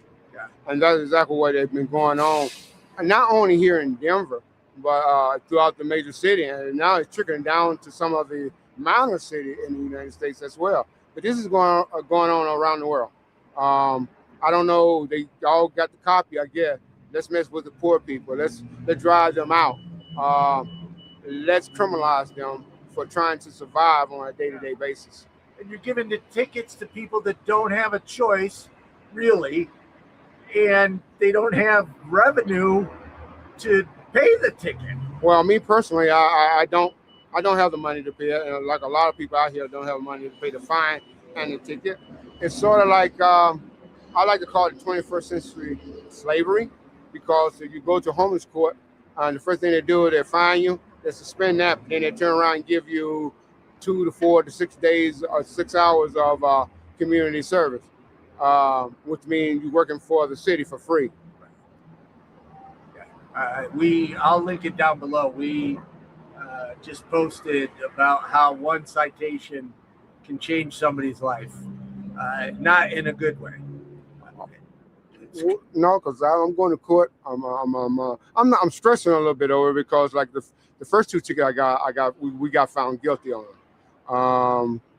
Even though the jury came out and asked the judge if they fine us, would they be able to pay the fine? Then they came out and asked something else, and the judge told them no on both account. They couldn't do it. But she suspended our sentence, one of my cases, and gave me 32 hours of community service, which I just got through winning that case in, I think, March, give or take, on the community service that I do out here. I took witness into court when I set up Jerry Eville on the corner of 27 and Arapahoe here in Denver. I had like 30 people standing there, about 20 tents up. And we kept it clean. We blended in. We wasn't causing no problem until the mayor decided to do one of his famous sweep at Jesus Saved, and sent everybody down there, and they didn't want to go along with the program. So Jerryville moved to another location and let them have that one. But at the same time, all this came about because there was a couple of people in the neighborhood that wanted trash pickup at the camp, and they wanted porta potty.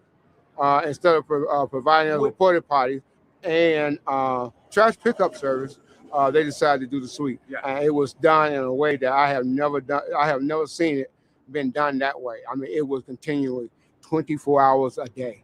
They were doing sweeps constantly. So, just to that's a hard time. Porta potties, trash pickup. Yep. Actually helps the public. I mean, it helps homeless people. Yes. But it helps the public too. Yeah. Well, and when you guys the people asked for porta potties and trash pickup, the city came and did nonstop sweeps. Yes. All the way up until after the election.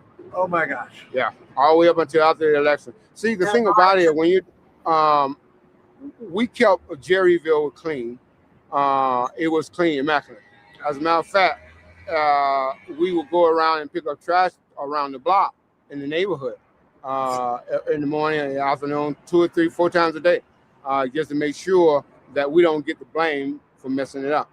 So that's one thing I always stress to everybody: keeping your camp clean, keeping your area clean, clean up around the neighborhood, get to know the neighbor, don't be a hindrance to it. And it paid off for Jerryville and a couple more camps, as a matter of fact. What would you want people to know about homelessness? House people. What would you want house people to know about homelessness that they probably don't know? Well, I have been saying this for the last 5 or 6 years. House people are no different than unhoused people are no different than the house people. Everything that a house people does, a homeless person does as well, except for one thing. They don't have a place to call their own. They don't have house keys. They are living nomad. And the reason why they are living nomad is because the government failed to put money on the lower end of the spectrum, but they put money up on the high end. You can't have trickle down. You can't have it. It doesn't work that way. You got to start at the bottom, and because the one who already have, they have much. They don't need anything. But that's not the way the government works. The government works by looking out for the corporation and the rich. And everyone here knows that the poor people have always carried the United States government. If you had 3 wishes, what would they be? Well, one would be that I get my place, but not only me, but everybody out here that want a house, they get their own place as well. Secondly, I wish that we have shelter, I wish that they would be built in a humane way, showing dignity and respect. I wish could be individual rooms to where people can have privacy, because privacy in this day and age does matter. And thirdly, I just wish our government would step up and do the right thing. And that is providing funding for HUD so they can build 0 to 30% income level apartments that people out here can afford. Great wishes. Thank you very much for talking. And thank you.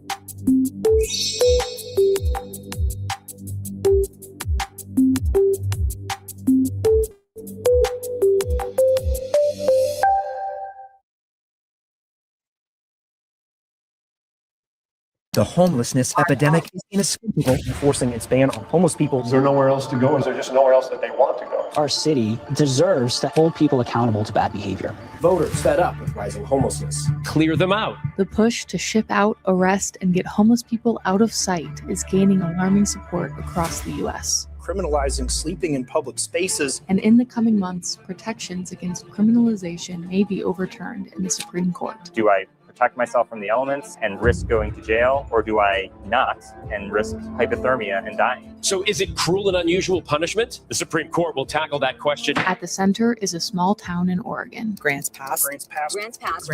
Invisible People founder Mark Horvath investigates what's really going on in Grants Pass right now. We get a ticket just for trying to live. 30 citations in a year and a half. I've been to jail 5 times just this year. So this park is probably the most controversial. They hit me with a stick.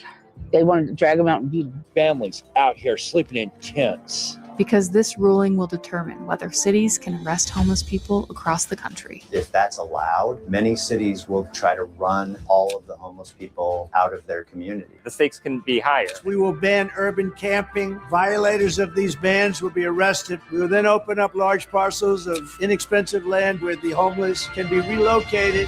Rather than addressing the structural happening right now. Many politicians from both parties and at all levels ignore proven solutions to homelessness, opting instead for a punitive response that will only make homelessness worse and hurt all of us. Criminalization punishes the one group of people who have no power to fix the crisis. The GPPD had my stuff thrown away, and in one of my totes was my son's urn. My son's forever gone, and I only have a piece of him, an urn necklace that I keep dear to my heart, that's things I can't get back. It makes it really hard to want to keep going on. All I can say to people is don't forget what it is to be human. Be kind. We're all just trying to survive. If your issue is that Black Lives Matter, if you care about the experience of LGBTQ people, if you care about people living with disabilities, if you care about the elderly, all of these traditionally marginalized communities are going to be impacted. If those are your issues, this is your issue. We knew we had to go where it all started, and with the boots on the ground, we met up with co-founder of Mint, the mobile integrated navigation team, who does outreach and bridges the gap for the houseless in Josephine County. Good morning, sunshine. Did you take your medicine? Do you need water? I'll grab you some water, okay? You're welcome. Homelessness in Grants Pass. We're seeing new people each week out here. A lot of elderly are forced out of their home, foreclosures, etc. A lot of them have been out here for a long time. There are people out here being ticketed to move their tent site when the city hasn't given them an alternative solution to be able to be that's safe. There are no affordable housing or low barrier shelters, and rent keeps going up and up. And so we're seeing more and more folks having to live in the parks or in parking lots with their cars. That's where the city's kind of designated places for them right now. But even in these designated areas, they must move to a new park every 3 or 5 days. And even then, once they settle back in, they're often still not left in peace. The cops give us tickets for any reason they can find. Scattering rubbish, being in the buffer zone, tent being too big, like you name it, I've gotten a ticket for it. I got my notice this morning. I have to move. Having to move every week is ridiculous in itself. That you have to pack up your whole camp, everything, your food, your clothes, your bedding, and it doesn't matter if it's raining, snowing, whatever, we have to move. If we're there when we're supposed to be moved, we get a ticket for being there. It's hell to move from park to park. It seems like every single time you get to your tent or get your camp set up and start getting livable again, it's time to move again. They have made it impossible to feel human just because we're homeless. Like, we're not supposed to exist. We get a ticket just for trying to live. Where are you staying at? Right over here. This is the home for the week. Here at what we call Tent City.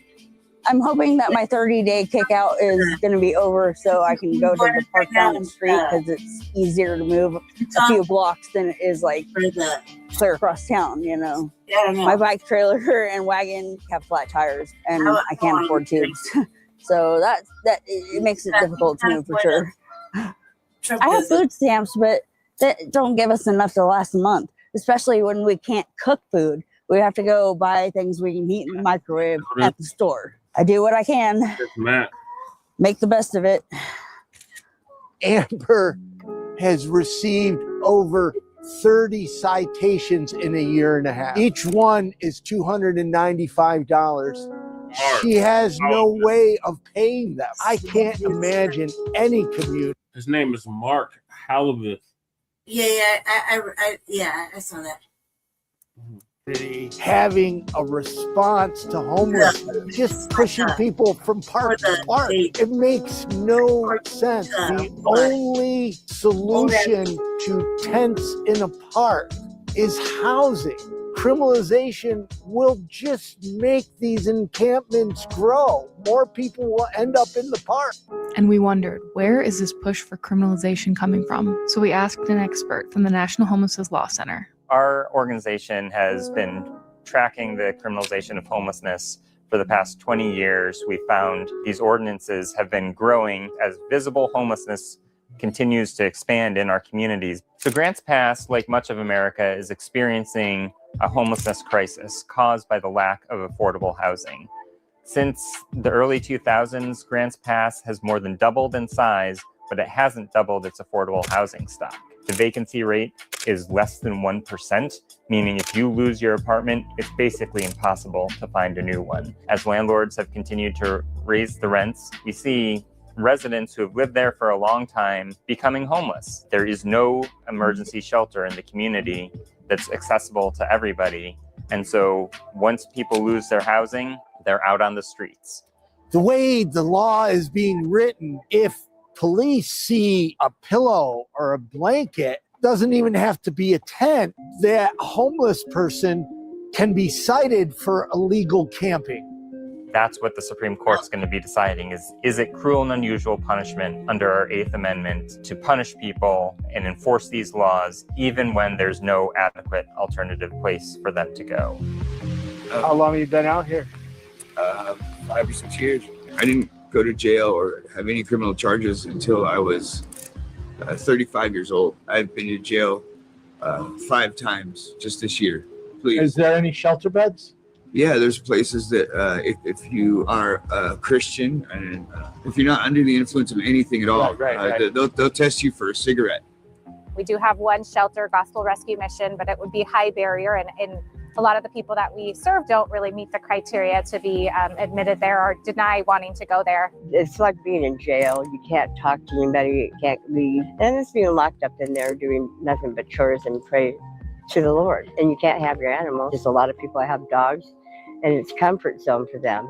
Same with my cat. You would go into a shelter or housing if there was, provided dignity and you could take your cat. Yeah, I would. Yeah.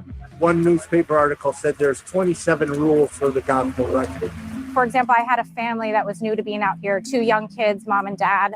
Mom and kids had to go separately. Dad had to go to another place and they couldn't see each other for 30 days. No smoking, no dogs, no drugs whatsoever. They also have to be physically able to work. So if they have a disability that prevents them from being able to work, then they aren't qualified to go to the shelter. Gospel Rescue Mission has never been an option for me. I was on the phone with a woman and it was practically like, well, come in and fill out the paperwork, we'll give you a key. And then I told her that I used a cane and a walker and it would be great if I could work in the kitchen because that's what I do. And she's like, wait a minute. Use a cane and a walker? And I'm like, yeah. That would mean that you wouldn't be able to do the chores we would need you to do. So yeah, right now we haven't got any room for you. And I was like, whoa, 5 minutes ago you had room for me. You were happy to have me there. And they force religious programming. Yeah, so I think it's an hour in the morning and an hour in the evening of daily religious church services that they need to attend. For those of us who aren't in organized religion, that's against my religious beliefs to be forced to go worship something that isn't necessarily my higher power. How long have you been out here? I've been on and off for about the past 15 years, but this time around I've been out in the parks past 3. I used to clean houses, and because of the COVID, I had lost my job, and here I am, like still trying to find work, still trying to survive, and yeah, barely doing that. So I'm on the HUD list. It's like a 6 to 8 month waiting list, and that's if you can find a place that accepts HUD once you get the voucher, and you have to have some kind of income to pay your part of the rent. It's hard to go looking for a job when you don't feel human because you haven't showered in a week. Like it's pretty bad, and people in this community treat us like we're garbage. They drive by honking their horns like wee hours of the morning. They yell at us, get jobs, and it seems like you get a step forward and get knocked back 10 steps, So how long have you been homeless? 6 months. 6 months? What happened? Me and my boyfriend, we lost our property because we didn't pay property tax. So I lost my calicos and my dog and my garden for 13 years. So it's been pretty rough. What is homelessness like here in Grants Pass? Well, it sucks. I like to cook and bake, and I can't do that out here. It's wet a lot. It's kind of sad too, when you're out here and it's raining all the time, and I'm blind in one eye and I trip over a lot of stuff. As old as I'm getting, it's getting up there in age. You don't move around that easy or get up that easy anymore. That's your home. Yep.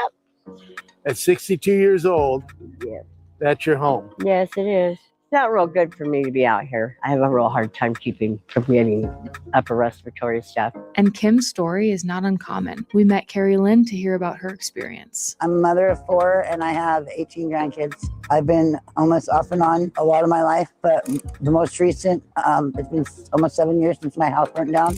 I have COPD, so I have to be on a concentrator. I just got told by the lung doctor in Medford I could get a transplant, but I can't get the ventilator because we can't run it out of the van. We're working on getting housing. The Mint Angels are helping me. They helped me a lot, actually. They got me my phone. They paid for the service. We work with the Alliance for treatments, and they give us a Front card for gas.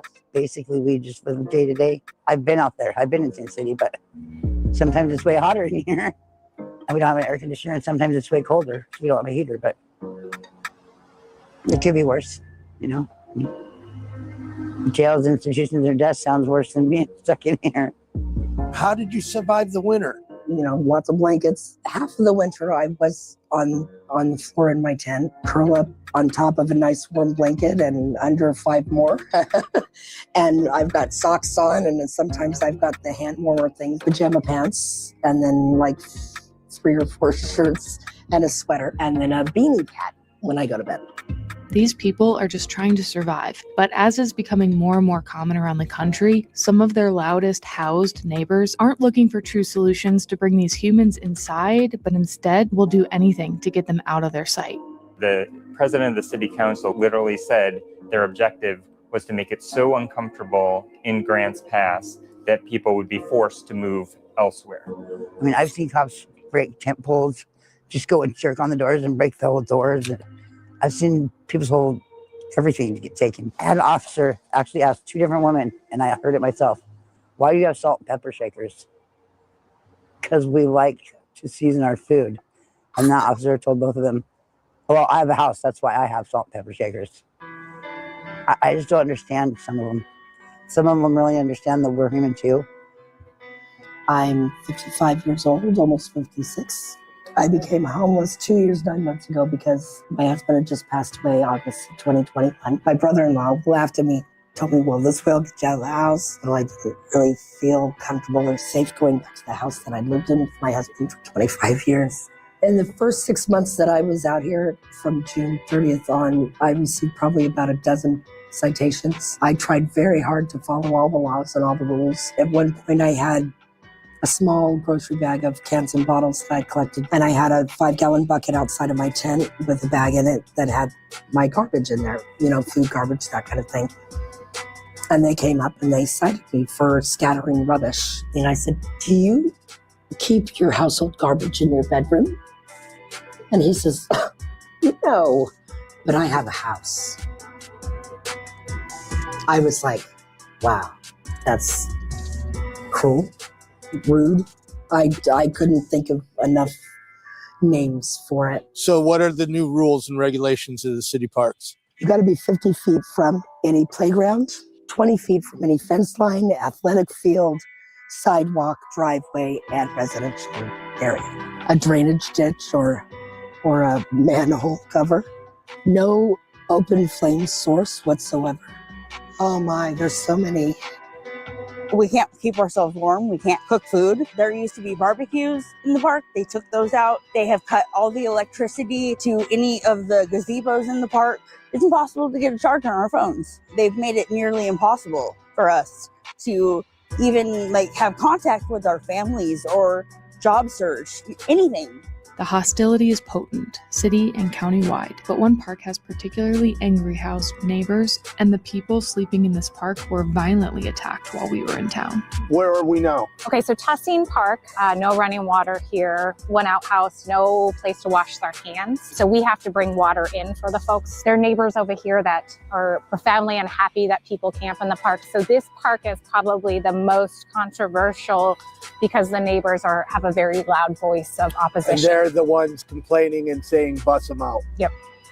They're trying to say that all homeless people are either alcoholics or drug users. All homeless people are not alcoholics or drug addicts. I can say that because I'm not a drug addict. I'm not an alcoholic. How do you survive out here? Day by day, it's a constant struggle on where we're going to get our next meal, medical attention, shelter. It's a constant struggle. The MIN program has actually stepped up and they're trying to help as much as they can. The city doesn't want to recognize the fact that we've got a serious problem. I've actually seen regular families, women that have got kids out here sleeping in tents. Josephine County had the opportunity to declare our county a homeless state of emergency and get funding from the state, and our county decided that there wasn't an emergency. I think they're realizing that they were wrong. Well, if you had the funding, what would you do? Low barrier shelters, urban campgrounds. I mean, I think that's the first, foremost in navigation centers. They need a place to go alternative to the parks where they can get wraparound services. And I do believe I'm pretty in tune with this community, and I think they'll use it. I'm confident they'd use an urban campground or a low barrier shelter. When we opened our emergency shelter, we had max capacity of 49 and it was full every night, you know, so that speaks to the desire to be indoors. We are in Medford, a neighboring city right next to Grants Pass. Medford has partnered with nonprofits to create solutions to get people out of the parks and on a path out of homelessness. So we started with apartments. We have some group housing. We have low barrier programs, including a congregate shelter, medical respite program, both in the congregate shelter and also at a hotel. The idea is to meet people where they are and then help them take that first step in the direction that they want to go. Everything's optional. And then bring those barriers down and then offer people support. So it's site management, 24/7, case management, and peer support specialty to help people connect the dots in their life according to their plan for success. I've seen what happens when a community embraces change and looks to have kind of progressive tools to give people those steps out of homelessness. Because you can't criminalize poverty away and you can't criminalize homelessness away. Recognizing that the lowest point in someone's life doesn't define who they are. And depending on the program level that we're looking at, we've got between a 25 and a 65% success metric for people who are progressing to the next step of independence. We've looked at other communities that are showing, especially when somebody is unsheltered homeless, they go into drug and alcohol treatment. If they're discharged back to the same environment that they were in before, you see metrics ranging from 0 to 2%, maybe 10 or 15%, depending on the program. And so even our low barrier program showing 25, 35% success rates, that's tremendous. And you allow dogs. We allow dogs. Animals. And all these units have heat and AC and lights and a power outlet and all that fun stuff. Grants Pass is in the same place right now I think that Medford may have been in 10 or 15 years ago. A decade ago, Medford was very concerned about what would happen if a program like Rogue Retreat opened something like a transitional housing tiny house village. I'm driving up and it's a pretty residential area. Yeah. And I'm like, no way, we're in the wrong place. Do you know what's across the street from us? Huh. Preschool. Wow. The darndest thing happens. Once you give people hope and a place to live, people really aren't homeless anymore. And it changes the conversation. It changes the circumstances. People want to take those steps forward in their life, and they want to be good neighbors too. And what we found is that we're integrating really well into this community, and being more in a residential community is more dignified for our guests. And we're seeing people take up case management quicker and take steps from the low barrier program into the transitional housing program a lot faster than we were seeing at the old place. And I think that that has to do with being in a neighborhood that's more conducive to those changes. Grants Pass is criminalizing homelessness, moving tents every 5 days. How do you get your life better? And here in Medford, they're actually working to help people. The Medford solution saves lives and saves taxpayer money. I like staying in this area because this is where I raised my kids. My son played Little League on this baseball field. This is my 25 years or more history is in this neighborhood. I was a stay-at-home mom because basically any job that I had, every bit of money was going to childcare. I have never been arrested. I don't have a criminal record. I am out here due to unbelievably uncontrollable circumstances, and I never expected to be homeless. I never expected to lose my husband. Suddenly, I get my first widow's benefits check here. It's supposed to be today, but I'm not holding my breath because I've had too many letdowns. First thing I'm doing is booking an airline flight and a motel down in Arizona to go see my kids and my grandkids. It's been the hardest thing of all, and it's been the only thing that I haven't been able to have control over. And I miss my kids so much, and my grandbabies.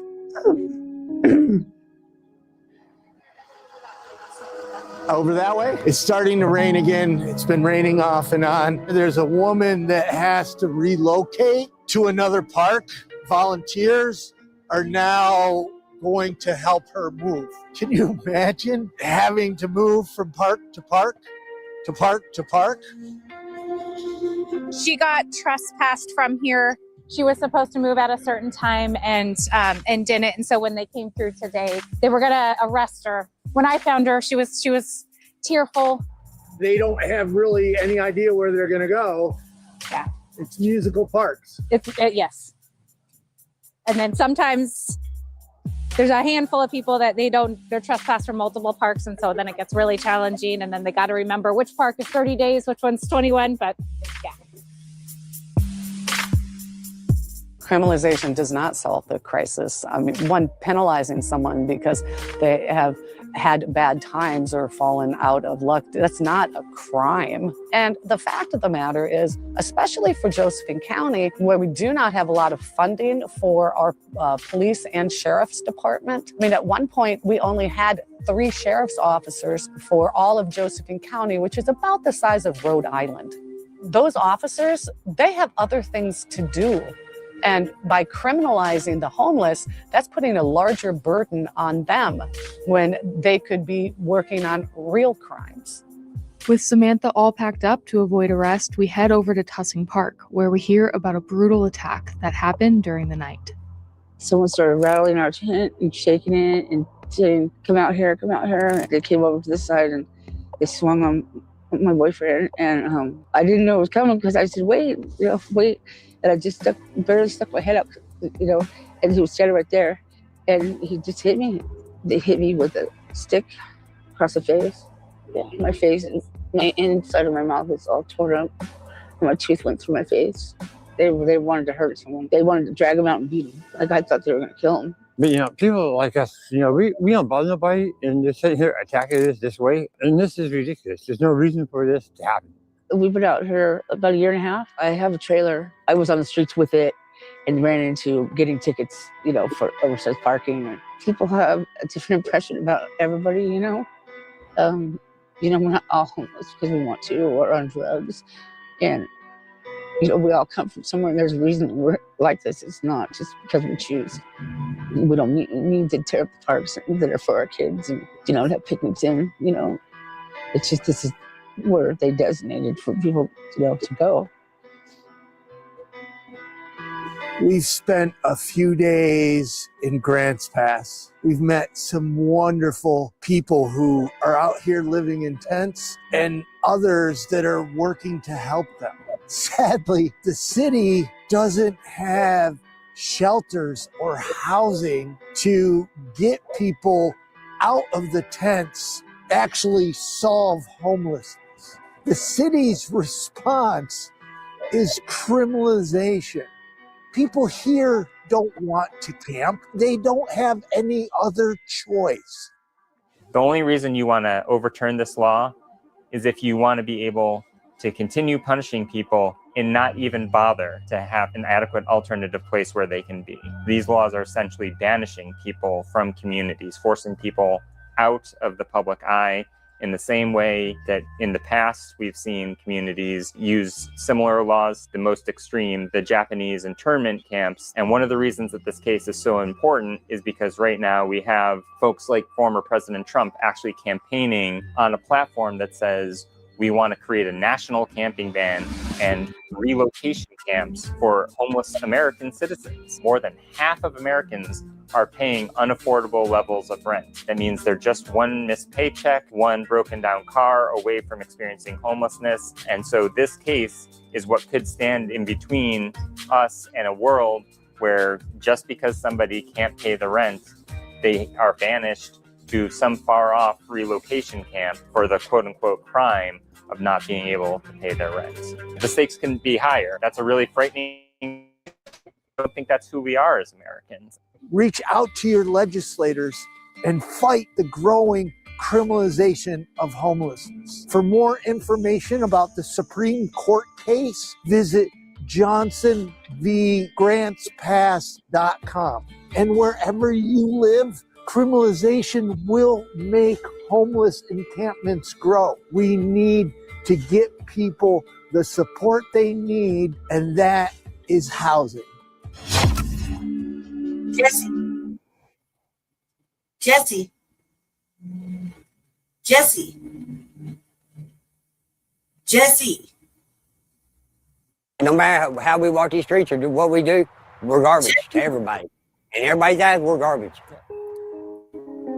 Tell me about homelessness in Louisville. It's It over. sucks. It's bad. I mean, There's literally nowhere to go. and it's such a lost feeling. Now they got a law that you can't even sleep in public anymore. So it don't matter where we go. What do you mean it's over? Yeah, Why it's you saying over. it's That was over? over. Yeah, that was over. This is a different one. And this is none of Randy, this is the subject is Unhoused neighbor news. Randy, goddamn. but can it And be Randy, current? Unhoused neighbor Randy, news? Randy, you don't have to be here, cuz you can go to sleep. I know, but this video is over. shit, Like, you know this that, is you know that. Oh my god, Randy. Okay. I'm just saying, cuz, like, we get current. Like, can we get in our state? Randy, What? it's a topic that affects every state. Yes, but this before the Not Supreme just Court. Colorado. Yes, but this before the Supreme Court thing. Oh my god, Randy. Okay. That's what I'm saying. That's all I'm saying. That's all I'm saying. What we do, we try to stick together. We all try to help each other. Yep. But it don't matter LMPD is on us all the time. bad. And we're clean. We cleaned up after ourselves. We Yep. picked up other people's trash. We cleaned up this field, and at one time I mowed this field. Just to keep it nice looking, you know. And we pick it up. You know, we're not trying to trash anything. We're not, you know, everybody thinks the homeless are trashy and they do drugs and everything like that. That's not taste. You know, we try to keep our place clean. We're drug free, you know, and we're just trying to make it out here. People look at you totally different out here. The people at the store, so walking down the street, they look at you totally different. Yep. And You're trash. Yeah. LMPD, it's derby time in the Ville, so it's cleanup time. We're pieces of garbage basically. And that's how they look at us. As long as we're out here, I work. I got a job.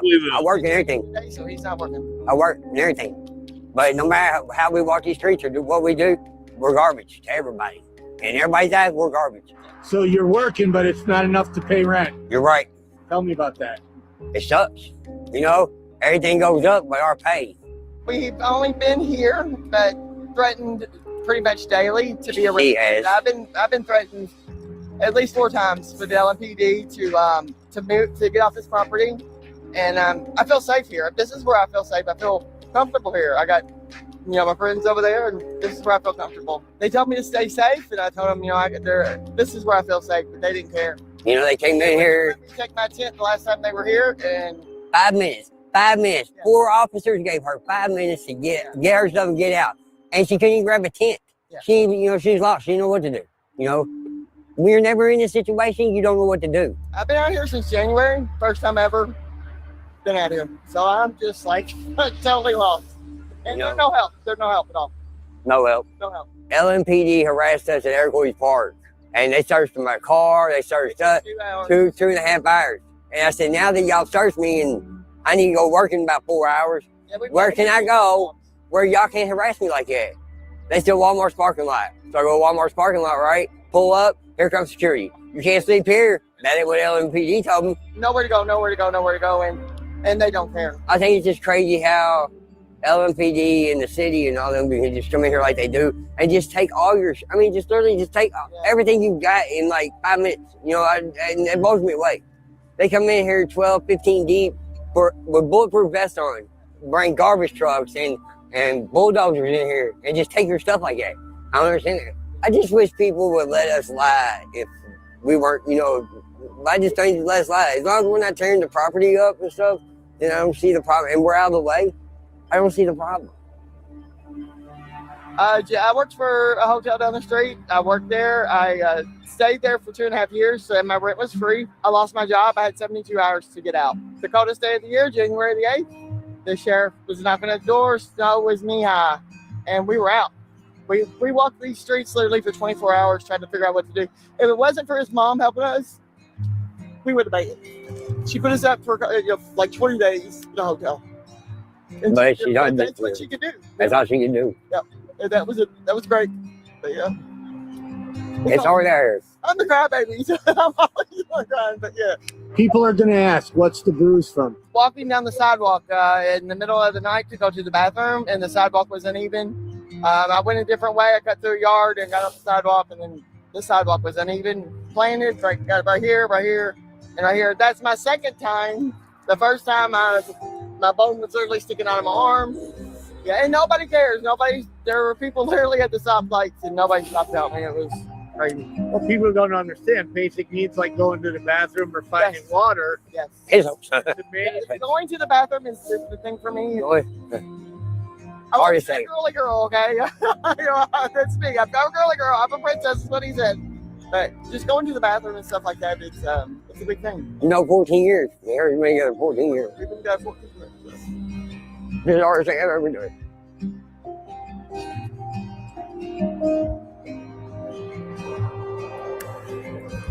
It's okay.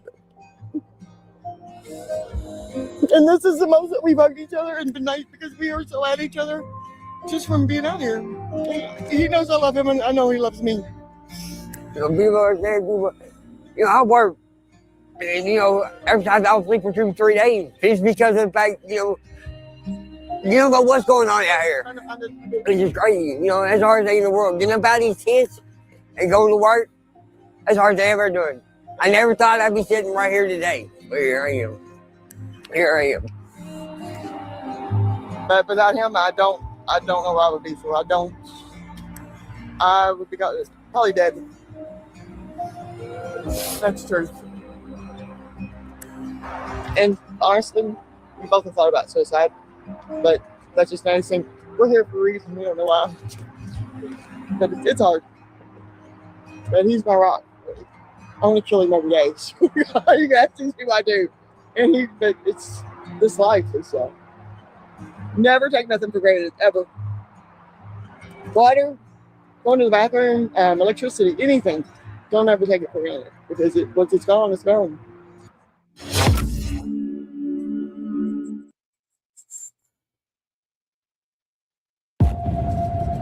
Stroll through Denver after dark, and you'll feel the weight hanging in the air. People lie on sidewalks where hope once lived.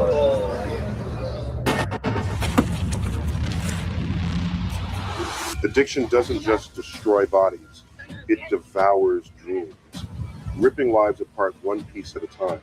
Behind every tent is a story that could be any of ours. This is more than homelessness. It's a warning of what happens when a nation looks away from fentanyl's grip to the deeper cracks of inequality. That's where I'm from, Pete. Denver streets are telling that story, whether we're ready to hear it or not. If you want to uncover those hidden roots and discover the paths forward, stick with me and watch till the end.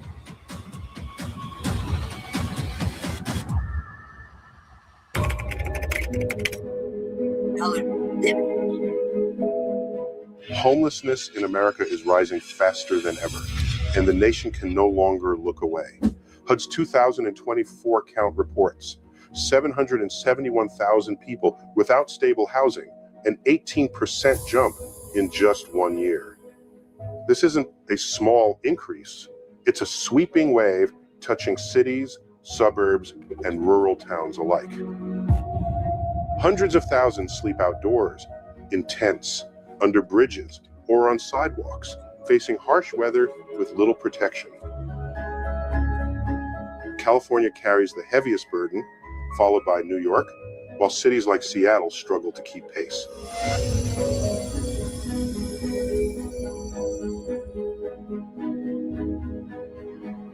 The crisis stretches far beyond the coasts. In Denver, roughly 6,600 people are homeless, a 12% rise from 2023.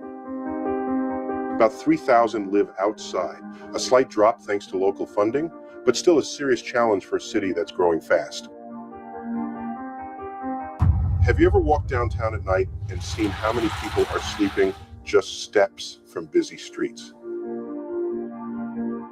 Families now make up a large share of the homeless population, including more than 100,000 children. Black, Hispanic, and Native communities are hit hardest, exposing deep inequities embedded in the system.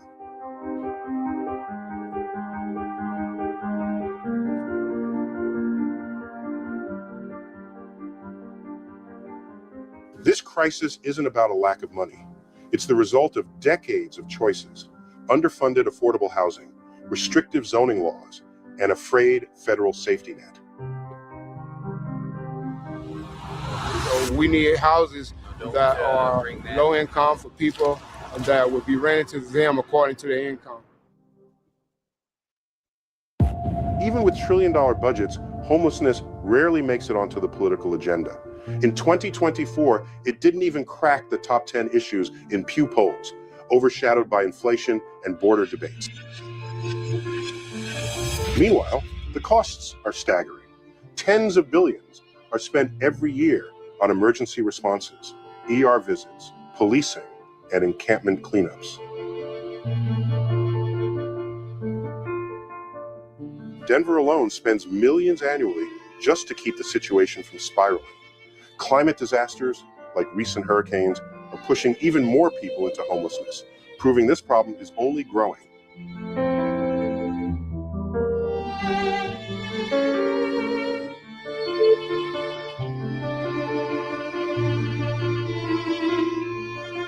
Federal action has fallen short. Biden's Build Back Better plan promised billions for housing, but delivered far less. States face different pressures. Texas struggles with migration surges, while California battles old tax laws that limit funding. The result is a patchwork system full of good intentions but weak follow-through. So the real question is, how long can we keep treating this as someone else's problem before it shows up at our own doorstep?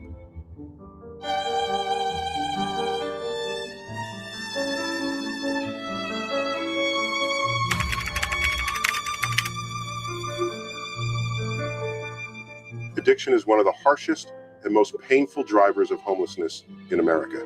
It's not the only cause, but it makes everything worse. Across the country, about a third of people living unsheltered struggle with substances, fentanyl, meth, opioids, or alcohol.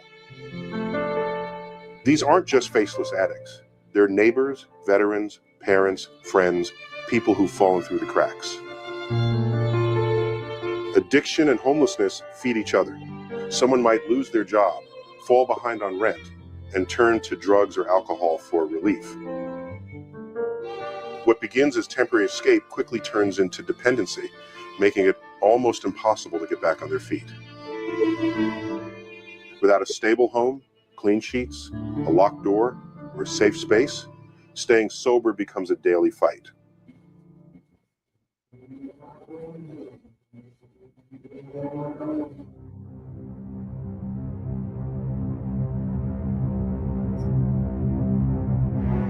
In Denver, fentanyl has taken a strong hold.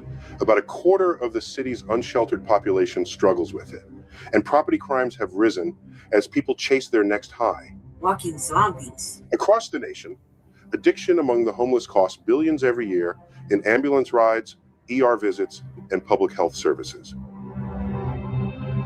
More than 30,000 homeless Americans die of overdoses each year, often alone in tents, alleys, or makeshift camps.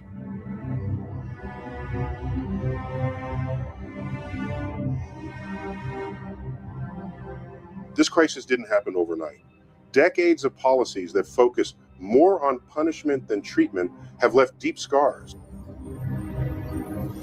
The war on drugs filled prisons while ignoring the root causes of addiction. Cuts to mental health funding in the 1,980 seconds pushed vulnerable people out of hospitals and onto the streets. Even today, settlement money from opioid lawsuits trickles slowly to local programs, while stigma still frames addiction in many communities as a moral failing rather than a health issue.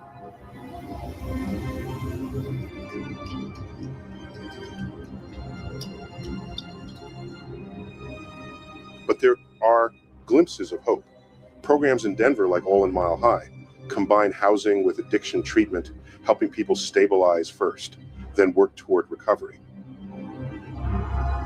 The results: fewer ER visits and better long-term outcomes. Other cities are testing mobile clinics and peer support programs, but scaling these efforts will require real political will and funding that matches the scale of the problem. Addiction doesn't cause homelessness by itself, but it turns temporary hardship into long-term exile. It's a national challenge that demands both compassion and clear-eyed policy. Ignore it, and every other solution becomes just a short-term fix.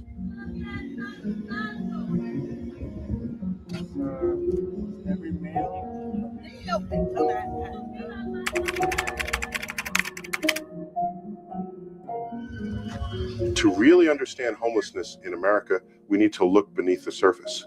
Addiction and visible street encampments are just symptoms. The roots run much deeper. This crisis didn't appear overnight. It's the result of decades of economic pressure, social inequality, and political choices that built a fragile system, one that cracks the moment life gets hard.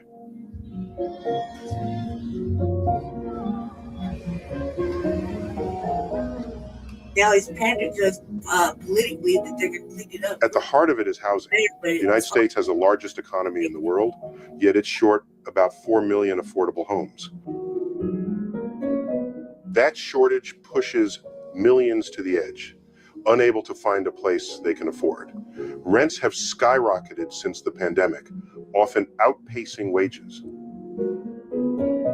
In many cities, apartments that were once modest have become unreachable for working families, seniors, and young people alike. Outdated zoning laws make this worse. Many communities still enforce rules that limit new construction, often to protect property values or preserve a neighborhood feel. Combine that with NIMBY attitudes, not in my backyard, and new housing projects get slowed or blocked. The result is predictable: fewer homes, higher costs, and more people pushed into unstable situations.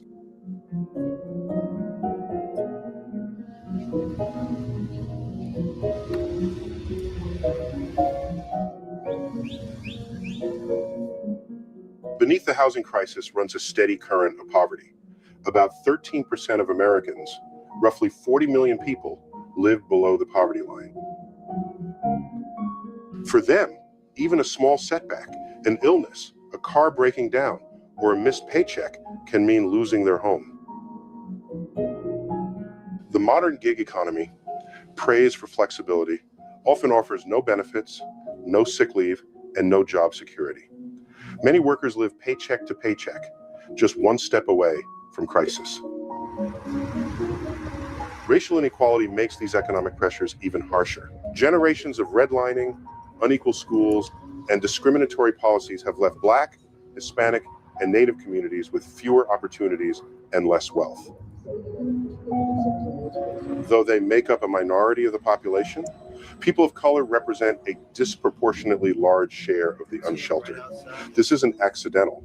It's the legacy of decades of exclusion and marginalization.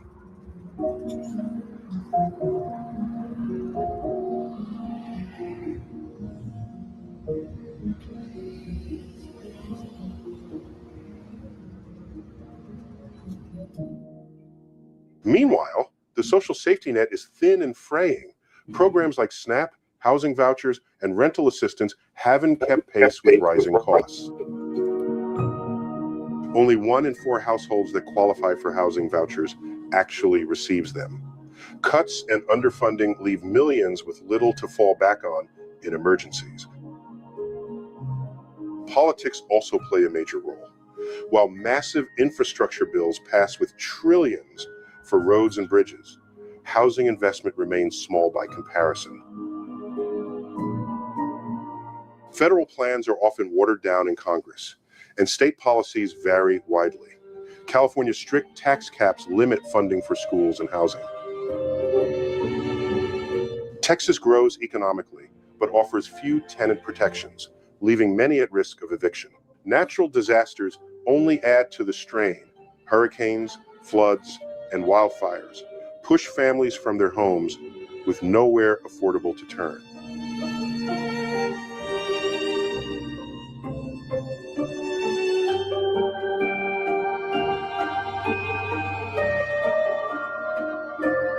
Denver offers a clear snapshot of this bigger picture. Rapid population growth, an influx of newcomers from higher cost states, and a 20% jump in rents have pushed the city's housing market to the brink. Without enough affordable homes, more people end up on the streets.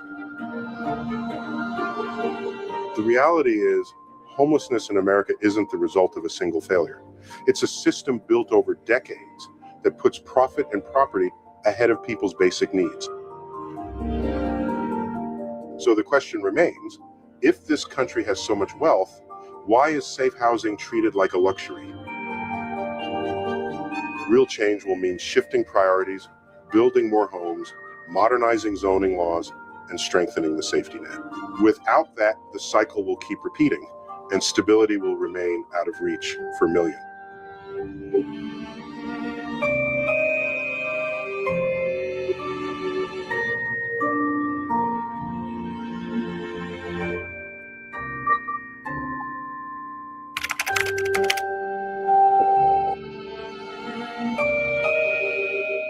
Amid these systemic storms, it's the human voices that cut through, raw, honest, and unforgettable, reminding us that statistics are more than numbers. Here are a few of those stories, not as spectacle, but as mirrors of our shared vulnerability. These aren't made-up tales. They come from case studies and the quiet testimonies gathered in shelters from coast to coast, the kind that linger long after the headlines fade.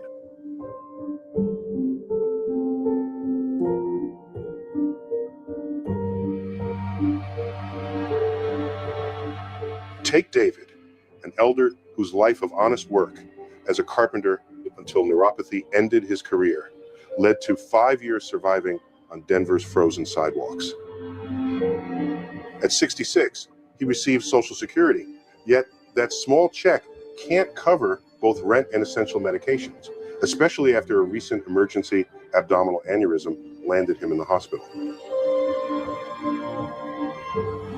Hopefully Denver has some insight into the problem. It can no longer put our heads in the sand and wish the problem would go away, because it's not going to go away. The physical toll is matched by mental strain as he battles depression and anxiety. He sleeps during the day because the streets at night are too dangerous, and avoids shelters after being robbed following a sudden knee collapse. I paid into Social Security all my life, he says, and it just doesn't seem like there's much return. His story isn't just about one man. It's a reflection of a broken social contract. I draw my Social Security, but it's not enough to pay for my rent and my medications right now. So I'm on the street until I can figure out how to find the resources necessary for help. A lack of affordable housing and basic health coverage leaves seniors adrift, highlighting how the system fails even those who played by the rules.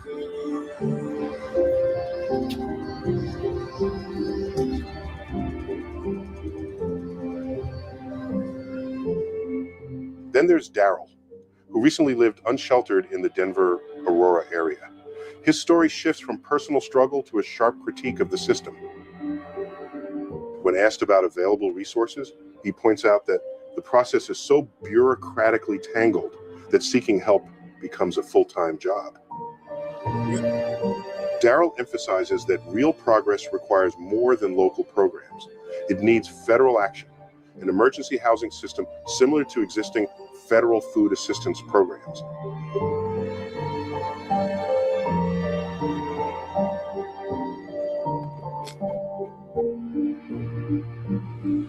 I think the federal government needs an emergency housing system, the same way we have an emergency food system. If you're really down and out, you can go to DHS and get emergency food assistance in $250 or whatever's per diem or however they adjust that.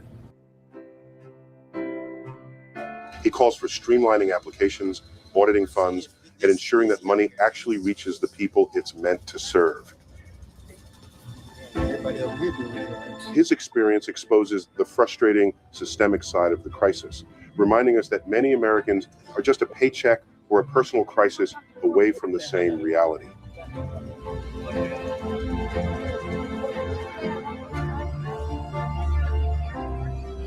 Used to be on Market Street, but they got moved over here. Sharing these stories isn't about earning sympathy, it's about recognition. David's perseverance against illness, Daryl's resilience in the face of bureaucracy, they reflect how circumstances can derail any of us. These stories humanize the statistics and push us beyond pity toward meaningful change. Expanded access to affordable housing, Social Security reforms that match today's cost of living, and a national emergency housing fund that is streamlined and properly audited. As elders who've weathered our own storms, we understand that stories alone don't fix systems, but they ignite the people who can.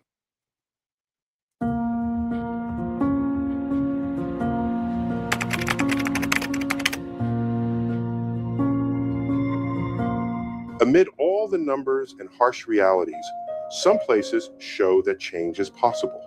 Denver is one of them. The city has become a kind of testing ground for what works when local leaders, community groups, and businesses pull together.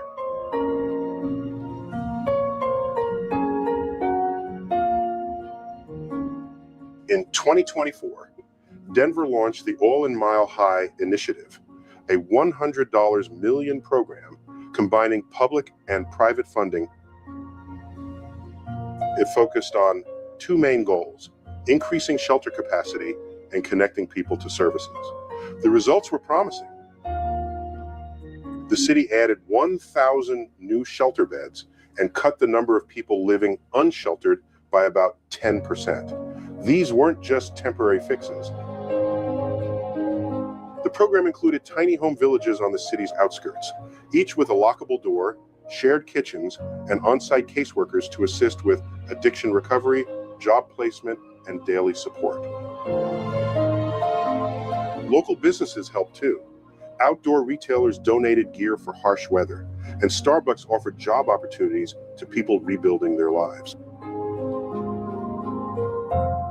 Together, these efforts led to a 15% drop in overdose-related ER visits, and more families were reunited faster than before.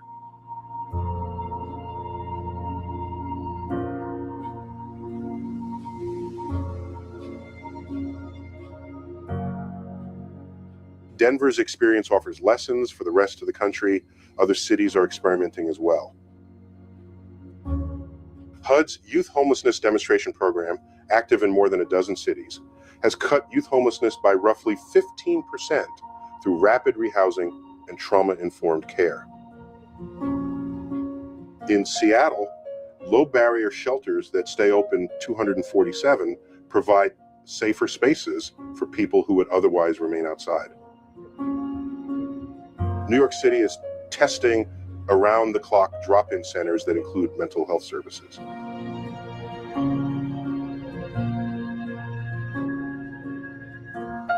The private sector is stepping in too. Amazon, for example, pledged $2 billion to support affordable housing in its home regions. Critics question the motives, but the investment has created thousands of units. While still localized, these efforts show that combining public funding, private partnerships, and flexible programs can make real progress. Yet, serious challenges remain. Bureaucratic red tape slows projects. Stigma keeps many people from seeking help. On Capitol Hill, housing competes with defense budgets and political gridlock. Denver's progress, while meaningful, relies on ongoing funding and federal support. Without it, gains can vanish quickly.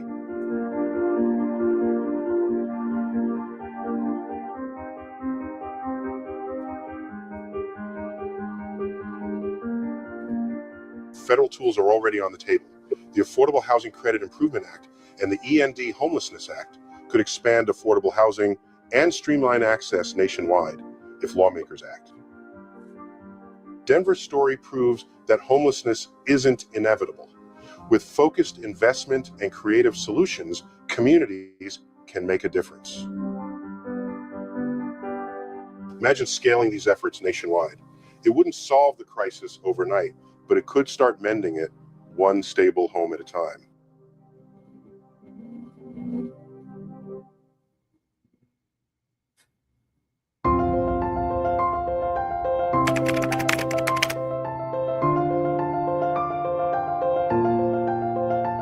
Looking at the rising numbers, the grip of addiction, the deep roots of inequality, and the examples of what can work, one truth is clear: homelessness is not inevitable. It's a mirror reflecting how far our policies, priorities, and compassion really reach. Homelessness in America is more than a statistic. It's a test of our shared values, whether we still believe in opportunity, dignity, and community for all. The solutions aren't mysteries. Housing first approaches, addiction treatment, fairer housing policies, and stronger safety nets work. Cities like Denver have shown meaningful progress. What's missing is scale, urgency, and the collective will to act.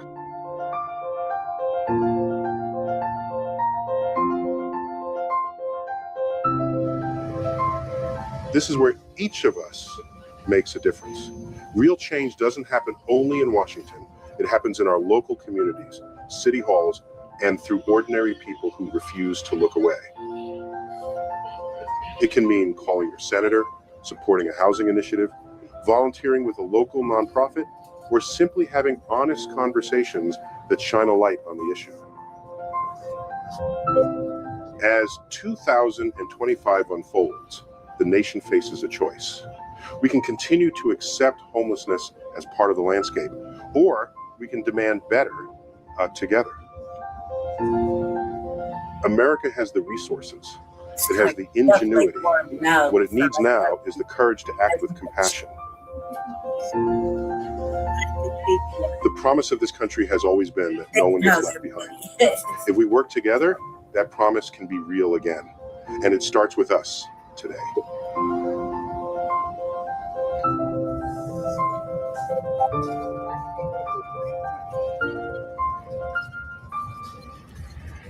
Jesse. This is Daily Homeless News, where we tell the stories no one else will. Today, we're diving into Las Vegas, a city known for its dazzling neon glow, high-stakes casinos, and the nonstop buzz of entertainment. But beneath all the glitz and glamour lies a side of Vegas most tourists never see. While millions arrive chasing fortune and fun in what's famously called Sin City, not everyone leaves a winner. Just beyond the lights of luxury hotels and the chaos of the Strip exists a harsh and often invisible reality, one marked by poverty, hardship, and survival. Thousands of people live on the margins of this sparkling playground, caught in a daily fight against homelessness right in the shadow of billion-dollar resorts.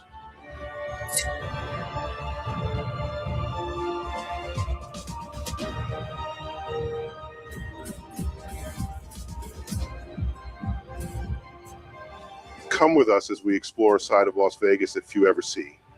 A hidden reality where those who've lost everything struggle to survive in a city built on hope and illusion. Before we dive into this powerful journey, make sure to like, comment, and subscribe to our channel. And if you're enjoying our daily homeless news series, tap that notification bell so you never miss a look into the untold stories and overlooked corners of cities across the globe. The city of sharp contrasts. Las Vegas, famously known as the entertainment capital of the world, is a city built on dazzling extremes. Just steps away from its shimmering skyline of five-star resorts, world-class cuisine, and sold-out shows, a harsh and sobering reality exists. While millions of tourists indulge in the city's promise of glamour and excess, thousands of residents are caught in a daily battle for survival. Mere blocks from the Strip, a growing homelessness crisis is unfolding. Am I right? Right. According to the most recent government data, nearly 8,000 people in Las Vegas are currently without a home, a number that has surged by 20% in just the past year.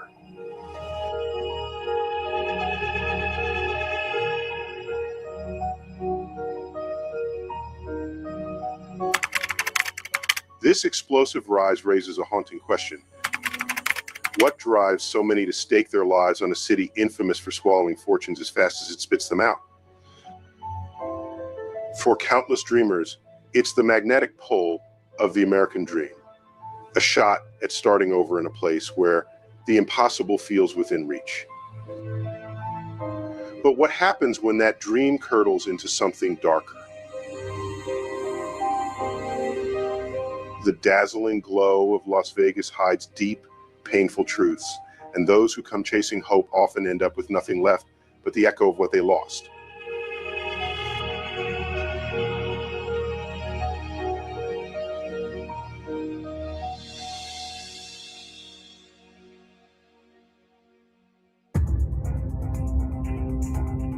Las Vegas is a city of striking extremes, where glittering wealth stands shoulder to shoulder with quiet desperation, and where the gap between making it and losing everything is razor thin. As housing prices skyrocket, jobs grow scarce, and social safety nets fray, more and more residents are slipping through the cracks. In Vegas, the gamble isn't just about money, it's about survival.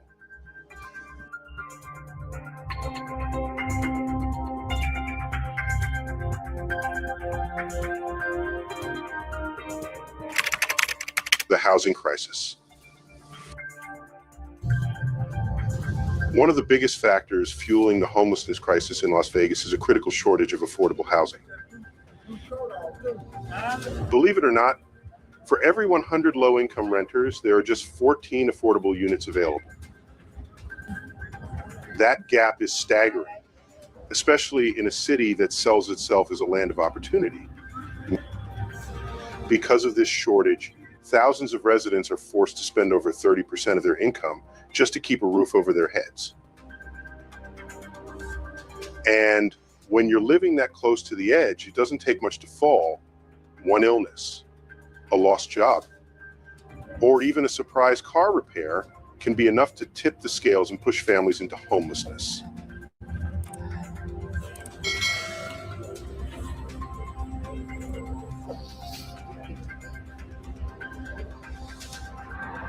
Housing costs in Las Vegas have surged in recent years, rising far faster than wages. Today, the average rent for a one-bedroom apartment sits well above $1,200 a month. For the hospitality and service workers who keep the Vegas economy alive, that price is simply out of reach. Many are living paycheck to paycheck, teetering on the edge of financial ruin with no safety net in sight. Here's something to think about. How can a city raking in billions from tourism still fail to offer affordable housing for its own people? The answer lies in a deep, growing divide between those cashing in on the city's flashy success and those left struggling in its shadows. As the skyline fills with luxury hotels, massive casinos, and upscale apartments, the stock of low-cost housing keeps shrinking, pushing countless low-income residents closer to the edge of poverty.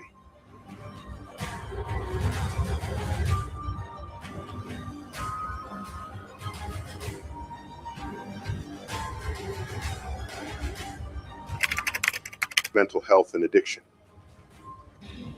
Las Vegas is a city built on risk, a place where thrill seekers come to chase dreams, tempt fate, and indulge in every desire imaginable. But for many, those high-stakes choices come at a steep cost. Mental illness and addiction are major driving forces behind the city's worsening homelessness crisis. Experts estimate that nearly 2 out of every 3 people experiencing homelessness in Las Vegas are battling mental health challenges or substance dependency. For them, the road to healing is filled with obstacles, from limited access to care and deeply rooted stigma, to the harsh reality of simply surviving day to day on the streets.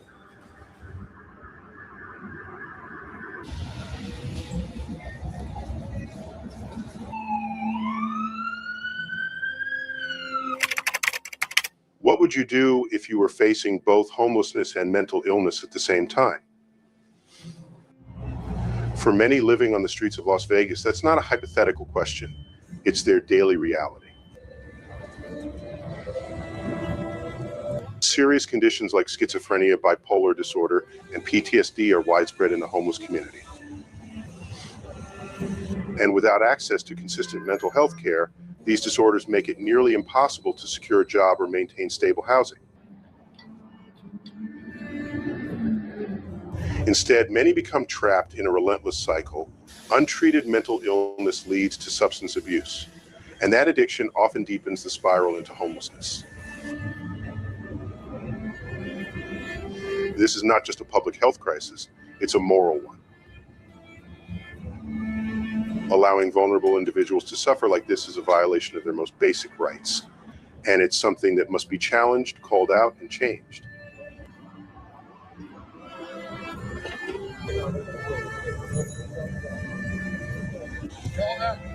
For many, the root of their struggles reaches back to childhood, early trauma or abuse that left deep scars. For others, the emotional toll of life on the streets triggers the onset of mental health issues. To cope with the pain, many turn to drugs or alcohol, temporary escapes from a relentless reality. But addiction only tightens its grip, dragging them further down in a cycle that's nearly impossible to break without support.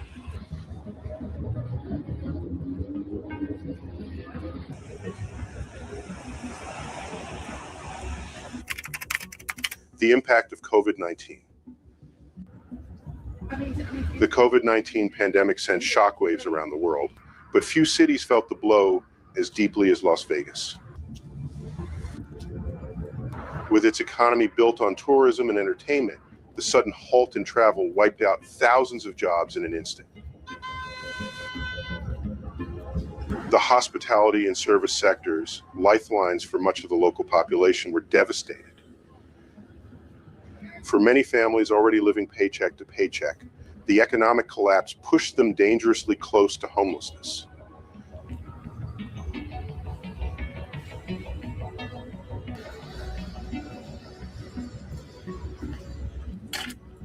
The eviction moratoriums introduced at the peak of the pandemic offered only a temporary lifeline. Once those protections were lifted, a wave of evictions followed, displacing thousands. In the wake of COVID-19, the city experienced a dramatic rise in homelessness as individuals and families living paycheck to paycheck were suddenly left with no safety net. For many, the expiration of federal unemployment aid and rental support programs marked the breaking point. This brings up a crucial question. What lasting effects will the pandemic have on cities like Las Vegas, where the road to economic recovery has been slow and uneven? Tourism may be making a comeback, but the aftermath is still visible, especially in the rising number of individuals forced to live on the streets. The pandemic delivered a devastating blow to mental health across the country. Isolation, financial pressure, and a constant sense of uncertainty intensified existing struggles for countless individuals. Substance abuse surged, while access to mental health care became even more restricted as healthcare systems buckled under pressure. For many who were already on the brink, the crisis pushed them over the edge, sending them into homelessness and changing the course of their lives forever.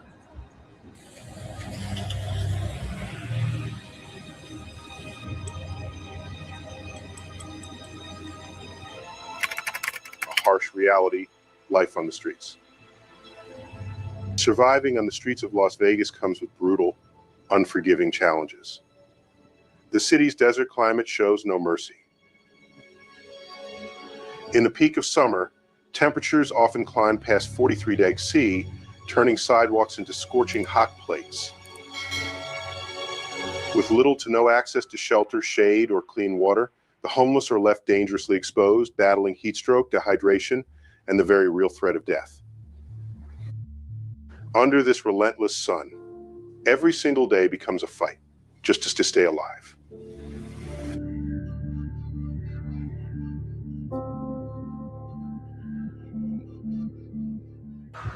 Winter brings a different kind of battle, one just as brutal. Even when the sun warms the day, nights tell a colder story, with temperatures often plunging to freezing. For those living on the streets, it's not just uncomfortable, it's dangerous. Without access to warm clothing, blankets, or safe shelter, many face the deadly risk of hypothermia as their bodies struggle to survive the harsh swing between day and night.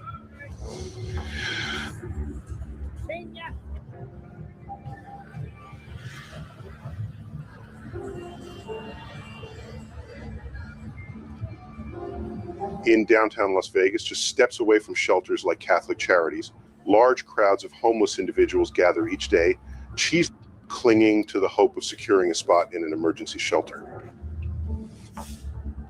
But with limited bed space available, many are left waiting for hours, only to be turned away once the facility reaches capacity.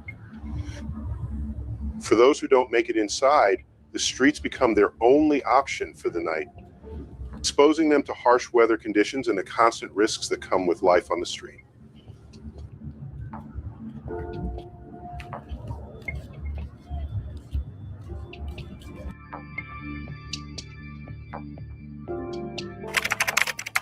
The Mole People of Las Vegas.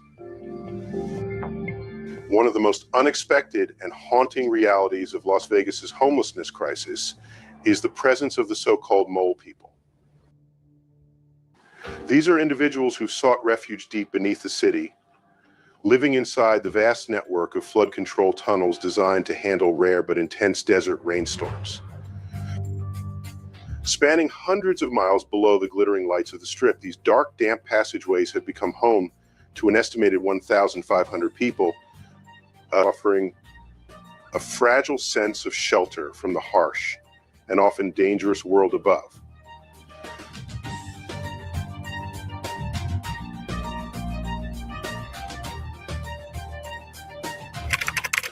Life inside the tunnels comes with its own set of deadly risks.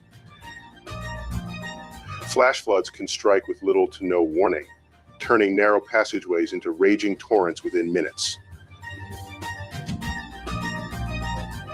Those who fail to flee in time often pay the ultimate price.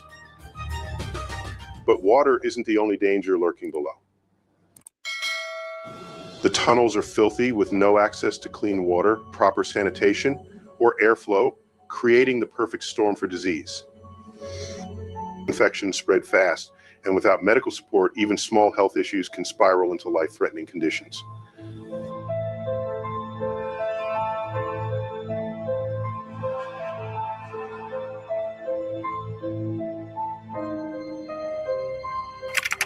Stigma and society's perception. One of the biggest challenges in tackling homelessness is the stigma that clings to it. Too often, society sees homeless individuals not as people, but as a problem to manage or a nuisance to avoid, rarely taking the time to understand the complex, often heartbreaking paths that lead someone to life on the streets. This harmful perception creates an even steeper uphill battle, making it harder for those experiencing homelessness to access support, compassion, or real opportunities to rebuild their lives.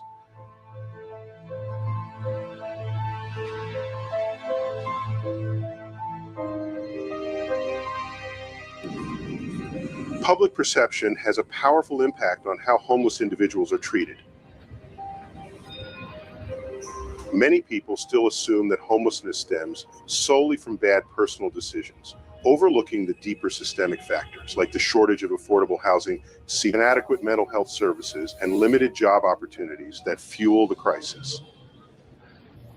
This harmful narrative influences how society interacts with the homeless in public spaces, often resulting in exclusion, mistreatment, and a disturbing lack of empathy from the community at large.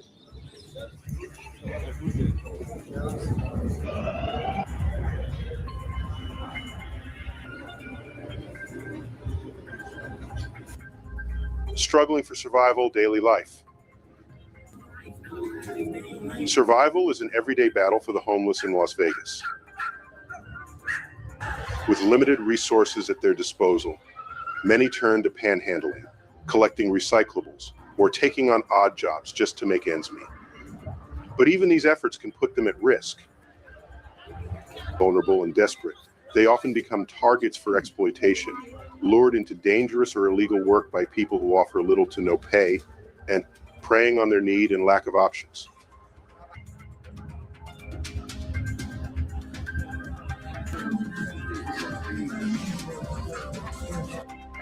Violence is a grim reality that haunts life on the streets.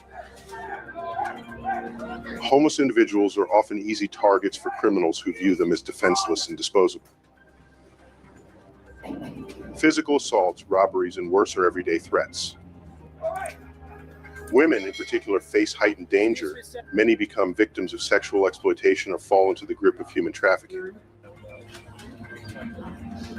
With no safe haven to escape to, countless homeless people live in a constant state of fear, always bracing for the next attack, never knowing when they might be the next to suffer.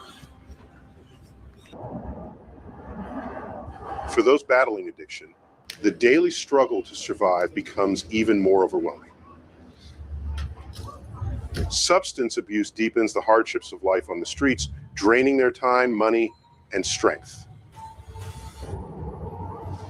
Often, the addiction is the only thing that offers a momentary escape from their brutal reality, even though in the end, it only pulls them deeper into the cycle of suffering.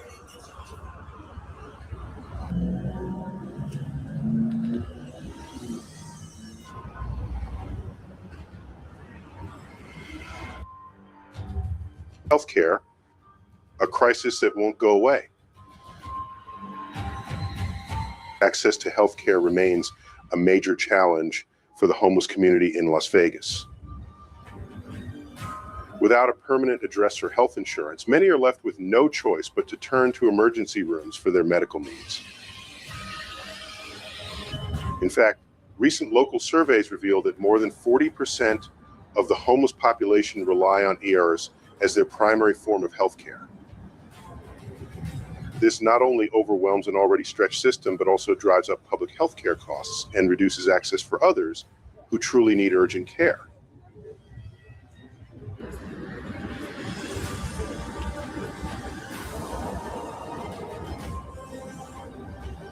The absence of preventive health care often turns minor, manageable issues into severe, life-threatening emergencies. Something as simple as an infection can spiral into a critical condition when it's left untreated for weeks or even months. Although Medicaid expansion in Nevada has opened the door to healthcare access for some homeless individuals, it still falls far short of meeting the full scale of the need.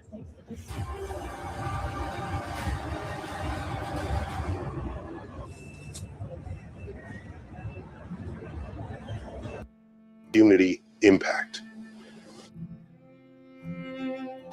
Homelessness isn't just a personal struggle, it's a community-wide issue.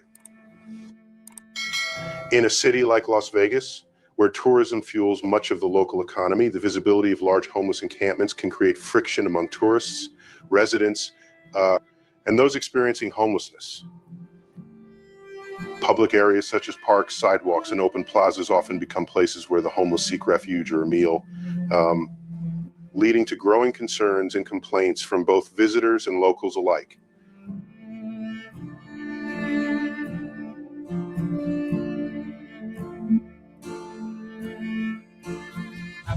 Crime and disruption often follow in areas heavily impacted by homelessness. With little access to basic services or support systems, many unhoused individuals resort to petty crimes or survival-driven actions that disturb public order. And I'm really surprised. This fuels a cycle where homelessness draws increased law enforcement attention, but without tackling the root causes, the issue continues to spiral.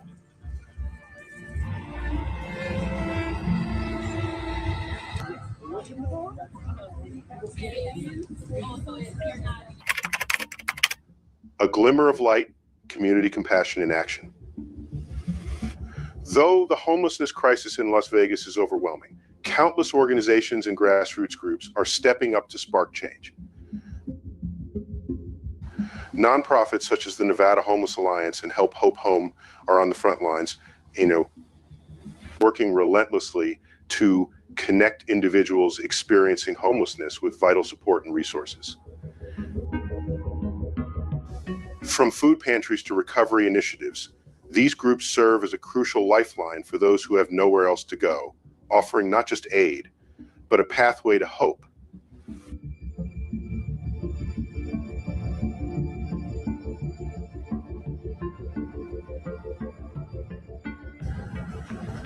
One of the most powerful initiatives is led by Shine a Light, a nonprofit dedicated to helping the so-called mole people who live deep within the flood control tunnels beneath the city.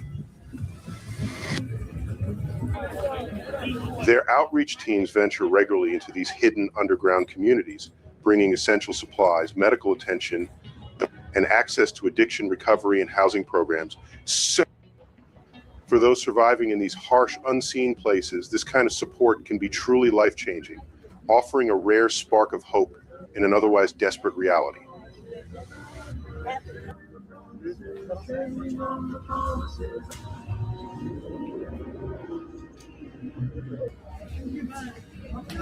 The Courtyard Homeless Resource Center plays a crucial role in the fight against homelessness, providing a range of integrated services like temporary shelter, medical care, and job training. But despite its importance, the center's impact is often constrained by limited funding and overcrowded facilities.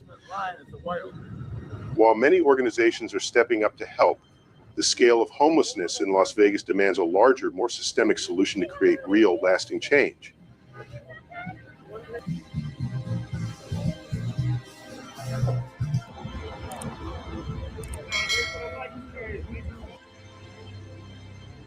So what can we actually do to tackle the rising homelessness crisis in Las Vegas?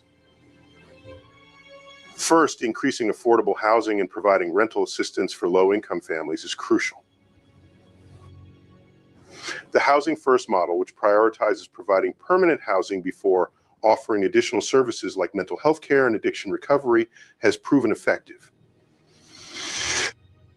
Expanding emergency shelters and transitional housing programs will also provide homeless individuals with safe spaces to stabilize their lives. Additionally, offering job training and employment support will help them reintegrate into society.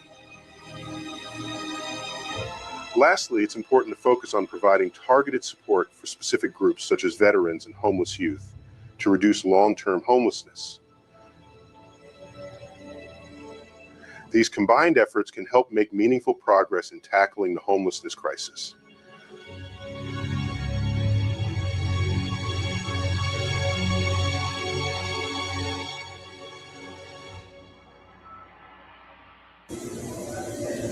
Thanks for joining us on this exploration of the homelessness crisis in the United States through a travel documentary perspective. The stories we've shared today are more than just numbers. They are about real people, many of them women, who deserve dignity, safety, and the opportunity to rebuild their lives. If this video has resonated with you, please give us a like, leave a comment with your thoughts, and subscribe to our channel for more travel documentary content that highlights important issues from around the world. Let's work together to spread awareness and drive change.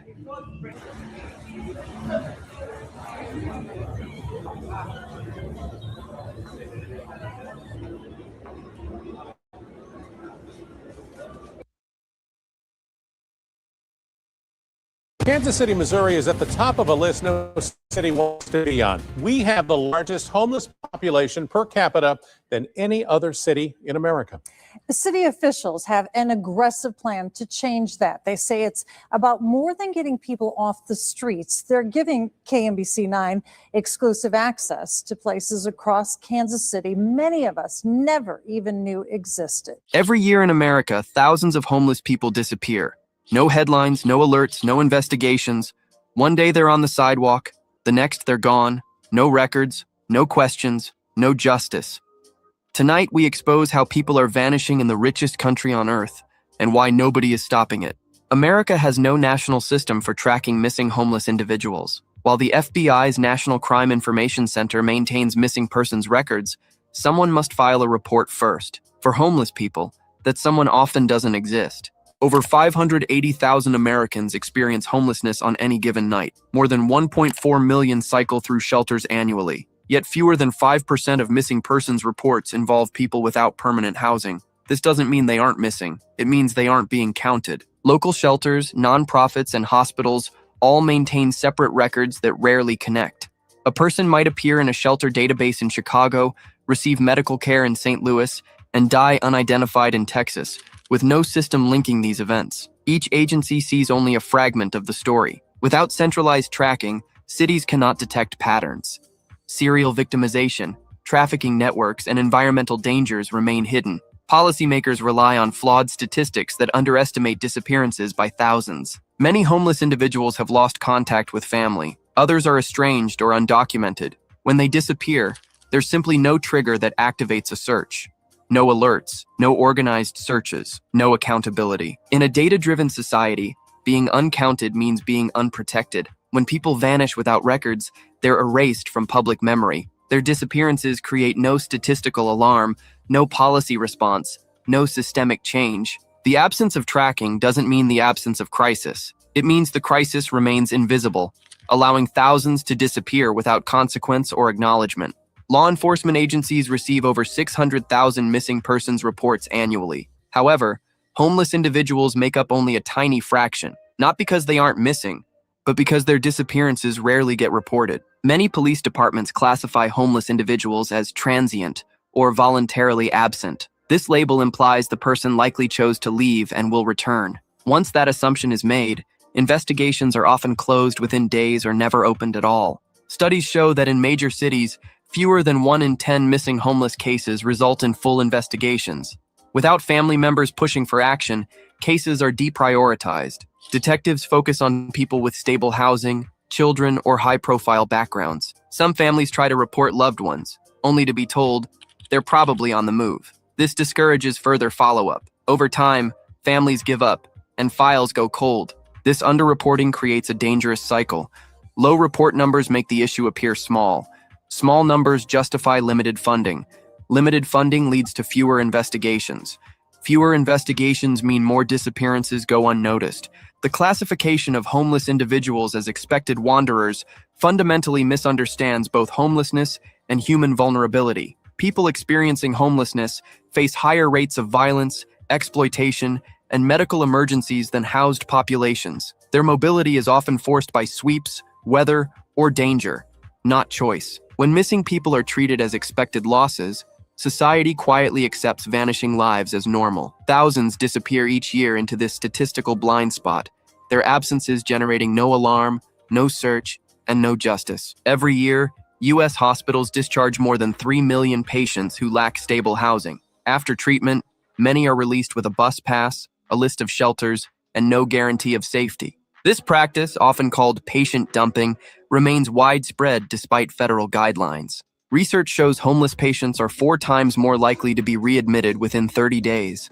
Many never return, not because they recovered, but because they disappear into unsafe environments. A person treated for infection, injury, or mental illness may be sent back to the streets while still weak. Without refrigeration for medication, proper nutrition, or follow-up care, conditions worsen rapidly. Some die, others relocate to avoid pain, police, or stigma. Hospitals face financial pressure. Keeping patients longer costs thousands per day. In crowded urban hospitals, administrators prioritize bed turnover. Discharge planning becomes a paperwork exercise rather than a safety process. Between 2015 and 2025, federal investigations found hundreds of cases where hospitals released homeless patients to sidewalks, bus stops, and abandoned areas. Many of those individuals were never documented again. The medical system creates a revolving door. Patients receive emergency treatment, but no pathway to stability. They cycle between crisis and street, each discharge increasing vulnerability. When healthcare becomes a revolving door, people fall through the cracks. Medical systems save money. Human lives pay the price. The disappearances that follow aren't medical mysteries. They're predictable outcomes of a system that treats housing as irrelevant to health. More than 40,000 unidentified human remains are currently stored in morgues, burial sites, and forensic databases across America. A significant portion are believed to be people who experienced homelessness. Each year, medical examiners classify thousands of deaths as John Doe or Jane Doe. Without identification, dental records, or fingerprints on file, identification becomes nearly impossible. Many homeless individuals lose documents through theft, police sweeps, or weather damage. Unidentified deaths are more common in cities with large homeless populations. In counties like Los Angeles, Cook, and Maricopa, hundreds of unidentified bodies are processed annually. Some remain nameless for decades. DNA databases exist, but they depend on family members submitting samples. For estranged or isolated individuals, no one is looking. No one is submitting DNA. No match is ever made. These people receive basic burials funded by counties, often in unmarked graves. Their families, if alive, never receive closure. Their deaths never appear in missing persons records. Statistically, this creates a false picture. They're counted as deceased, but not as missing. The disappearance is hidden inside mortality data. Official statistics show deaths, but conceal the identities lost. When people die without names, society pretends they were never here. Each unidentified burial represents someone's child, parent, sibling, or friend. Someone who had dreams, memories, and value. Someone whose absence should matter. The unnamed dead are the ultimate disappeared, erased not just from life, but from death itself. Cities across America conduct thousands of homeless encampment cleanups every year.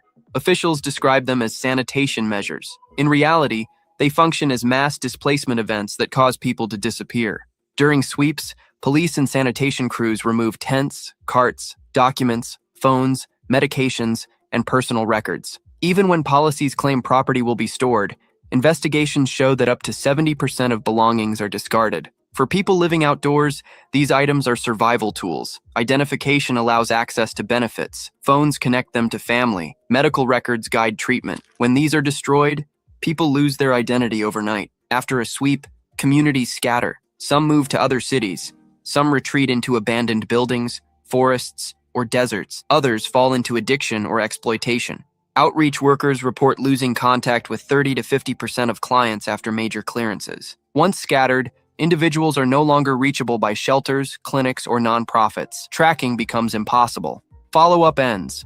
The social networks that provided minimal stability dissolve. Sweeps make neighborhoods look cleaner. They also make people disappear. They don't solve homelessness. They erase evidence of it. The displacement is intentional.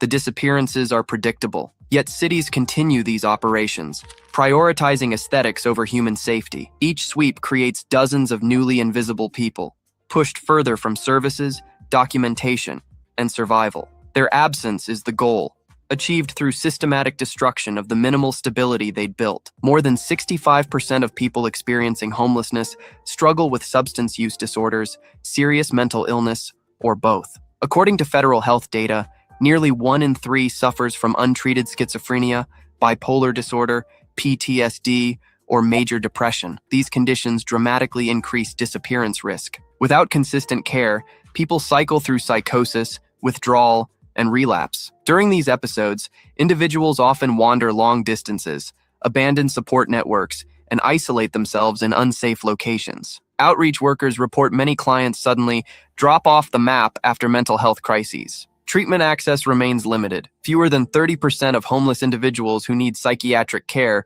receive it regularly. Rehab waitlists in major cities stretch for months. Many facilities require insurance, identification, and stable contact information, barriers most homeless people cannot meet. Addiction also exposes people to violence. Overdose deaths among homeless populations have increased by more than 200% since 2015 in some metro areas. Many overdoses occur in abandoned buildings, under bridges, and remote areas where no one is present to call for help. When someone disappears during relapse or psychosis, there's rarely a paper trail. No appointments, no check-ins, no documentation. Their crisis becomes their erasure. Mental illness and addiction don't make people expendable, but without care, they make people invisible. The failure to provide accessible treatment doesn't just harm individuals. It creates conditions where disappearance becomes inevitable, where vulnerable people vanish during their most desperate moments with no system noticing or responding. Homeless individuals are among the most targeted populations for trafficking and forced labor in the United States. Federal task forces estimate that up to 40% of trafficking victims experienced housing instability before exploitation. Traffickers look for isolation. People without family, money, or protection are easier to manipulate. Some are lured with promises of work, shelter, or transportation. Others are coerced through drugs, debt, or threats. Labor trafficking is especially hidden. Victims are moved between farms, warehouses, construction sites, and trucking routes. They're paid little or nothing. Their documents are confiscated. Many never interact with authorities who might help them. Sex trafficking also affects homeless youth and women at alarming rates. Studies show that nearly 1 in 5 homeless young women report being forced into commercial sex at some point. Once trafficked, victims disappear from shelter systems and outreach networks. They're relocated frequently to avoid detection. Their names are replaced with aliases. Their identities erased. The systems that might have tracked them lose all contact. Law enforcement struggles to track these cases because victims rarely report abuse. Fear of retaliation, arrest, or deportation keeps them silent. Many don't identify as victims or don't trust authorities enough to seek help. For many, disappearance isn't accidental. It's engineered. Traffickers deliberately target the most vulnerable, most invisible populations. Knowing their absence will generate no alarm. Homelessness creates the perfect conditions for exploitation, and trafficking completes the disappearance that poverty began. Older adults are the fastest growing segment of the homeless population. Between 2010 and 2025, homelessness among Americans aged 55 and older increased by more than 60%. Many live with chronic illness, cognitive decline, or physical disabilities. Seniors on the streets face extreme vulnerability. Dementia, memory loss, and mobility issues make navigation difficult. Some become disoriented and wander away from familiar areas, never to return. Their confusion is mistaken for choice. Disabled individuals experience similar risks. Without assistive devices, medication, or caregivers, they struggle to survive independently. When medical equipment is lost or stolen, survival becomes nearly impossible. A wheelchair user without their chair, a diabetic without insulin. These losses are often fatal. Outreach organizations report that elderly homeless clients have the highest loss rate, meaning they stop appearing for services at higher rates than any other group. Many are later found deceased. Others are never located. Public systems are poorly equipped to support aging homeless populations. Waiting lists for supportive housing can exceed 5 years. Nursing facilities often refuse patients without insurance or family advocates. When seniors disappear, their absence is rarely questioned. No workplace notices, no school calls, no landlord files reports. They have no institutional anchors generating concern. They vanish quietly, carrying decades of life stories that no one records. Each disappearance erases a lifetime of experience, relationships, and value. Society loses not just a person, but an entire history, forgotten before it's even missed. Extreme weather is a silent killer among homeless populations. Heat waves, cold snaps, floods, and storms disproportionately affect those without shelter. Between 2010 and 2024, more than 8,000 homeless individuals are estimated to have died from exposure-related causes. During heat waves, pavement temperatures can exceed 140 degrees Fahrenheit. Dehydration and heat stroke occur rapidly. Many victims collapse in isolated areas and aren't discovered for days. By the time they're found, identification may be impossible. In winter, hypothermia claims lives even in southern states. Wet clothing, wind, and malnutrition accelerate body heat loss. Some people seek refuge in remote structures where deaths go unnoticed until spring. Climate disasters worsen the problem. Wildfires, hurricanes, and floods destroy encampments overnight. People flee without documents, phones, or support networks. Many never reconnect with services that might have tracked them. After major disasters, outreach teams report losing contact with up to 40% of known clients. Temporary shelters close. Funding expires. People scatter to unfamiliar locations. Weather deaths are often misclassified as natural causes. The role of homelessness isn't recorded, hiding the scale of the crisis. Death certificates list heart failure or respiratory problems without noting the person died on frozen streets. Nature doesn't discriminate, but poverty decides who is exposed. Housed populations survive the same weather events that kill homeless people. The difference isn't the storm, it's the shelter. Each weather-related disappearance is preventable, a direct result of policy failures that leave people outside. America's shelter system serves more than 1.4 million people annually, yet it remains fragmented and overcrowded. Most facilities operate at or above capacity year-round, creating chaos that enables disappearances. Residents frequently rotate between shelters, streets, hospitals, and jails. A person may sleep in 5 different facilities within a single month. Few systems communicate with each other. Each move erases continuity. When someone stops showing up, there's rarely follow-up. Staff assume the person moved on, found housing, or chose another shelter. Formal welfare checks are uncommon. In understaffed facilities, tracking individuals is nearly impossible. Large shelters may house hundreds of people nightly. Staff turnover is high. Record keeping is limited. In many facilities, paper logs are still used, making cross-referencing impossible. Studies show that shelters lose contact with 20 to 35% of clients within 6 months. For some, this means stability. For others, it means disappearance. The system can't distinguish between the two. Behavioral rules also push people out.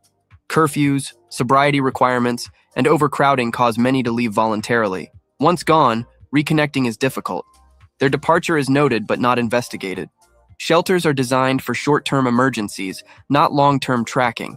They provide beds, not continuity. They offer temporary safety, not sustained connection. Without stable systems, people fall out of sight and out of concern. The shelter system, meant to protect, instead creates another layer of invisibility where disappearances occur unnoticed and unquestioned. In the United States, having official identification determines whether you exist in the system. Without identification, a person cannot access housing, healthcare, food assistance, employment, or banking. For homeless individuals, losing identification is common and devastating. Studies show that more than 55% of homeless adults lack at least one critical document, such as a birth certificate, social security card, or state identification.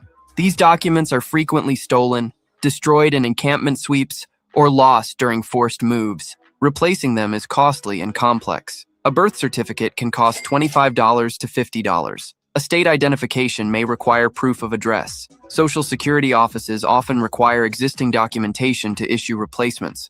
For someone with no stable address, this process can take months or prove impossible. Without identity, people cannot enter shelters that require verification. They cannot enroll in Medicaid. They cannot receive disability benefits. They cannot be hired legally. Every door closes. Over time, undocumented homelessness turns into legal invisibility. Individuals drift between cities without records, files, or history. If they disappear or die, there's nothing linking them to their past. No way to identify them. No way to notify family. In a system built on paperwork, losing documents means losing personhood. You become untraceable, unverifiable, unreal. The bureaucracy designed to serve citizens instead erases those who cannot maintain its requirements. When identity depends on documents, and homelessness destroys documents, disappearance becomes inevitable. People don't just lose their identification.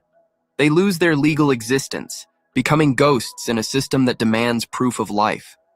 As cities increase enforcement against street homelessness, many people relocate to rural and remote areas. Forests, deserts, farmland, and abandoned towns become refuge zones. These locations offer privacy, but carry extreme risks that lead to disappearances. Outreach teams estimate that 15 to 20% of unsheltered homeless individuals now live outside major metro areas. These regions lack shelters, clinics, and transportation. Help is often hours away, if available at all. In deserts and wilderness areas, dehydration and exposure kill quickly.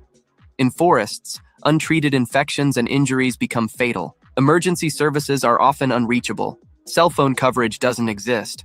Roads are unmarked or impassable. Rural coroners report higher rates of unidentified deaths because fewer records exist. Many bodies are found weeks or months after death. Wildlife and weather damage complicate identification. DNA may be degraded beyond use. Some counties with large rural populations have only one medical examiner serving thousands of square miles. Investigations are limited by budget and staffing. Thorough death investigations become impossible. People who retreat to remote areas often do so to avoid arrest, harassment, or violence. Ironically, isolation increases mortality. The safety they seek becomes the danger that kills them. When someone dies far from cities, there are no witnesses, no cameras, no outreach workers, no paper trail. They simply cease to exist without anyone knowing.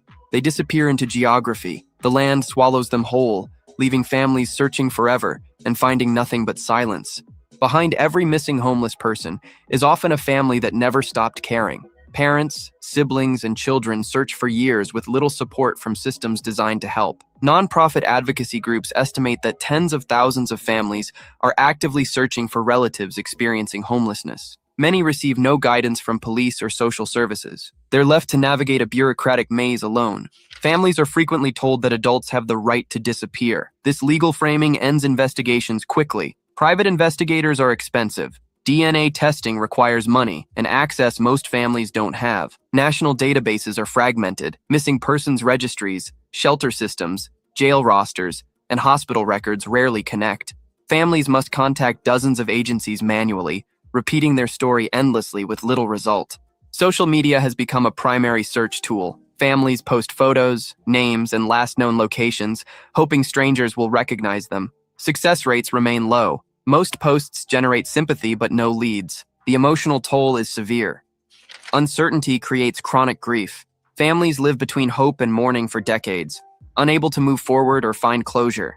Without institutional support, searching becomes a full-time unpaid job. It requires persistence, resources, and emotional resilience many families eventually exhaust. In America, finding a missing loved one often depends more on luck than systems. The infrastructure exists to track consumer purchases, vehicle registrations, and tax payments. But tracking vulnerable humans who've disappeared? For that, families are on their own, searching endlessly through a system that offers no answers. Over the past decade, more than 400 U.S. cities have passed laws restricting sleeping in vehicles, camping, panhandling, and public resting. These laws don't eliminate homelessness. They relocate it to places where people become invisible. People facing fines, arrests, and confiscation learn to avoid visible areas. They move to industrial zones, drainage tunnels, abandoned buildings, and wilderness edges, places where authorities rarely patrol and services cannot reach. Once underground, contact with services drops sharply. Outreach workers report losing access to up to 45% of clients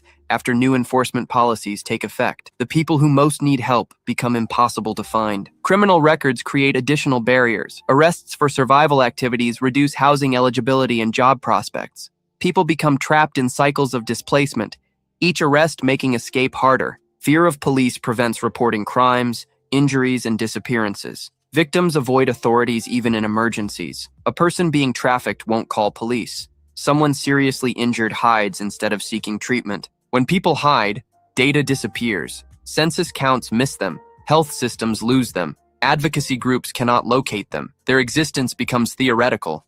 Their needs invisible. Criminalization creates invisible populations. It turns survival into a crime and erases witnesses. Laws meant to clean up cities instead push human beings into shadows where disappearance is guaranteed.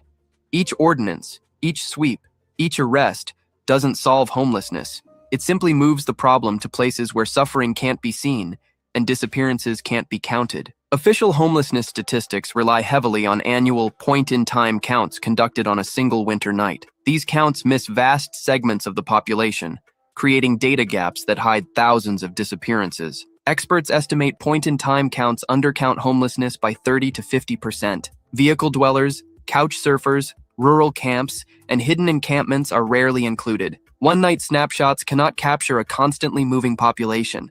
Missing persons data suffers similar flaws. Reporting is voluntary. Definitions vary by state. Some departments purge records after short periods, erasing cases from statistics before they're solved. Health, housing, law enforcement, and nonprofit databases operate independently. Few states have integrated systems. A person might appear in 5 different databases without anyone connecting the dots. As a result, disappearances are scattered across agencies. No one sees the full picture. Each organization holds fragments while the complete story remains invisible.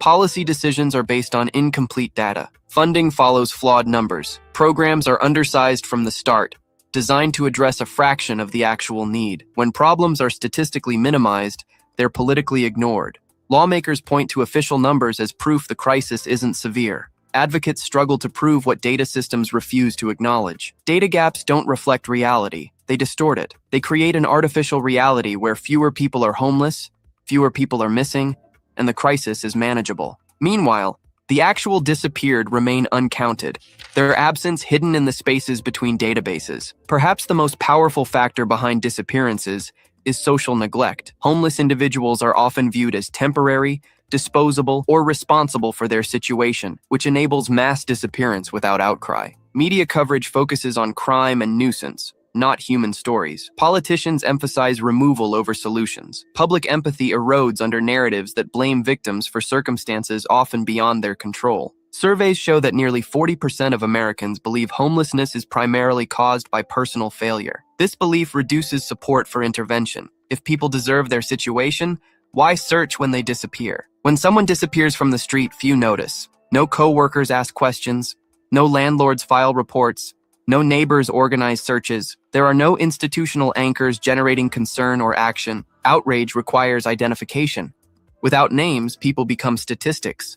Without faces, they become abstractions. Without stories, they become invisible even before they disappear. Over time, indifference becomes policy. Underfunded shelters, weak investigations, and inadequate housing programs are accepted as normal. The systems that might prevent disappearances are deliberately kept insufficient. Disappearance isn't just physical, it's social. People vanish first from concern, then from sight. Society's indifference creates the conditions where thousands can disappear annually without alarm or accountability. Each missing homeless person represents a collective failure, a decision, repeated thousands of times, that some lives don't warrant the same protection, concern, or effort as others. Indifference isn't passive. It's the active choice that enables every other factor on this list. People don't disappear because they're invisible.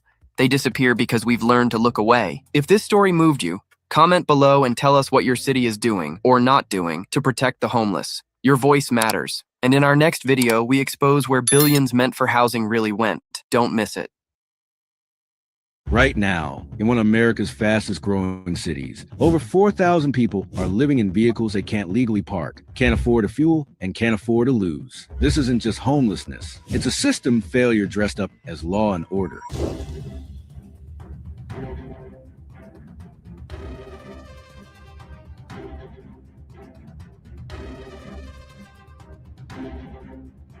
In this video, you'll see how a city created its own crisis and how easy it would be to end it. You ever looked at a van on the side of the road and thought, that's sad? What if I told you that van belongs to a veteran, a preschool teacher, or a full-time hospital worker living inside because the rent math stopped making sense? Tell us in the comments, do you think this is poverty or policy? The city of Denver ordering a property owner to immediately stop renting out trailers and RVs on his properties. You start out housed, you work 40 hours, you cover most bills, you refill your gas on Thursdays, and try to pretend it's all manageable. Then the rent hikes. Your lease gets renewed with unexpected zeros. The landlord adjusted to market rate. Now you're short every month. You hold on, budget harder, borrow, sell your bike, pull from savings, still fall behind. Then a repair bill hits, or you're late again. And just like that, paperwork starts appearing on your door. The eviction process unfolds fast, but you hit the brakes too late. The sheriff gives you 48 hours. You load what you can into your car. You didn't plan this, but you owe too much and have nowhere to go. Shelters are full. Friends have rules. Extended stays want deposits. So you choose the engine over the pavement. You park. It's not comfortable, but it's covered. Your car becomes your fallback until the city decides it's a problem. And Denver has one rule that makes everything worse. The 72-hour rule isn't policy. It's a quiet evacuation order. You can't stay more than 3 days on any city street. Doesn't matter if your engine is working. Doesn't matter if it's snowing. Doesn't matter if you just started a night shift. If you've been there 72 hours, you risk fines. Tow notices appear like clockwork. Everyone living in vehicles learns to rotate blocks. You're not camping. You're complying. You're counting hours and praying your home doesn't get chained to a tow truck. The math behind car dwelling is as brutal as the rent that led to it. Let's say you make $22 per hour, median wage in Denver. That's roughly $2,800 per month take home. A one-bedroom runs $2,150 at market rate. Car note, gas, basic living costs, another $600 plus right there. Your entire income is evaporated before groceries. You miss one paycheck, you collapse. That's not overspending. That's a broken economic structure. Poverty isn't caused by irresponsibility. It's caused by overpriced ability and underpaid survival. Now you're apart, but really you're circling zones like they're rig traps. Monday, you're off federal. Thursday, you're dodging sweep teams in River North. Sunday, you test the quiet side blocks near Broadway. You're not living, you're timing. Certain zip codes give you space until they don't. Surveillance grows, residents complain, and suddenly the place you slept peacefully last week is an enforcement zone this week. There's no refuge, just delay. And delay in this context is everything. And while you drive in silence, fines rack up in the background.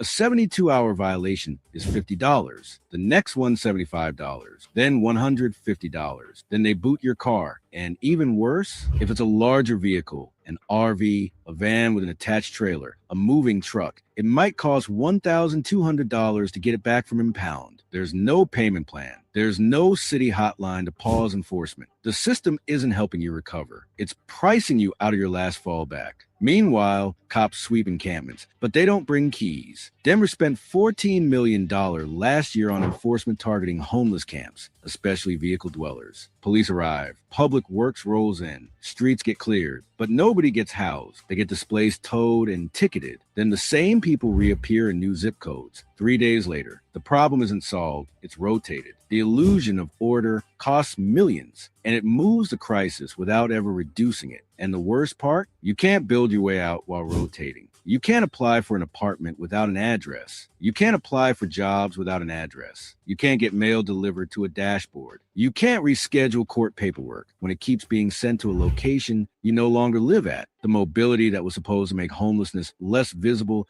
turns into the thing that keeps it permanent. You're untethered and falling behind faster. People want to assume this is the fringe, but it's not. Your delivery driver parks behind warehouses overnight. Your caregiver showers at a Planet Fitness before breakfast shifts. Your Uber driver naps between airport runs parked under I-25. People working 40+ hours a week, still unhoused, still circulating. Invisible not because they're hiding, but because the city structured their lives around making it someone else's block. Shelter is replaced by parking space, and no one wants to admit that's now Denver's default solution. And once you're in your vehicle full time, getting back becomes math that doesn't add up. Apartments require first and last month's rent plus security. Most ask for income 3x rent. Let's say a studio is $1,800. You need proof of roughly $5,500 in monthly income and $4,000 cash to get in. People living in vans have $34 to their name. They shop by dollar gas price, not by gallon. They skip meals just to forward motion. If you're in a car now, it's not because you failed. It's because the system did. If you've never lived in a vehicle, showers become strategy, not self-care, not routine. You shower when you can afford a gym membership or a rec center day pass. You time it, early before the rush, late to avoid looks. Some wash in restroom stalls, using paper towels soaked in sink water. Others skip showers entirely to stretch their gas money. Hygiene falls behind groceries. Groceries fall behind registration fees. And in public,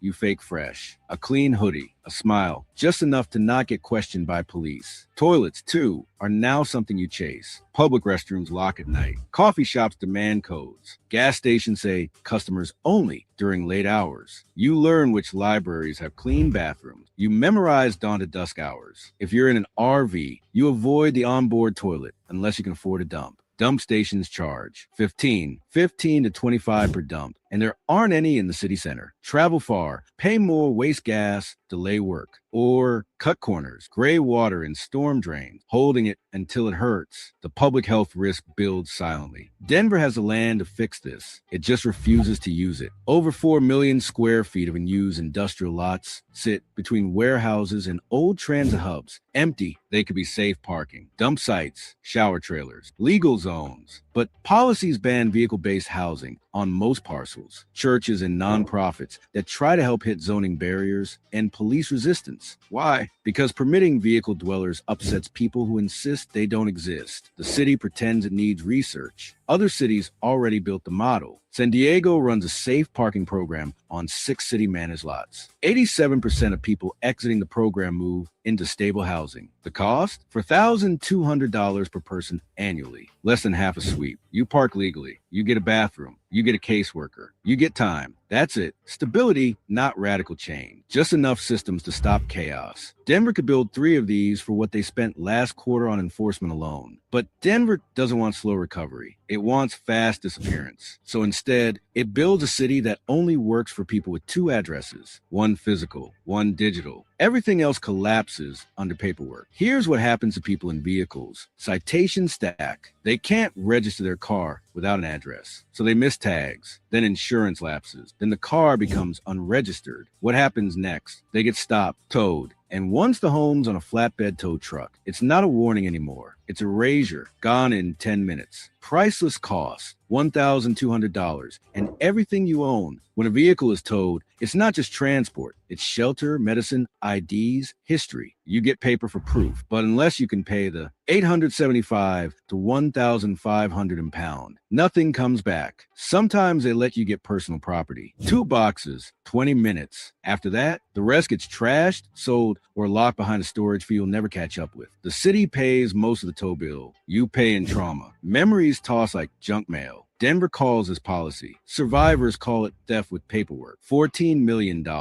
That's what Denver spent on sweeps last year. $14 million to crush tents, find vehicles, throw out blankets, and push people 6 blocks down. No shelters added. No service centers built. Just motion. They don't count how many got housed because that number is usually 0. Compare that to safe parking models. With the same money, Denver could fund 10 legal lots with restrooms, Wi-Fi access caseworkers, and working links to housing. But politicians don't get reelected for building bathrooms. They get reelected by shortening complaint lists. Residents call about trash. Police respond with citation team. Public works show up with trucks. Outreach doesn't. Enforcement is fast. Housing is slow. So guess which one gets funded? Enforcement. Every time. It creates the illusion that someone's doing something. But all it's doing is wiping the sidewalk clean for 48 hours. Because 3 days later, another vehicle parks there. Same story, different plate. Same policy. Still no plan. The city knows how this works. It's designed it this way. The 72-hour rule isn't a random nuisance code. It's the thread tying the entire sweep strategy together. It's how they justify tickets, impounds, and order restoration. But apply that logic across a city of working-class wage earners, and you'll get this exact result. For 1,000 mobile households and growing, all rotating. No exits, just more expired plates, ticking clocks, and budgets that punish motion instead of housing people. You can't solve a housing crisis by treating it like a traffic issue, but that's exactly what Denver's doing. People aren't refusing help. They're navigating a city designed to reject anyone outside a narrow definition of renter. All it takes is one disruption. Medical bill, layoff, landlord shift, and you're out. And once you're out and mobile, the rules aren't written for recovery, just regulation. Denver says it can't afford to fix this, but it's spending millions to sustain it. Once you're rotating vehicle locations, you're off the civic grid. You don't receive mail. You don't get notified when your caseworker moves offices. You don't receive your food benefits renewal packet in time. You send job applications with no address, then never hear back. You try to renew your driver's license, but it's expired, and now they want proof of residence you've never had. Paperwork breaks your progress. It doesn't acknowledge your reality, so you vanish from the systems that were built to bring you back. You're not undocumented. You're unrecognized, working, parked within city limits, circulating medical bills, storing tax returns in your glove box. And still, Denver acts like you're a ghost. You can't apply for transitional housing without address verification, but you can't secure a mailing address until you're placed. Welcome to the paper chase. Every form requires an address, and every hoop you miss resets the clock. This isn't new. It's layered bureaucracy stacked intentionally deep enough that most people give up before they even clear the first page. And if they give up, it looks like it was their choice. That's the illusion that struggling people just didn't do the paperwork right or seek help.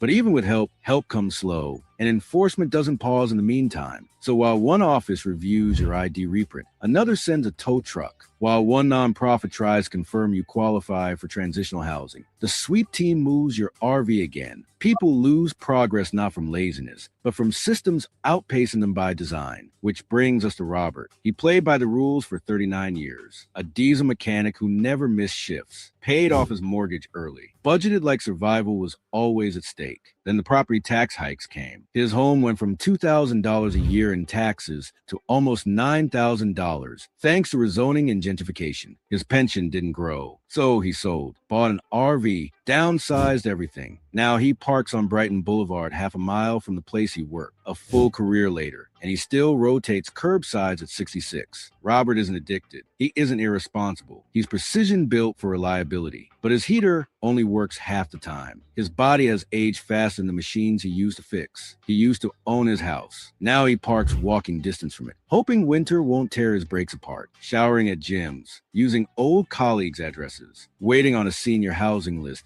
that hasn't called his name in 3 years. When they ask what poverty looks like, this is your answer: modest, quiet, and living one leak away from frozen sleep. Then there's Angela and Marco, construction worker and grocery store cashier. Parents, 2 kids, 7 and 9. They had an apartment in Lakewood for $1,800 a month and were making it work. Then the building got sold. New owner raised rent to $2,400. They were given 45 days to sign the new lease or leave. They applied to 14 apartments. All of them wanted $6,000 up front and 3x rent in income. They had $1,200 saved. They pay taxes. They work 50+ hours a week each, but they no longer qualify to live in Denver. So now they park a used travel trailer near the kids' school. It's 22 feet long, fold down table for homework, cold lunch when the fridge power fails. Every 72 hours, they hitch it to their truck, move to another street, rinse and repeat. They shower at rec centers, wash clothes at a laundromat. The kids still attend class. Angela told her manager, but not the principal. They're afraid of CPS, even though their kids are clean, fed, and present. This isn't starting over. This is holding on. Marco's job still withholds income tax like he's middle class. He builds the homes they'll never afford. He drills floors in new construction lofts that rent for $3,000 blocks away from where they dodge overnight tickets. Angela still bags food for regulars who have no clue she's sleeping beside the city's playgrounds. And they're one citation away from catastrophe. One tow, one sweep, one sick day. The system calls this resilience. What it actually is unacknowledged survival. Manufactured emergencies sold as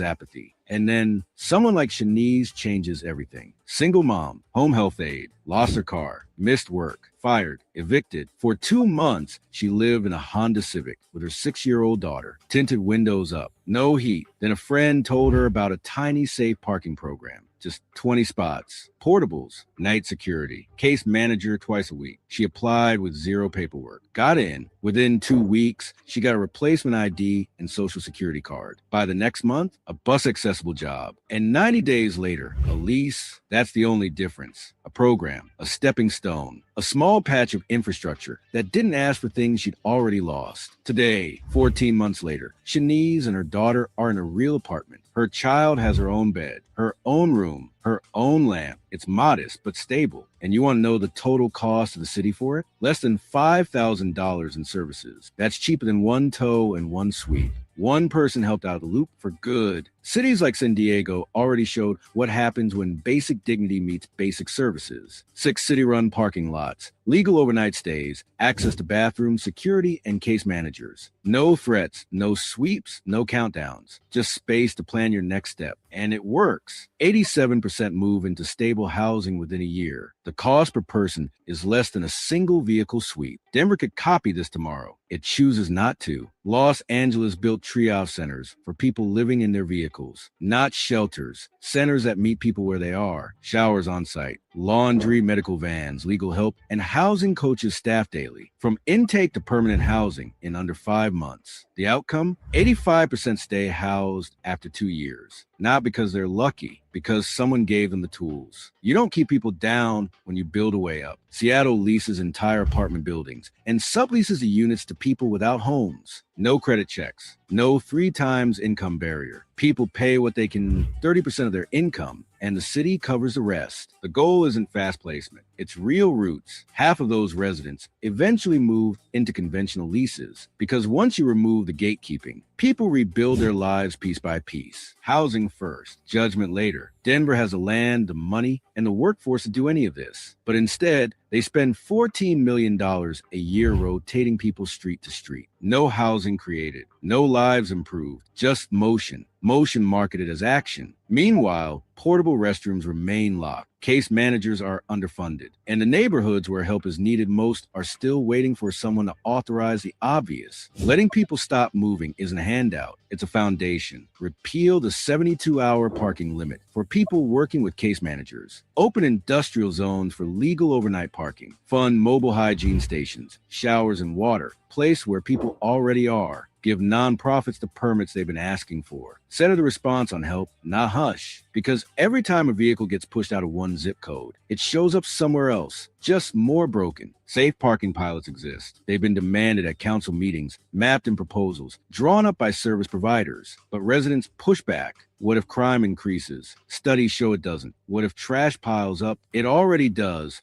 With no bathrooms provided. What they mean is make this go away, not fix it, just make it invisible. So the sweeps continue, so the crisis drifts, and the people navigating it start to disappear from maps and systems entirely. And that's the most dangerous part. When your vehicle is your only shelter, you cannot afford a registration lapse, a flat tire, or a neighbor calling code enforcement. You live on edge, sleep light, drive constantly, reheat food in parking lots beside diners you used to afford. You become invisible, not because you're hiding, but because that is what surviving requires. You learn to exist quietly so that no one takes what little you have left. Robert still hasn't found housing. He's 66, parked a mile from the shop where he worked for 4 decades. Angela and Marco still move their trailer every 72 hours, so their kids don't miss school. Shanice helped others out after she got out, but the line behind her is long and the spots are few. They're not tragedies, they're preventable. And they are still waiting for the city to care more about results than appearances. The model exists, the outreach exists, the numbers prove it again and again. What's missing? Permission, approval, policy rooted in reality, not reputation. Denver does not lack vision, it lacks urgency. And while it debates, residents sleep in the shadow of the growth they helped build, still being told the sidewalk isn't theirs, still being moved like they're the barrier, not the victim. If you made it this far, you know it's really broken and what it would take to fix it. You know the path out already exists. Cities have followed it, but silence protects the status quo, and the status quo is doing measurable harm. So share this story. Talk about what you've seen. Ask your city Wi-Fi's Outpay Solutions. And when you're ready, demand better, because this crisis isn't just fixable. It's overdue. They didn't fail. They got priced out, pushed out, and parked out of sight by policies that never planned to help in the first place. Thousands of people in Denver and across America are living in motion, one 72-hour notice away from losing the only stability they have left. But this isn't about statistics. It's about people with jobs, families, pride, sleeping in Walmart lots and moving before the sun comes up just to avoid being erased. This crisis is solvable. The models exist. The money exists. Now all that's missing is the pressure to finally do the right thing. Like this video, if you believe housing should be a right, not a reward. Share it if someone in power needs to finally see what's hidden in plain sight. Subscribe if you're not done uncovering the truth behind how cities really treat their people. Because this isn't just a story about Denver. This is a warning, and it's already rolling into a neighborhood near you.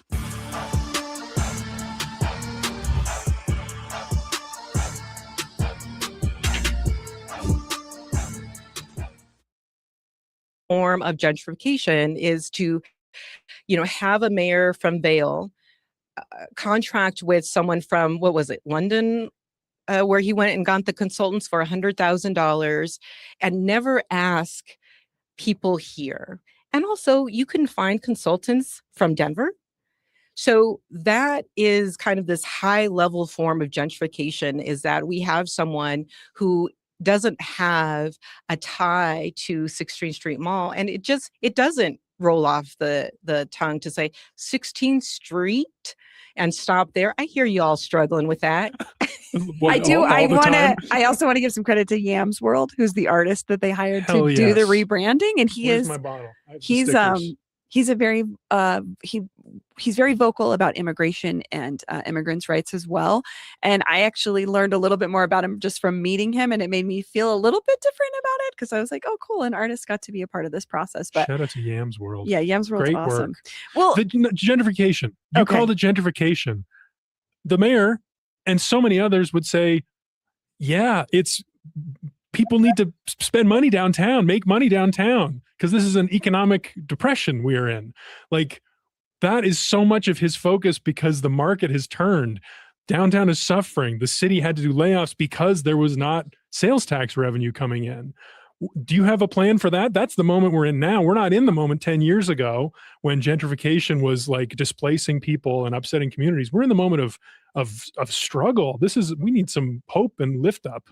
If you were to ask the average Denverite who is struggling to pay their bills if the city should spend $100,000 to remove 4 letters, whether it's called 16th Street or 16th Street Mall, do you think they would care about that? No, but I think they would care if the business on 16th Street would be able to have more customers and able to expand and to hire them for a job. And that's Well, the point. I agree with that, and that's not happening. And so I disagree with your underlying premise that, we're in a budget crunch because of the economic downturn. We are in a budget crunch in the city of Denver because Mayor Johnston misspent the budget.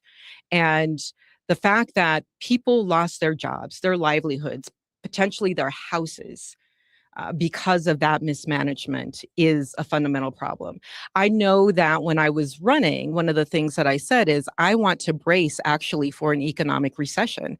I've come from poverty. I know what it's like to wonder if you can keep your bills paid. That's how I would run the city, is making sure we spend within our means. So, I just think it was a missed opportunity to be able to have a rallying factor, bring a community together to say, hey, do you think the mall should be renamed? If so, what would that look like? I walk the mall at night. And, it's one of the safest places you can go to. There's plenty of cops. There's plenty of lights. I would recommend it to anybody. And there is not a lot to do in terms of the vibe, right? Unless you have money to go into the shops, the restaurants. There have been other cities where you can just go and still hang out and do things for free. So Denver is missing a vibe that I know that I grew up with, and I would love to bring that back. You just mentioned this, the city workers, 169 city workers who were laid off. This was due to budget cuts. I mean, this was something the city was already dealing with. What would you have cut instead of laying those people off? Well, I wouldn't have cut any of those jobs because we would have worked within our means. I had heard for at least a year before the layoffs from city workers saying he's taking our budgets for his housing and homeless program and hiding people into hotels and then cutting services and disappearing people. So this was a preventable crisis. As much as I disagree with Michael Hancock, he did not lay off in mass city employees. People took, I think, rolling days off. So, the whole thing around focusing more on AI than actual people to do those jobs, I think is just fundamentally the wrong direction. The thing about homelessness, though, you're saying there was complaints that he was spending too much on homelessness. Wasn't that what voters said in the last election? I mean, maybe you took a different lesson from it the last election, but my read was most Denverites agreed homelessness and housing was a huge problem. Mayor Johnston had a huge, ambitious plan, an optimistic new approach, a new tone, and that's why he got elected. People liked his take, and so then he spent on that in order to shift the government towards executing the will of the people. That's my impression of what happened. Did you have a different impression? Absolutely. And as a 30-year service provider, that you don't just put people in tiny houses and in hotel rooms. I mean, remember the baby that fell out of the window because they were trying to get enough air? Like, that's warehousing people. You have to also have a very skilled and qualified workforce. Social workers, case managers. That's not what's happening right now in the urban alchemy. The new contractors who are running the shelters, they're locking people in their rooms, or you have to ask permission to get into your room because they don't have caseworkers. So that's why it is being run like a jail.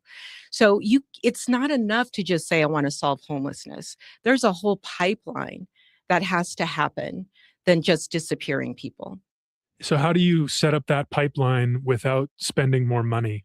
you spend money wisely. So we're spending money at the front end to keep people, one, out of incarceration, which is one of the costliest ways that the city spends money. You know, you'd look at the time from arrest to maybe investigation and probation and, you know, the jails and feeding people and the healthcare that goes into that. Like that's why they call it the prison industrial complex for a reason. You know, we know through research, and I do have a doctorate, and this is one of the things that I studied, is what actually works in reducing crime. And again, it's not rocket science. Good jobs, stable housing, deeply affordable housing. When people find that level of stability, there isn't that impetus to go out and commit crime. And so, you know, so much of the attention goes to how many police do we have and how many are we getting through the academy, and not how many homes that we have that are deeply affordable. And when I say deeply affordable, I'm talking about $1,000 or less a month for rent. So we may have a vacancy with the higher level of rent, those around $1,500 to $1,700 or more. We have available units, but not the deeply affordable units. And that's what I want to focus on.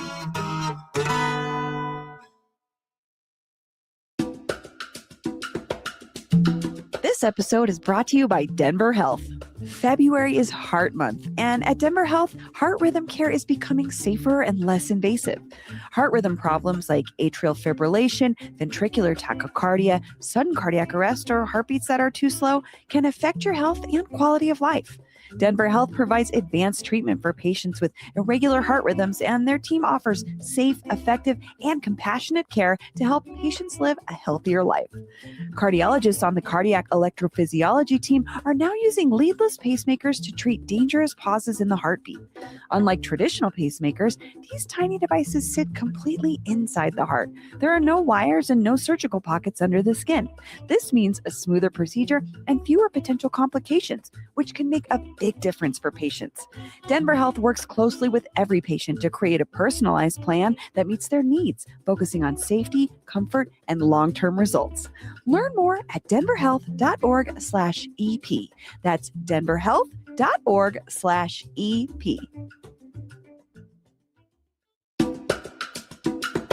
This episode is brought to you by South by Southwest. Ready for discovery? South by Southwest 2026 takes over Austin, Texas this March 12th through the 18th. Expect the unexpected, where innovation, film and TV, music, and culture collide. Hear from global thought leaders, experience unforgettable screenings, and catch your future favorite artist all in 1 week.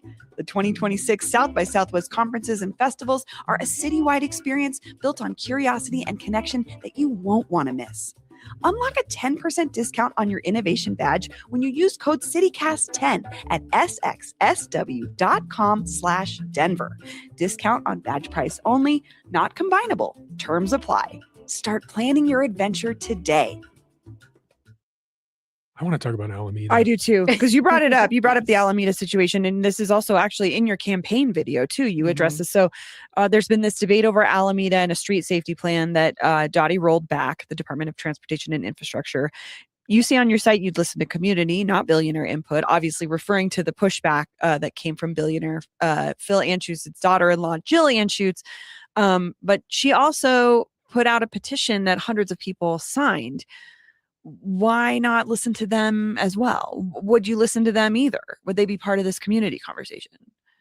Some of the organizers of the Alameda, resistance movement reached out to me actually, and they invited me to that meeting that I saw you at. I was going to ask why you were there. Yeah, and so I'm glad I came, because they know I am a cyclist, and I just also upgraded to an e-bike, and I love it. Congratulations. And thank you. And I want to make sure that we have a safe and connected Denver across our neighborhoods. They also know that I don't like hypocrisy and I don't like lies, and I will stand up to people who say one thing and do another. And that's what this mayor did. That was one of the issues that he ran on, was to have safer streets and reduce traffic deaths as a result of, car crashes. And he's completely rolled back his decision on that. You also know, Bree, being a community organizer, how much work it takes to bring community together. Those folks met, those neighbors in that area who are most impacted met for 5 years with the city of Denver. So you can't blame them for being upset when you have a lobbyist who used to work for the Department of Transportation and Infrastructure, meets with the richest family in Colorado, and then all of a sudden the plans change. Like, there's no kind of spin that you can produce that says, hey, our 5 years working collaboratively was changed on a dime because of a lobbyist hired by a billionaire. This is why this story has gotten so much legs and is keeping going and going, because everybody sees the inherent unfairness of this, the lack of transparency, and how one person or one family can have way more power than all of those neighbors who were at the table and gave their time, energy for that plan. What I kind of wanted to ask you about this is, like, I've heard this analysis from many people. I'm looking forward to talking to the mayor about it in a couple of weeks when we have him back. If you were in his shoes now, like, let's say your head of the Department of Transportation and Infrastructure made a similar decision to roll back a safety plan and to make some changes in response to a community petition, and then there was all this blowback, what would you do to fix it? I mean, I don't imagine myself doing that, because by the time it comes to the mayor's office, you have gone through all of that process and it's solid. Of course, you will have people who disagree with it, but you also don't disregard the people who were at the table. And now I know this as an organizer as well. I've been an organizer since I was in college. And, you know, it takes time to have people at the table. And oftentimes you'll start with a big group and then it shrinks down to a little group. And then you get that consensus and you take it back to the big group. Like, you know, there's reciprocity in planning. It isn't one directional. It isn't that, oh, let me make you all believe we are listening to you. And then when we take it back to the mayor, it completely changes. So by the time it comes to my desk, I will have asked those questions. What was the process like? Sure. Who was at the table? Who was not at the table? Who else do we need to reach out to? And then we make a final decision with the 5-year process and move forward with it. But that's not what I'm asking. I'm asking this is a management question. This is, a lot of people are calling for the mayor to fire Amy Ford, the head of the Department of Transportation and Infrastructure. And I'm one of them. Okay, interesting. Would you fire her if you were him right now? Absolutely. Okay. What would you do with the plan? Would you roll back to the original plan? Or? I would roll back to the original plan. That's the plan that was workshopped for 5 years, had community interest, investment, and they, you know, produced the research that shows how deadly Alameda is and how reducing the lanes would reduce traffic deaths, and not the partial lane alternative that suddenly developed. So, you know, I think the decision was a bad one to roll that back. And I think it goes to the lack of trust in government right now. I agree with you about that. That's part of the crumbling I think you were talking about earlier of the democracy situation. Tough times. Should we talk higher taxes? Yeah. Let's just, so you have a lot of proposals. Yes. They're expensive. Yes. They're going to take a lot of money. And then I was looking, where is this money going to come from? One of your proposals, raise taxes on millionaires. Mm-hmm. Do you know any millionaires? I do. Have you talked to them about this? We've talked. Well, how do they feel? Are they going to move? You know, and I don't know many. I might know 2. and those millionaires came from humble backgrounds. They had nothing and, you know, built up, and they have no problem giving back to community because they're doing it now. I do have a problem with billionaires who I don't know. And people who profited and benefited the most in this city should pay a higher rate than the rest of us. You know, the fact that people tend to pay the same rate of taxes regardless of what you make, and billionaires know all of the tax loopholes and all of that. Like, you know what? Pay their fair share. That's what we're asking for. Do you worry about it sending a message to businesses or, you know, other rich people who might want to have otherwise moved here to start businesses or, like, you know, create jobs, That's that- always a threat, isn't it? And Yeah, I'm 'cause I think it's a real I'm not thing. worried about billionaires, and they'll be just fine. What I'm worried about is the small business owners on Colfax, for example, where I live. I just live a half a block from Colfax, and how much they are struggling. You've talked about it on this show. Keeping their doors open is so hard right now. It is heartbreaking to see their doors close or barely anybody in their restaurants. Those are the people that I'm concerned about. And that's why in my platform that I want to build in a tax holiday for those who are suffering under construction. Because right now, the only thing the city offers is, oh, apply for a grant for a few $1,000s and maybe you'll get it and maybe you won't. I was actually in a meeting at the beginning of the construction of 16th Street Mall, and they, this powerful people in there, business people, and one of them said, a millionaire who's maybe a billionaire, said, only the strongest will survive. That's the attitude.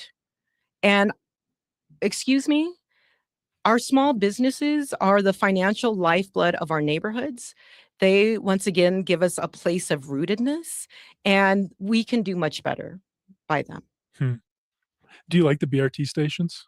Do you like how they look? I know you're a fan of that. Yeah, I am. I Trying to get people am excited. not convinced right now. And I heard from somebody, maybe it was in your show, that they really don't. It might have been Olivia, your producer, who said they don't cover anything. Oh, Miriam said that. Yeah. Oh, Miriam, Yeah. let me just say, have her back, please. I She's was great. like, She's so funny. laughing out loud to have her input. But I think it's going to. I support the vision of bus rapid transit, moving people more quickly, more efficiently, but I'm not convinced it looks great. Maybe when the artwork is installed, I was like, that's it? It's going to be a big change for sure. For sure. Of course. Sorry, Paul. No, it's okay. I mean, this is kind of your thing. Well, I want to talk to you about AI because this has come up. Mm-hmm. Last time you were on the show, you talked about using AI to help you analyze one of Mayor Johnson's speeches. Mm-hmm. He's prioritized incorporating AI into more of the city's processes and workflows. How are you feeling about AI these days? So I go back to when I was working on my doctorate and having one of my professors say, every tool is useful and limiting. So I do believe AI is useful for certain things. So it's not the tool and the usefulness, it's the process.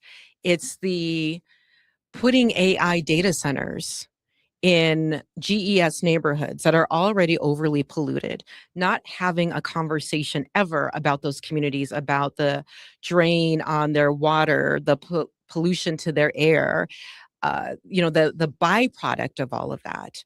I have a real problem. I have a problem with replacing human jobs with bots. And because, again, going back to the conversation of safety, people have jobs, they can pay their housing, all of that. So, it shouldn't be a replacement, and it should be helping humans, not harming us. And right now, because there are a few safeguards on it, I was just at a meeting in GES the other night where the community is, bringing up these concerns and organizing. Their voices aren't listened to. They weren't part of this process to put this, big data center into their neighborhood. So those are the problems that I have with it. What else is on your mind? What else are you reading in the news? Yeah, you're always on something that I've never heard of. I remember you were on this airport thing, this concessionaire discrimination lawsuit that was interesting. What else is in your world? Well, my campaign. I mean, Yeah. So The big news of the week was you. Yes, really. our campaign is We Love Denver. And we chose that on the week leading up to Valentine's Day because we are tired of all of the negativity coming out from this administration and people losing their jobs. I have some folks who have been laid off on my team. And so it's bringing us together. It's giving us a reason to be hopeful. I mean, this administration is going to change over in it's about 15 months or so. And, that's going to go by very quickly. So we're very excited. We are gathering at Su Teatro on 9th and Santa Fe. It is Wednesday, February 11th at 5:30. And people can sign up. We're actually almost at capacity. There's so much interest in our campaign. So I'm thrilled about that. I'm thrilled about our team. My website is lisafordenver.org, so you can learn more about my platform. You can sign up to volunteer. You can donate, and it feels good. We've had thousands of positive feedback across all of our social media platforms, and I'm just excited. We will have a change, one way or another. We will have a change. Well, Lisa Calderon, thanks for joining us. Thank you, Paul. Thank you, Bree. Thank you Always so much, a pleasure Lisa. being here. Thanks for taking the time. That's all for today here on CityCast Denver. If you enjoyed the show, why not take a minute to tell Chicago Mayor Brandon Johnson about us? Rate the show wherever you get your podcasts and subscribe to our morning newsletter and learn more about us at denver.citycast.fm. We'll be back tomorrow morning with more news from around the city. See ya. Somebody hire my husband. He's a musician. Oh my God. Okay. Pedal boats and Surrey bikes have been a popular activity at both Wash Park and City Park in Denver for decades. Your reporter is looking into the business of these boats, and Bikes, as the company who operates the rentals, say the city is pushing them out and taking over their idea. Kirsten Roth, your reporter in Denver, speaks with the business owner as he scrambles to figure out what comes next. Wheel Fund Rentals owner Josh Catron would typically be gearing up to open for a new season. There's maybe a half dozen boats in here. We have another 30 sets off-site. Instead, he's trying to figure out what to do with around 40 large swan boats and dozens of bikes. He has to get everything off the city's property by Friday. They're doing the exact same thing that we do. They saw the idea. They let us do all the hard work to figure out what works, what doesn't work. And then they're like, okay, we'll just do it. Wheel Fund Rentals has been working on 3 to 5 year contracts with the city for 21 years. As its founder nears retirement, Catron decided to buy the business last year. He says there was no indication their latest contract, which ended December 31st, wouldn't be renewed. Nothing from Denver Parks and Rec to say, hey, this is your last year under your contract. And of course, 3 years ago when we entered this most recent contract, there was no indication of, hey, this is going to be your last contract. Catron is a school teacher who, in an effort to supplement his teaching salary, served as the company's manager for the previous 7 years. I've been teaching now for 13 years, and this was kind of the perfect way. As I was starting a family, got married, have 3 kids now, it allowed me to do 2 things that I love. He says he recently put tens of thousands of dollars into new equipment and improvements, such as resurfacing the dock at Wash Park. The city is now the beneficiary of this and is going to use it. Denver Parks and Rec notified the company back in October their lease wouldn't be renewed. However, Catron says he tried to work with them on a new proposal to keep his business operating. It took a couple months for them to even get back to my proposal.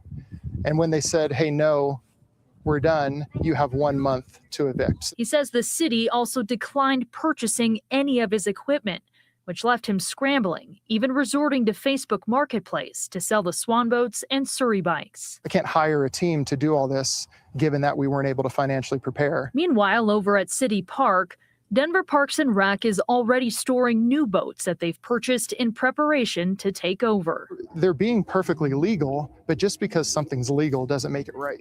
Catron is working to either sell the equipment or find another municipality to work with, but time is of the essence. Denver Parks and Rec confirmed they will be managing operations at the 2 parks, but did not answer my question as to why they made that decision. In Denver, Kirsten Roth covering Colorado First. Kirsten, Jasmine, and Kennedy are your reporters in Denver. You can reach out to any of your Denver reporters on our website by calling our tips line or sending them an email.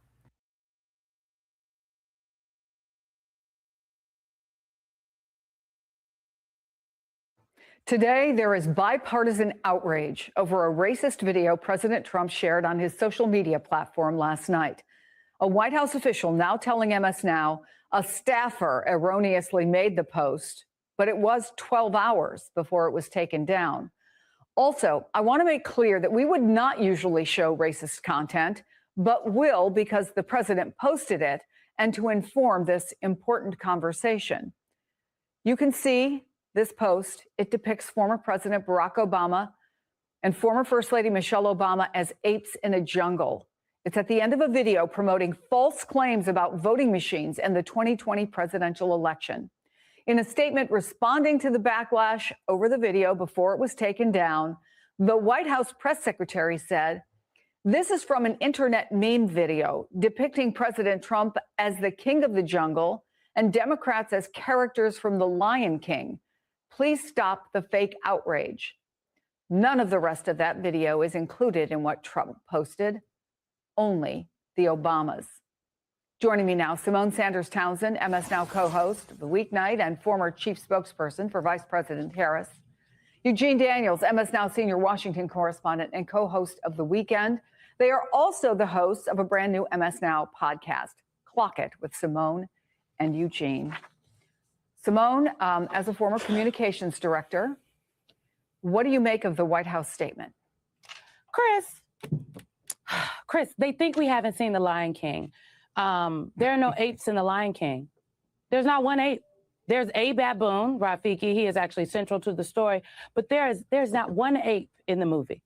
So let's just be for real right now. There's not an ape in The Lion King. So I would have never put out a statement like that. The one time somebody thought the person I worked for did say something that was racist and inhumane, I went to my principal and encouraged the principal to apologize and explain to them why what they said was problematic, okay?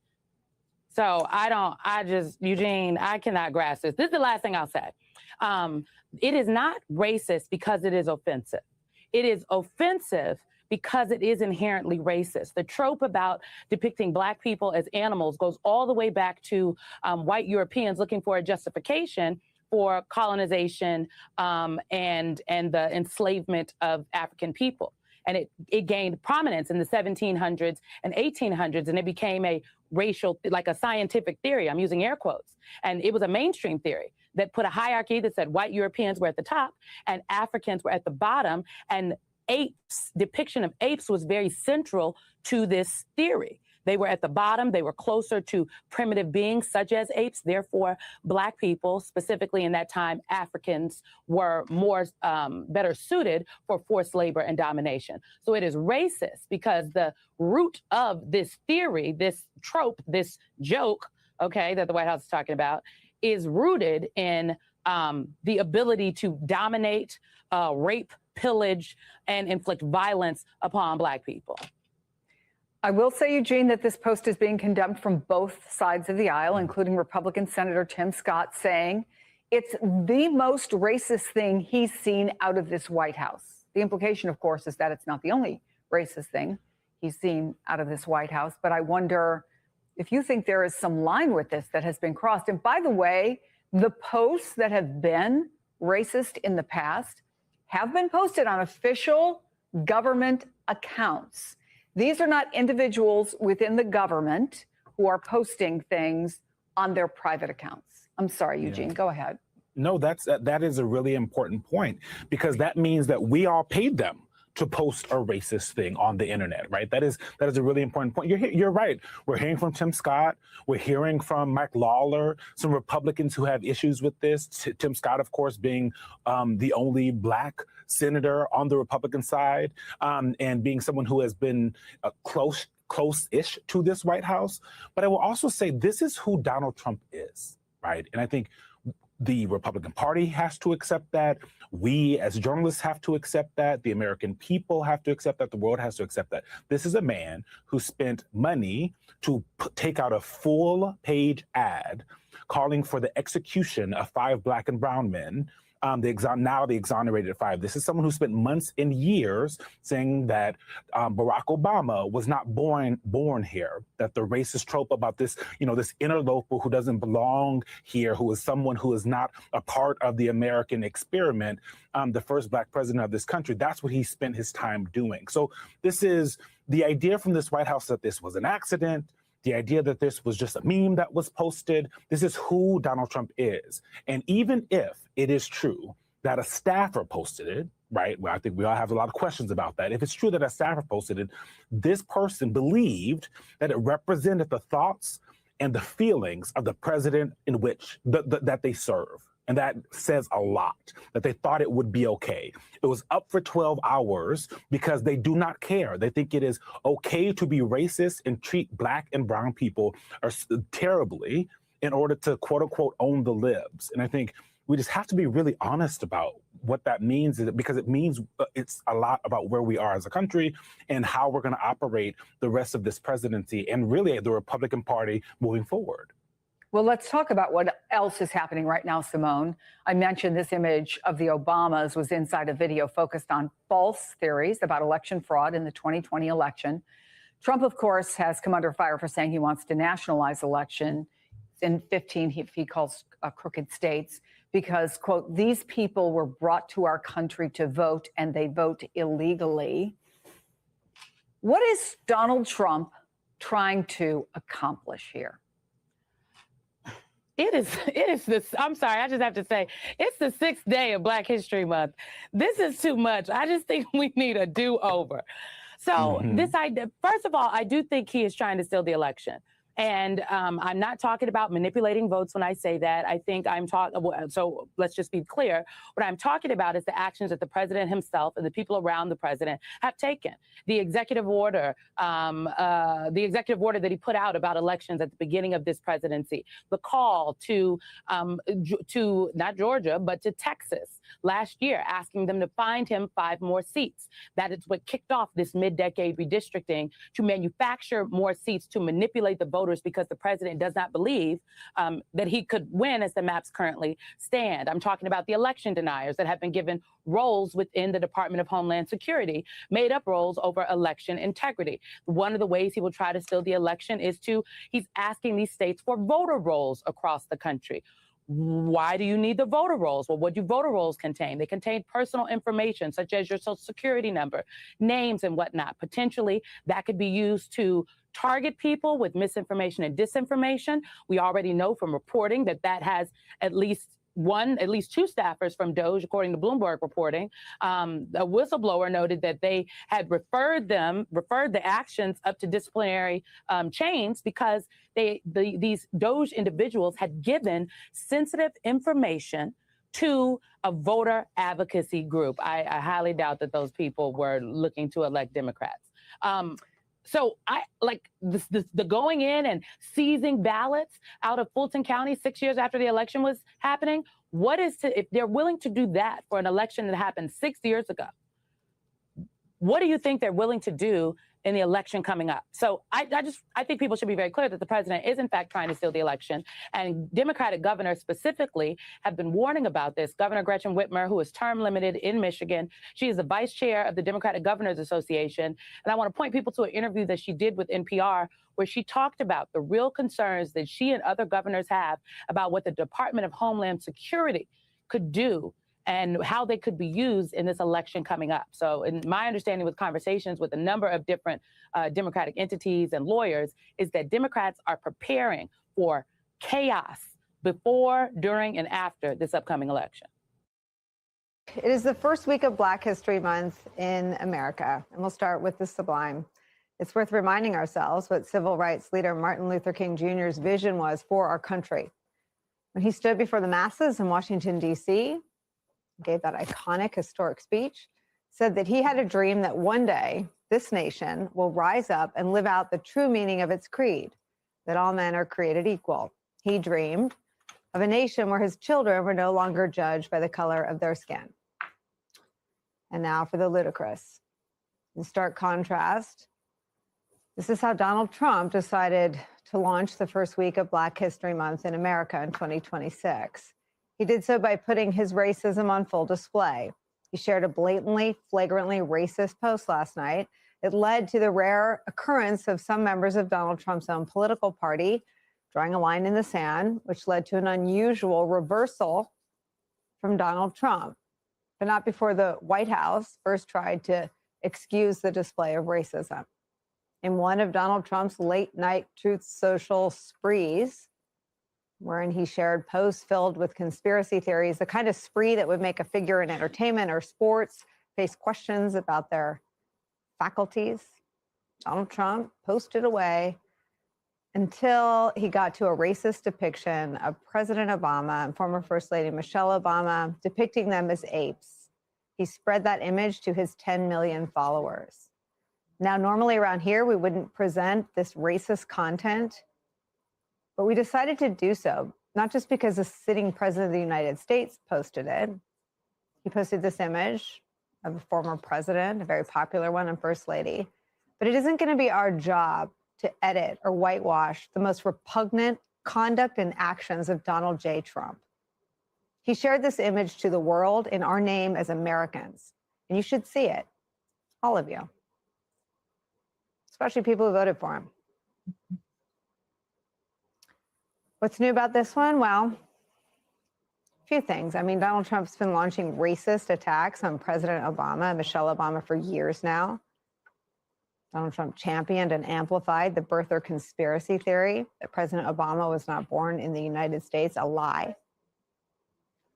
And the New York Times writes this of Donald Trump's latest display of racism towards President Obama and Michelle Obama, quote, "The depiction of Mr. and Mrs. Obama as apes perpetuates a racist trope used historically by slave traders and segregationists to dehumanize Black people and justify lynchings. There is no denying that racist history depicting Black people as apes." And I know we talk a lot about what Donald Trump knows and doesn't know. There's no idiot defense here, because the White House actually defended this. They were good with this. White House Press Secretary Caroline Leavitt went on the attack. She tried to justify Donald Trump's post with this, quote, "This is from an internet meme video depicting President Trump as the king of the jungle and Democrats as characters from The Lion King. Please stop the fake outrage and report on something today that actually matters to the American public." Like your deeply unpopular agenda. Don't worry, we'll get to that, Caroline. And a little fact check for Lion King lovers. No apes. There are no apes in The Lion King. The backlash to Trump's post was swift and oddly, rarely bipartisan. The list of Republicans rebuking Donald Trump's racist post grew by the hour today. Republican Senator Tim Scott, a staunch defender of Donald Trump, called the post, quote, "the most racist thing I've seen out of this White House," end quote. Republican Congressman Brian Fitzpatrick writes this, quote, "Racism and hatred have no place in our country ever.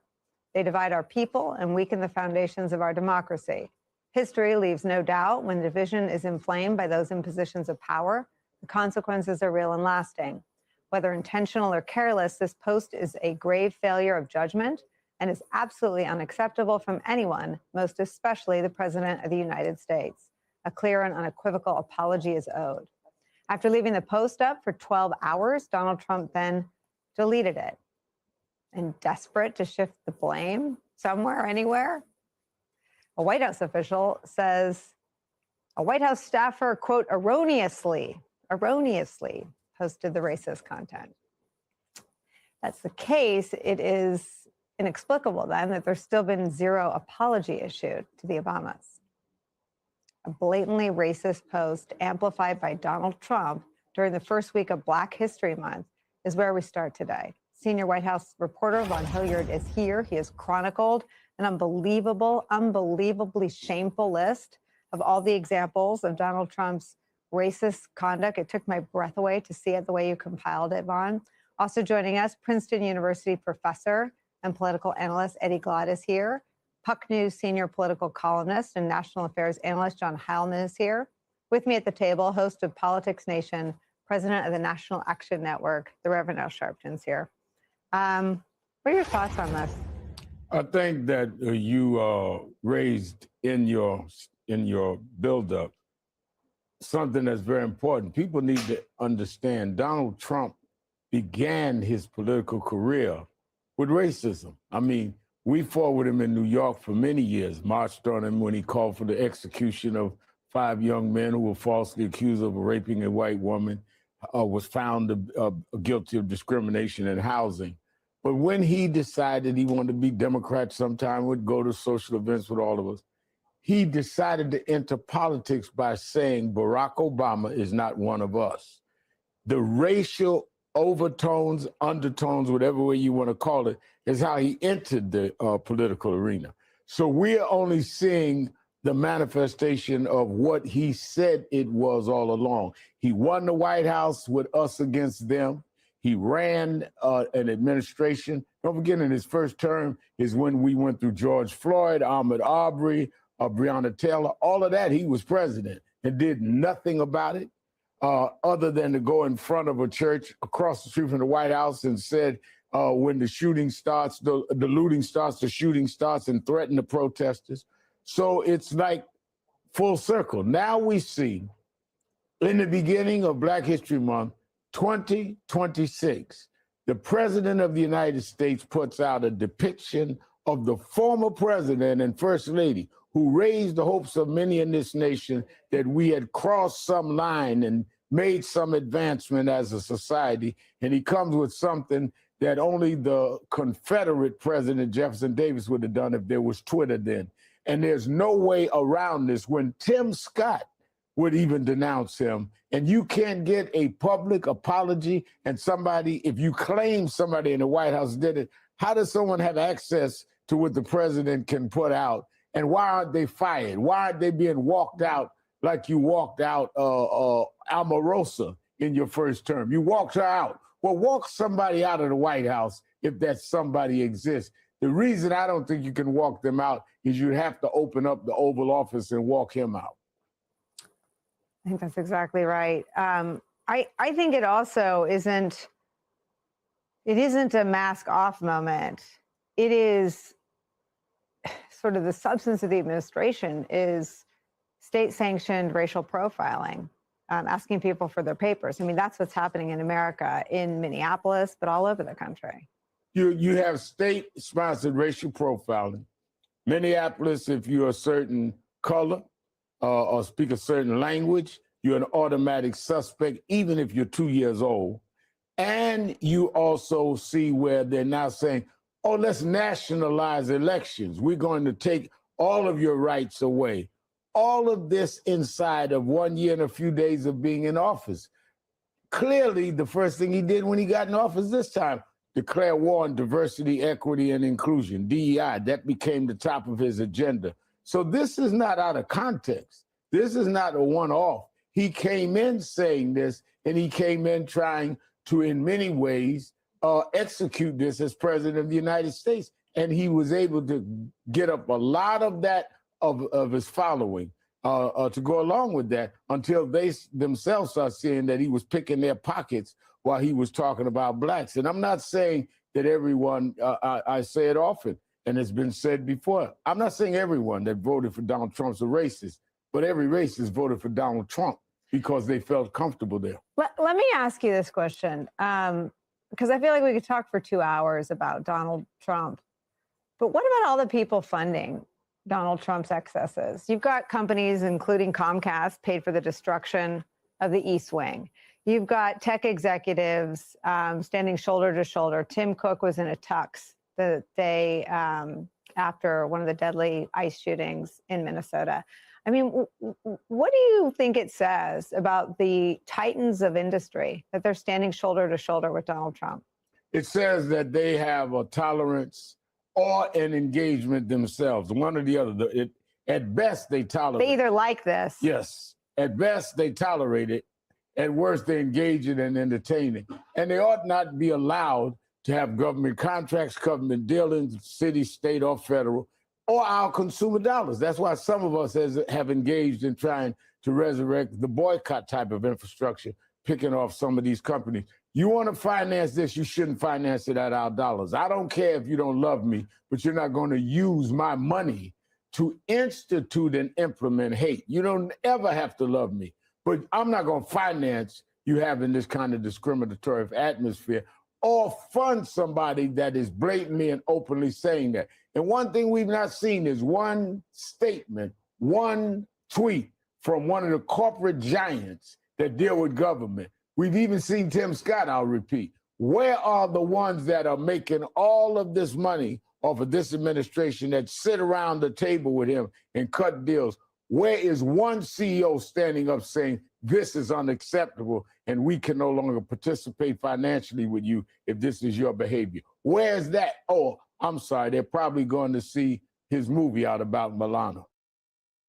The first statement that the White House put out today, this morning, about this video was from the White House press secretary, where she said this was fake outrage, faux outrage, and that all the president did was repost a video, a meme video that depicted him as the king of the jungle and some Democrats as characters from The Lion King.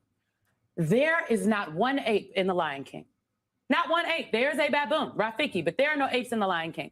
So the reality of the situation is that the trope of depicting Black people as animals, close to apes, actually did not start as an insult nor as a joke. It started as justification for the rape and pillage and enslavement of African people on the continent. You can the continent of Africa. You can literally look it up. And it was what the white Europeans perfected that the Americans used to justify chattel slavery. Take that all the way up to the civil rights movement. Again, the trope reappeared to justify why Black people in this country shouldn't vote. And there's a direct line from what the white Europeans cooked up in the 1700s to this particular White House that now seems to deem anyone who is not a straight white man a DEI hire and not there because of merit. So know your history. Yes, this is in fact a distraction. That don't mean we're not going to address it though, because it is Black History Month. Only 6 days in, damn it. Y'all need to pull it together. Well, not too much more to say after that, because it is a perfect summation, Professor, of where the country finds itself right now. My take on this today was really a hard one, because this is what Donald Trump thinks of Black people. Yes. I appreciate the history lesson. I appreciate the connection because it's very important. But at the end of the day, this is what this man, as President of the United States, thinks of Black people, irrespective of their title, position, their accomplishments, their successes, their failures, who they are, who they aren't. You are Black, and that's enough for me. His history, his first public discourse on the subject of race occurred in 1973-74 when he was sued by the Department of Justice for discriminating. Why? Because he didn't want Black people to live in the apartments that his name was on. So this, for me, is just a continuation of the Donald Trump story that many of us have been trying to get both Black and whites inside the party to understand and stop shilling for this person the way you have. Because guess what? You own this thing now too. You own this. So it's great people coming out today, Professor, and saying, this is the most racist. Oh my God. Where were you when there were shithole countries? Where were you when there was talking about Black people and Black women in particular, calling them piggies, calling them names? Where were you then?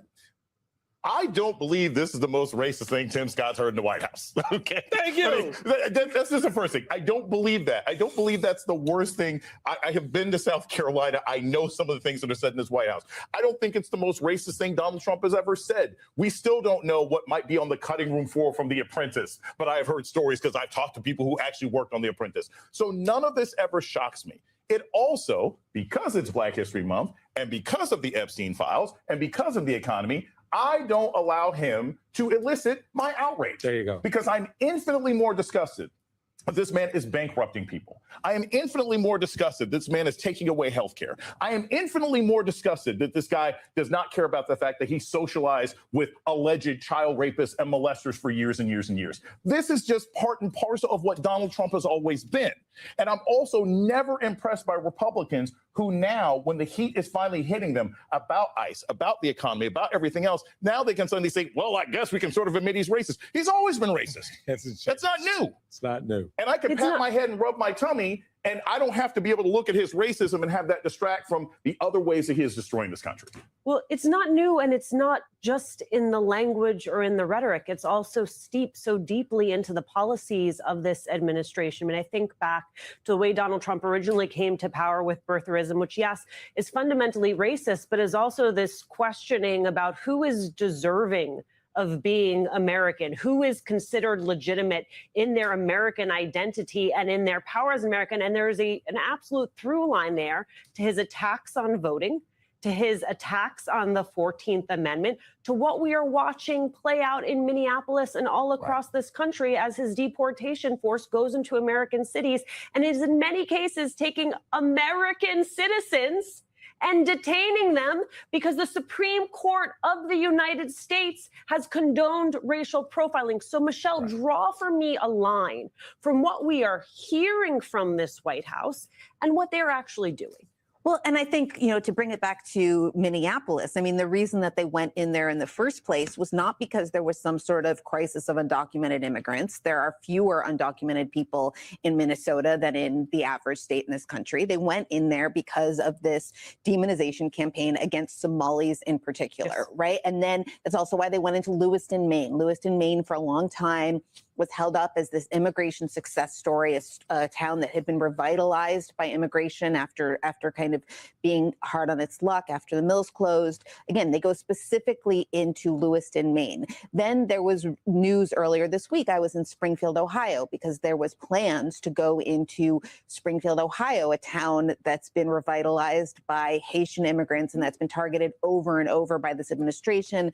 They've tried to take away TPS status for Haitians, you know, who are here legally because they have temporary protected status. Everybody knows that Haiti is not a safe place for people to return to, and nevertheless, they've tried to claim in court that it is, that somehow the crisis there is over. So the way that they're doing mass deportation is by ethnic group, which is, you know, there's a name for that, right? And so I just think the reason that Donald Trump is president is because he channeled white rage towards Barack Obama with his birtherism conspiracy.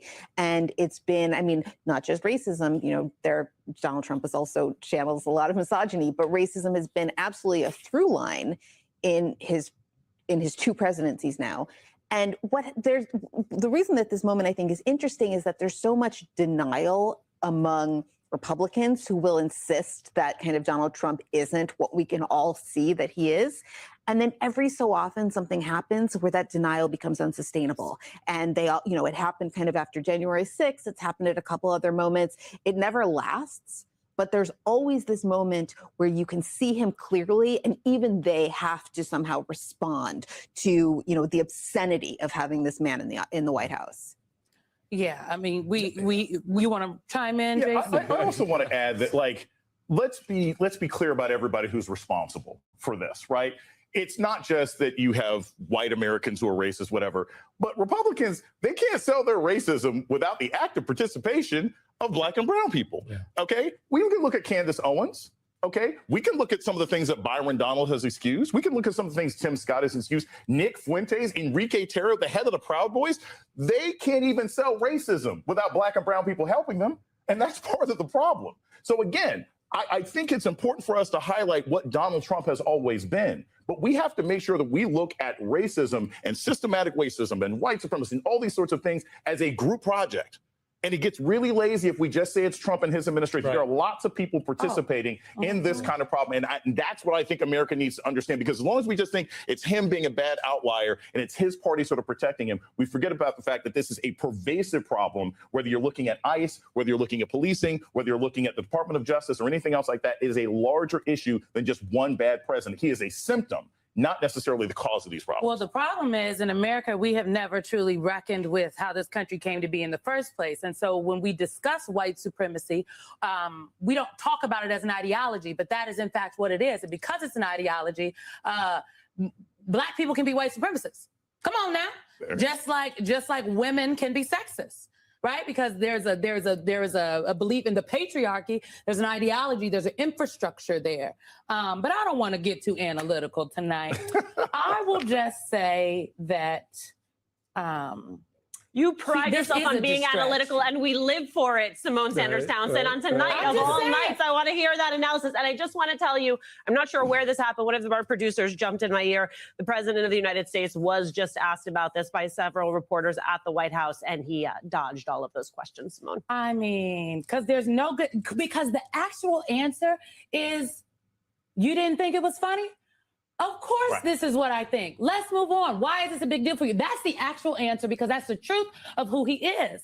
But it's just a little too untoward, given the outrage from every little corner of the political spectrum today, for him to say that. But there's one thing about this president. He has been wildly consistent in who he is.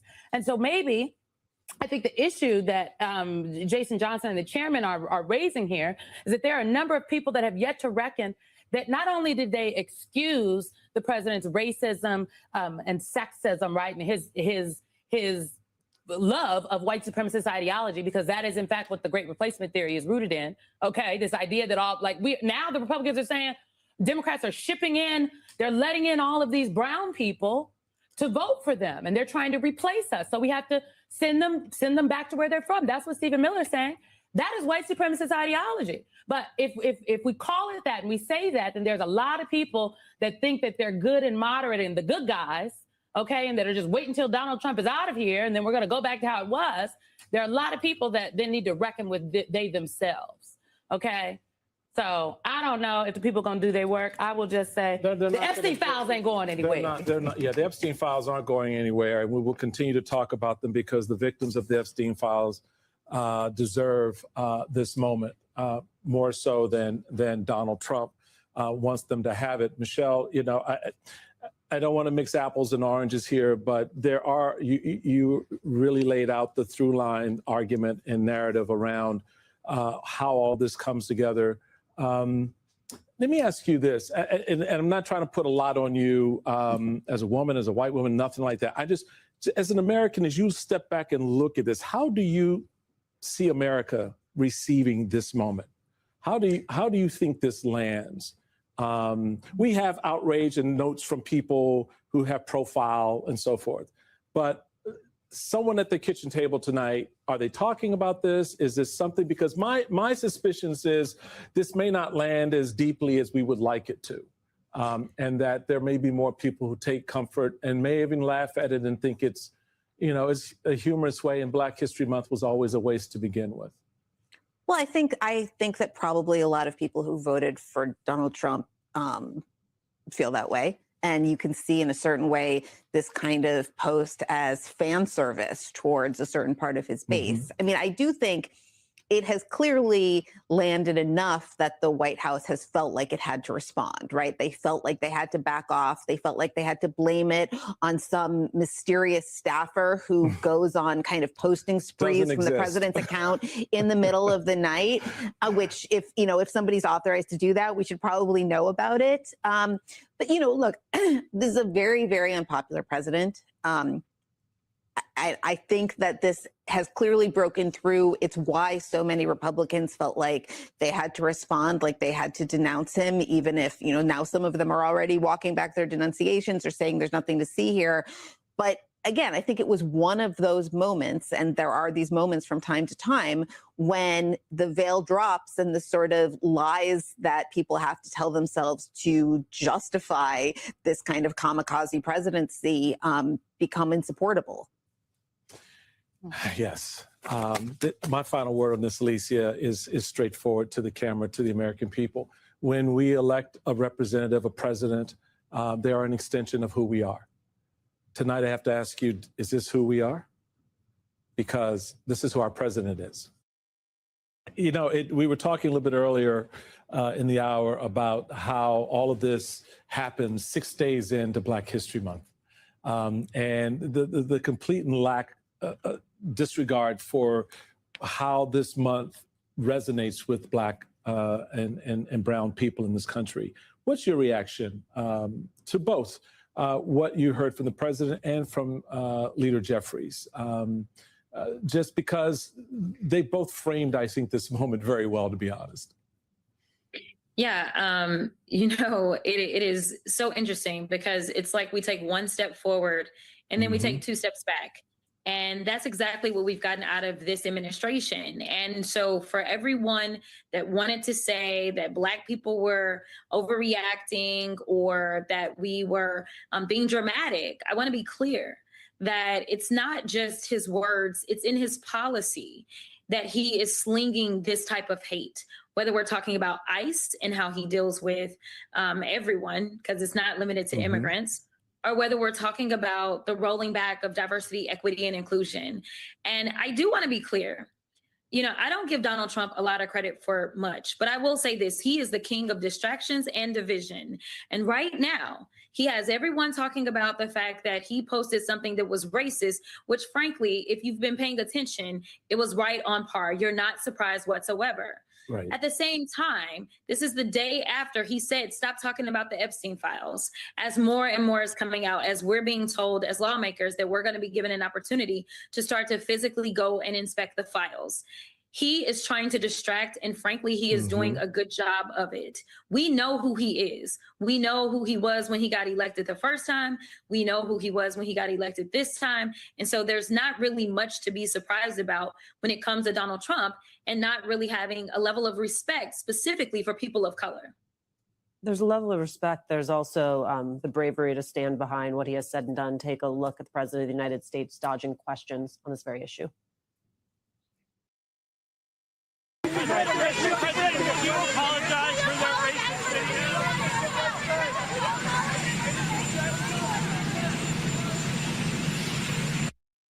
Won't apologize. Just walk away. Just wave. I know it doesn't surprise you.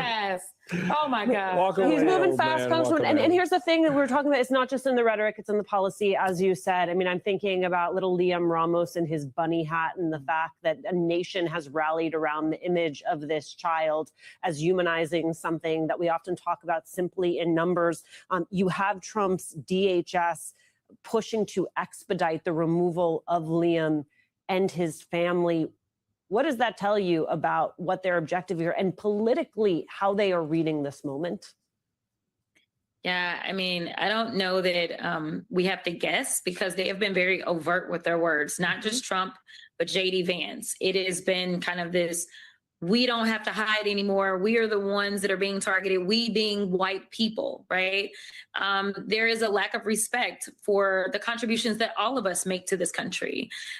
Whether you are Black Americans who did not arrive because we wanted to be here, but because we were dragged over here and stolen from our homeland, or whether you are immigrants that are simply seeking refuge and a better life for yourself and seeking asylum, or whether it's just a matter of opportunities, because we used to have it where we felt like contributions from other people actually helped us. And frankly, the numbers bear out that they do, whether we're talking about the contributions that are paid in taxes, whether we're talking about the contributions that overall just keep our economy going. Right now, we know that this economy is shrinking, and there's a lot of reasons that it's shrinking. But honestly, a big part of this has to do with the disastrous way that they are handling immigration. As it relates to little 5-year-old Liam, I'm sorry, but that's not who he espoused to be going after when he made his campaign promises. He said he was going to go after the bad guys. Now, those of us that know Trump well enough knew that he was lying. We knew that he would go after any and everyone. You tell me how showing up at an elementary school and grabbing the kids is going to make America great. Please explain that to me. And I want to be clear about something, because Liam has become a symbol. But just like we've seen other children be symbols, whether we're talking about integration of schools or otherwise, there are other children there. Yep. In visiting that facility, I want to be clear, there are hundreds of children, and the youngest was 1 month old. I don't know how you get to say you're so proud of the America that we are seeing on display right now. Real patriotism means to push back against this, because somehow we haven't found a jail cell for anybody in the Epstein files. But we've got children that are rotting away in something that looks like a prison to me. Good evening from New York. I'm Chris Hayes. Donald Trump is to his bones a racist. His administration is above all else pursuing an explicitly racist agenda.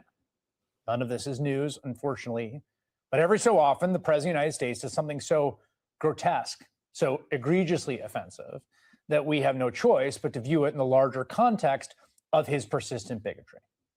So Last night, around midnight, Trump's social media account posted and then reposted a truly deranged video pushing 2020 election conspiracies, which he's obsessed with, that also depicted the first Black president and the first Black first lady of this country, Barack and Michelle Obama, as apes.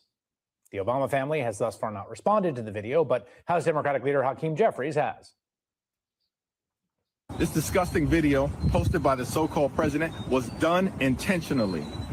Donald Trump and his vile, racist, and malignant behavior. This guy is an unhinged bottom feeder.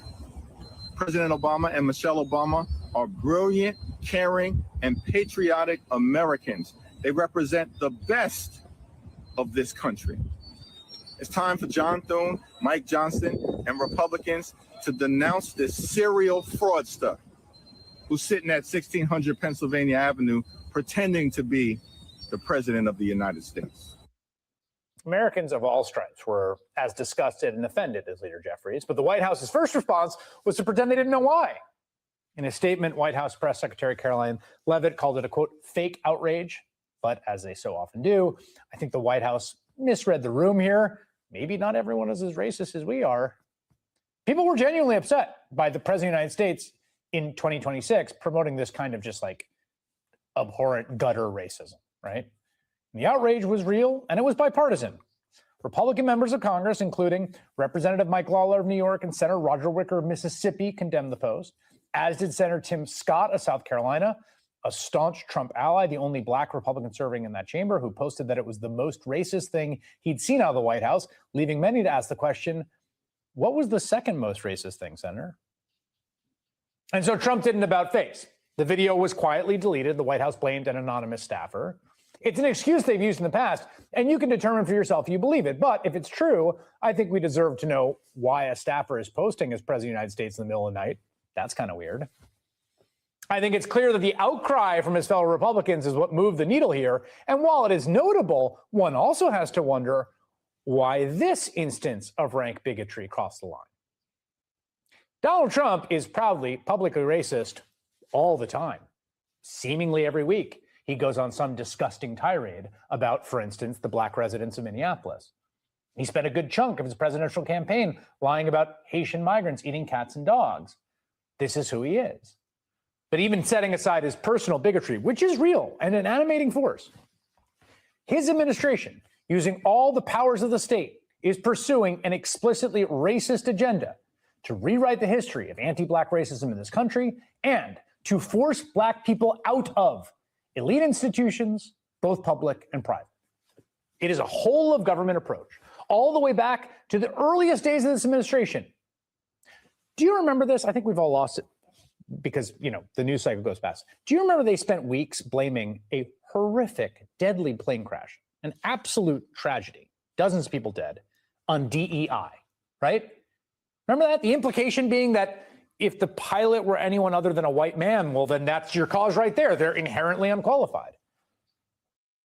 Something the president said that I think bears reemphasizing, which is that when you don't have the best standards in who you're hiring, it means on the one hand, you're not getting the best people in government, but on the other hand, it puts stresses on the people who are already there.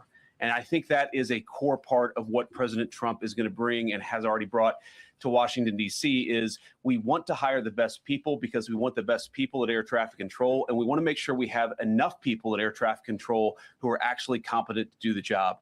If you go back to just some of the headlines over the past 10 years, you have many hundreds of people suing the government because they would like to be air traffic controllers, but they were turned away because of the color of their skin. That policy ends under Donald Trump's leadership because safety is the first priority of our aviation industry. Now, we know a lot more about the crash.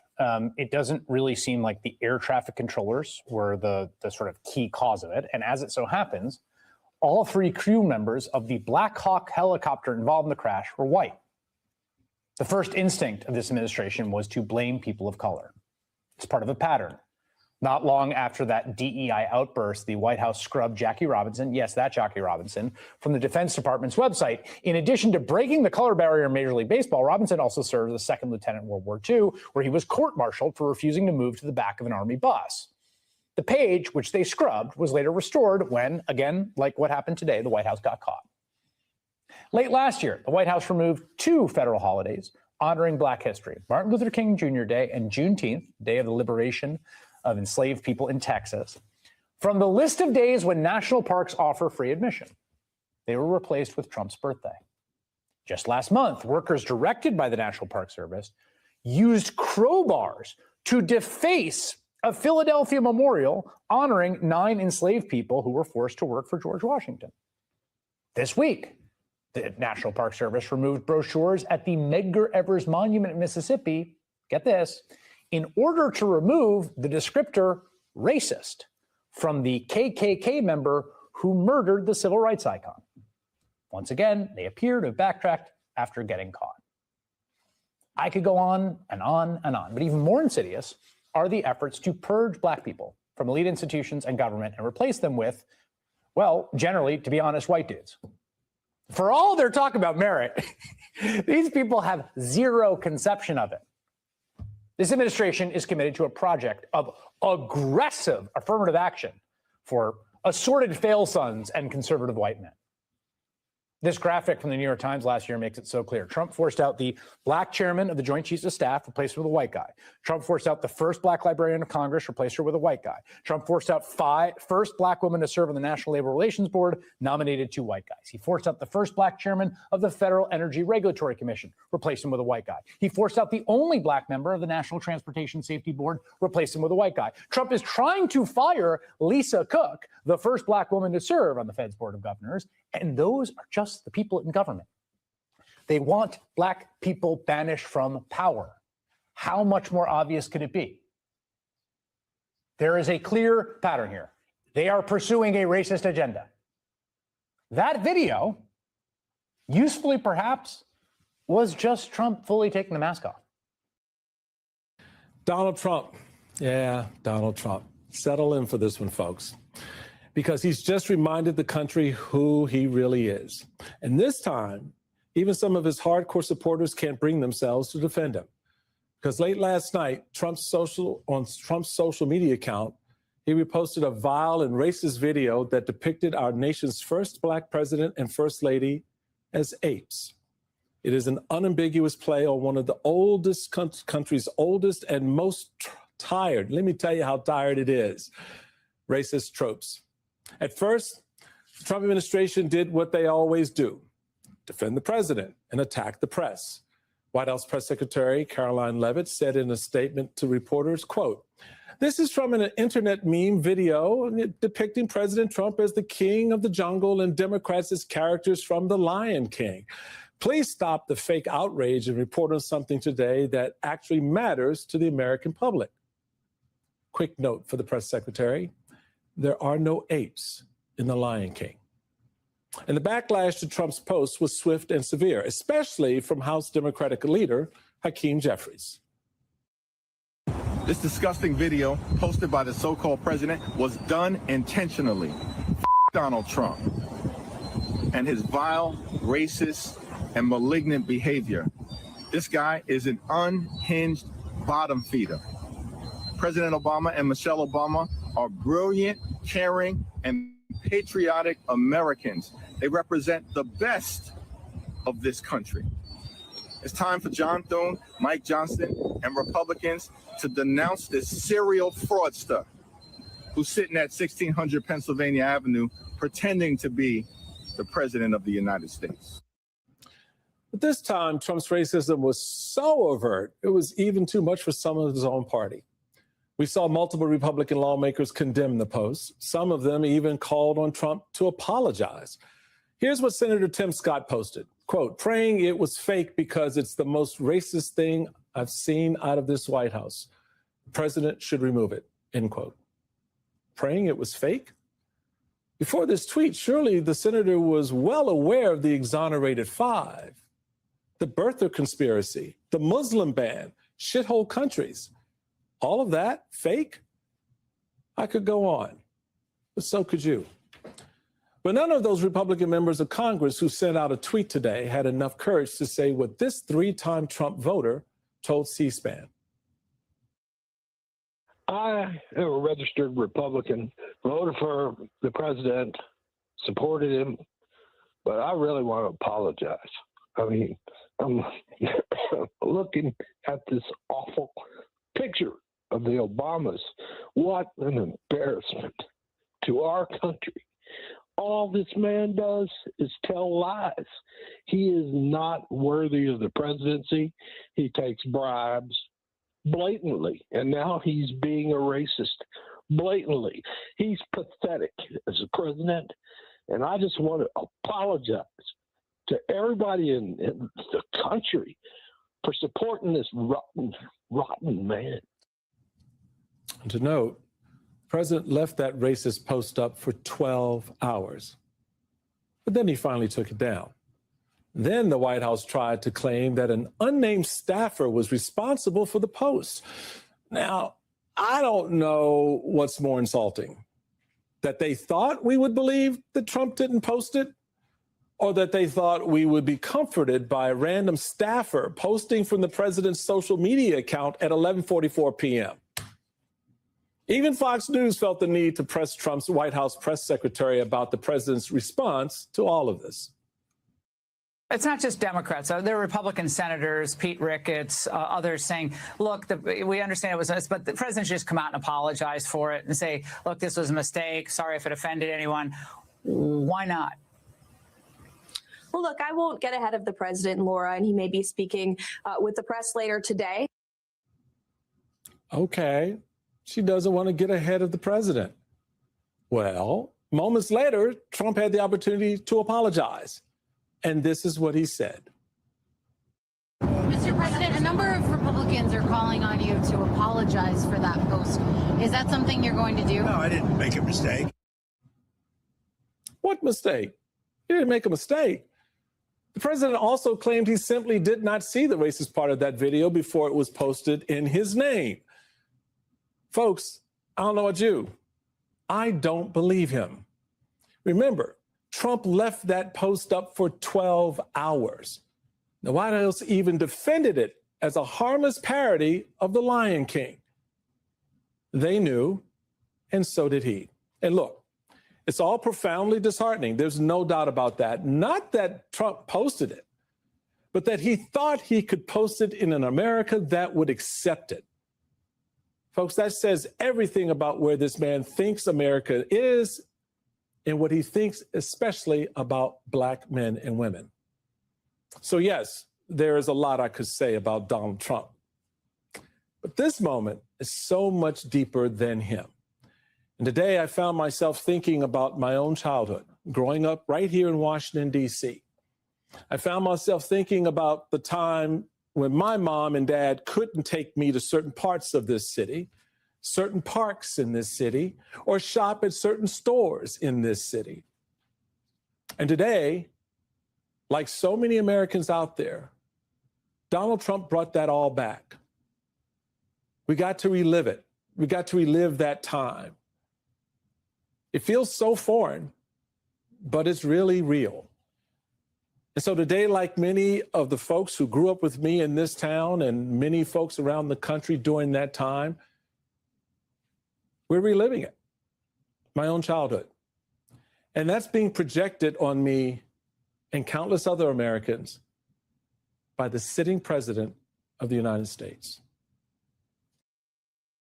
We begin this morning with President Donald Trump refusing to apologize for the racist posts on his social media of former President Barack Obama and former First Lady Michelle Obama.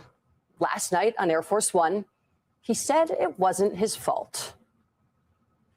Mr. President, a number of Republicans are calling on you to apologize for that post. Is that something you're going to do? No, I didn't make a mistake. I mean, I look at a lot of thousands of things,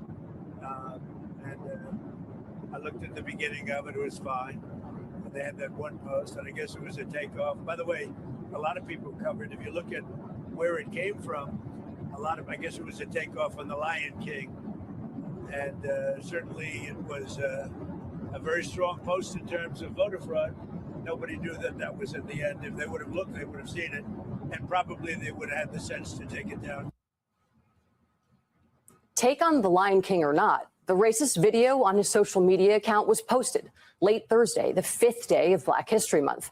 And it depicts the Obamas as apes, a longtime racist trope that has deep historical roots. The post sparked backlash with Democratic and Republican lawmakers who quickly condemned it. After nearly 12 hours online, the White House deleted the post and placed the blame on a staff member. Joining us now, Simone Sanders Townsend, co-host of The Weeknight on MS Now, and Miles Taylor, former DHS chief of staff in the first Trump administration and founder of Defiance.org. Thank you both so much for joining us, especially Simone. You had a late night with the show last night. So let's dive right into this. From the scrubbing of an article honoring Jackie Robinson at the beginning of this administration to the whitewashing of Medgar Evers, there is a consistent commitment to racial revisionism from this administration. I think that that's well, what's the human cost of this? Look, first of all, there are no apes in The Lion King. Let's be very clear. I just this explanation. Rafiki is a baboon. Thank you. Yeah, and there's only one of him. He literally left his, but you know what? They need to watch the movie. They think we haven't seen it. But none of these explanations are sufficient from them about this video or the things that they're doing when it comes to the history of this country. But what this White House is trying to enact is frankly something, there's a movement across the country for this. There's a movement to revise history, to not teach all of our history, only teach the good parts, right? As though we can fully understand this country without teaching the full picture. So I think the huge cost of this is it sends a signal, which is why, even though I do believe this is a distraction, it does need to be addressed. Because if it's not addressed, it sends a signal to other leaders. It sends a signal to other organizations. It can send a signal to businesses. It can send a signal to young people that this is actually acceptable and okay. The last point I'll make is you talked about the historical race. So much. I don't want to play Emerson now. Fuck Emerson now. All right, y'all. Thank y'all for tapping in. I'm gonna end this now. Should have ended it like an hour ago. Thank y'all for tapping in. Join us on Friday for Grand Rising with Shabaka and Checcs. We'll see y'all then. In the meantime, make sure you like and subscribe to all of our platforms. Front Line Blacc News on YouTube and Facebook. Revolutionary Agenda on YouTube and Facebook. Shabaka's Black Experience Enhanced on Facebook and Twitter. Peace, love, light, reparations, separations, and delineation chain coming. Starting off in the Mile High Income and Legal Mind for the Sea. Peace. After everybody that came through.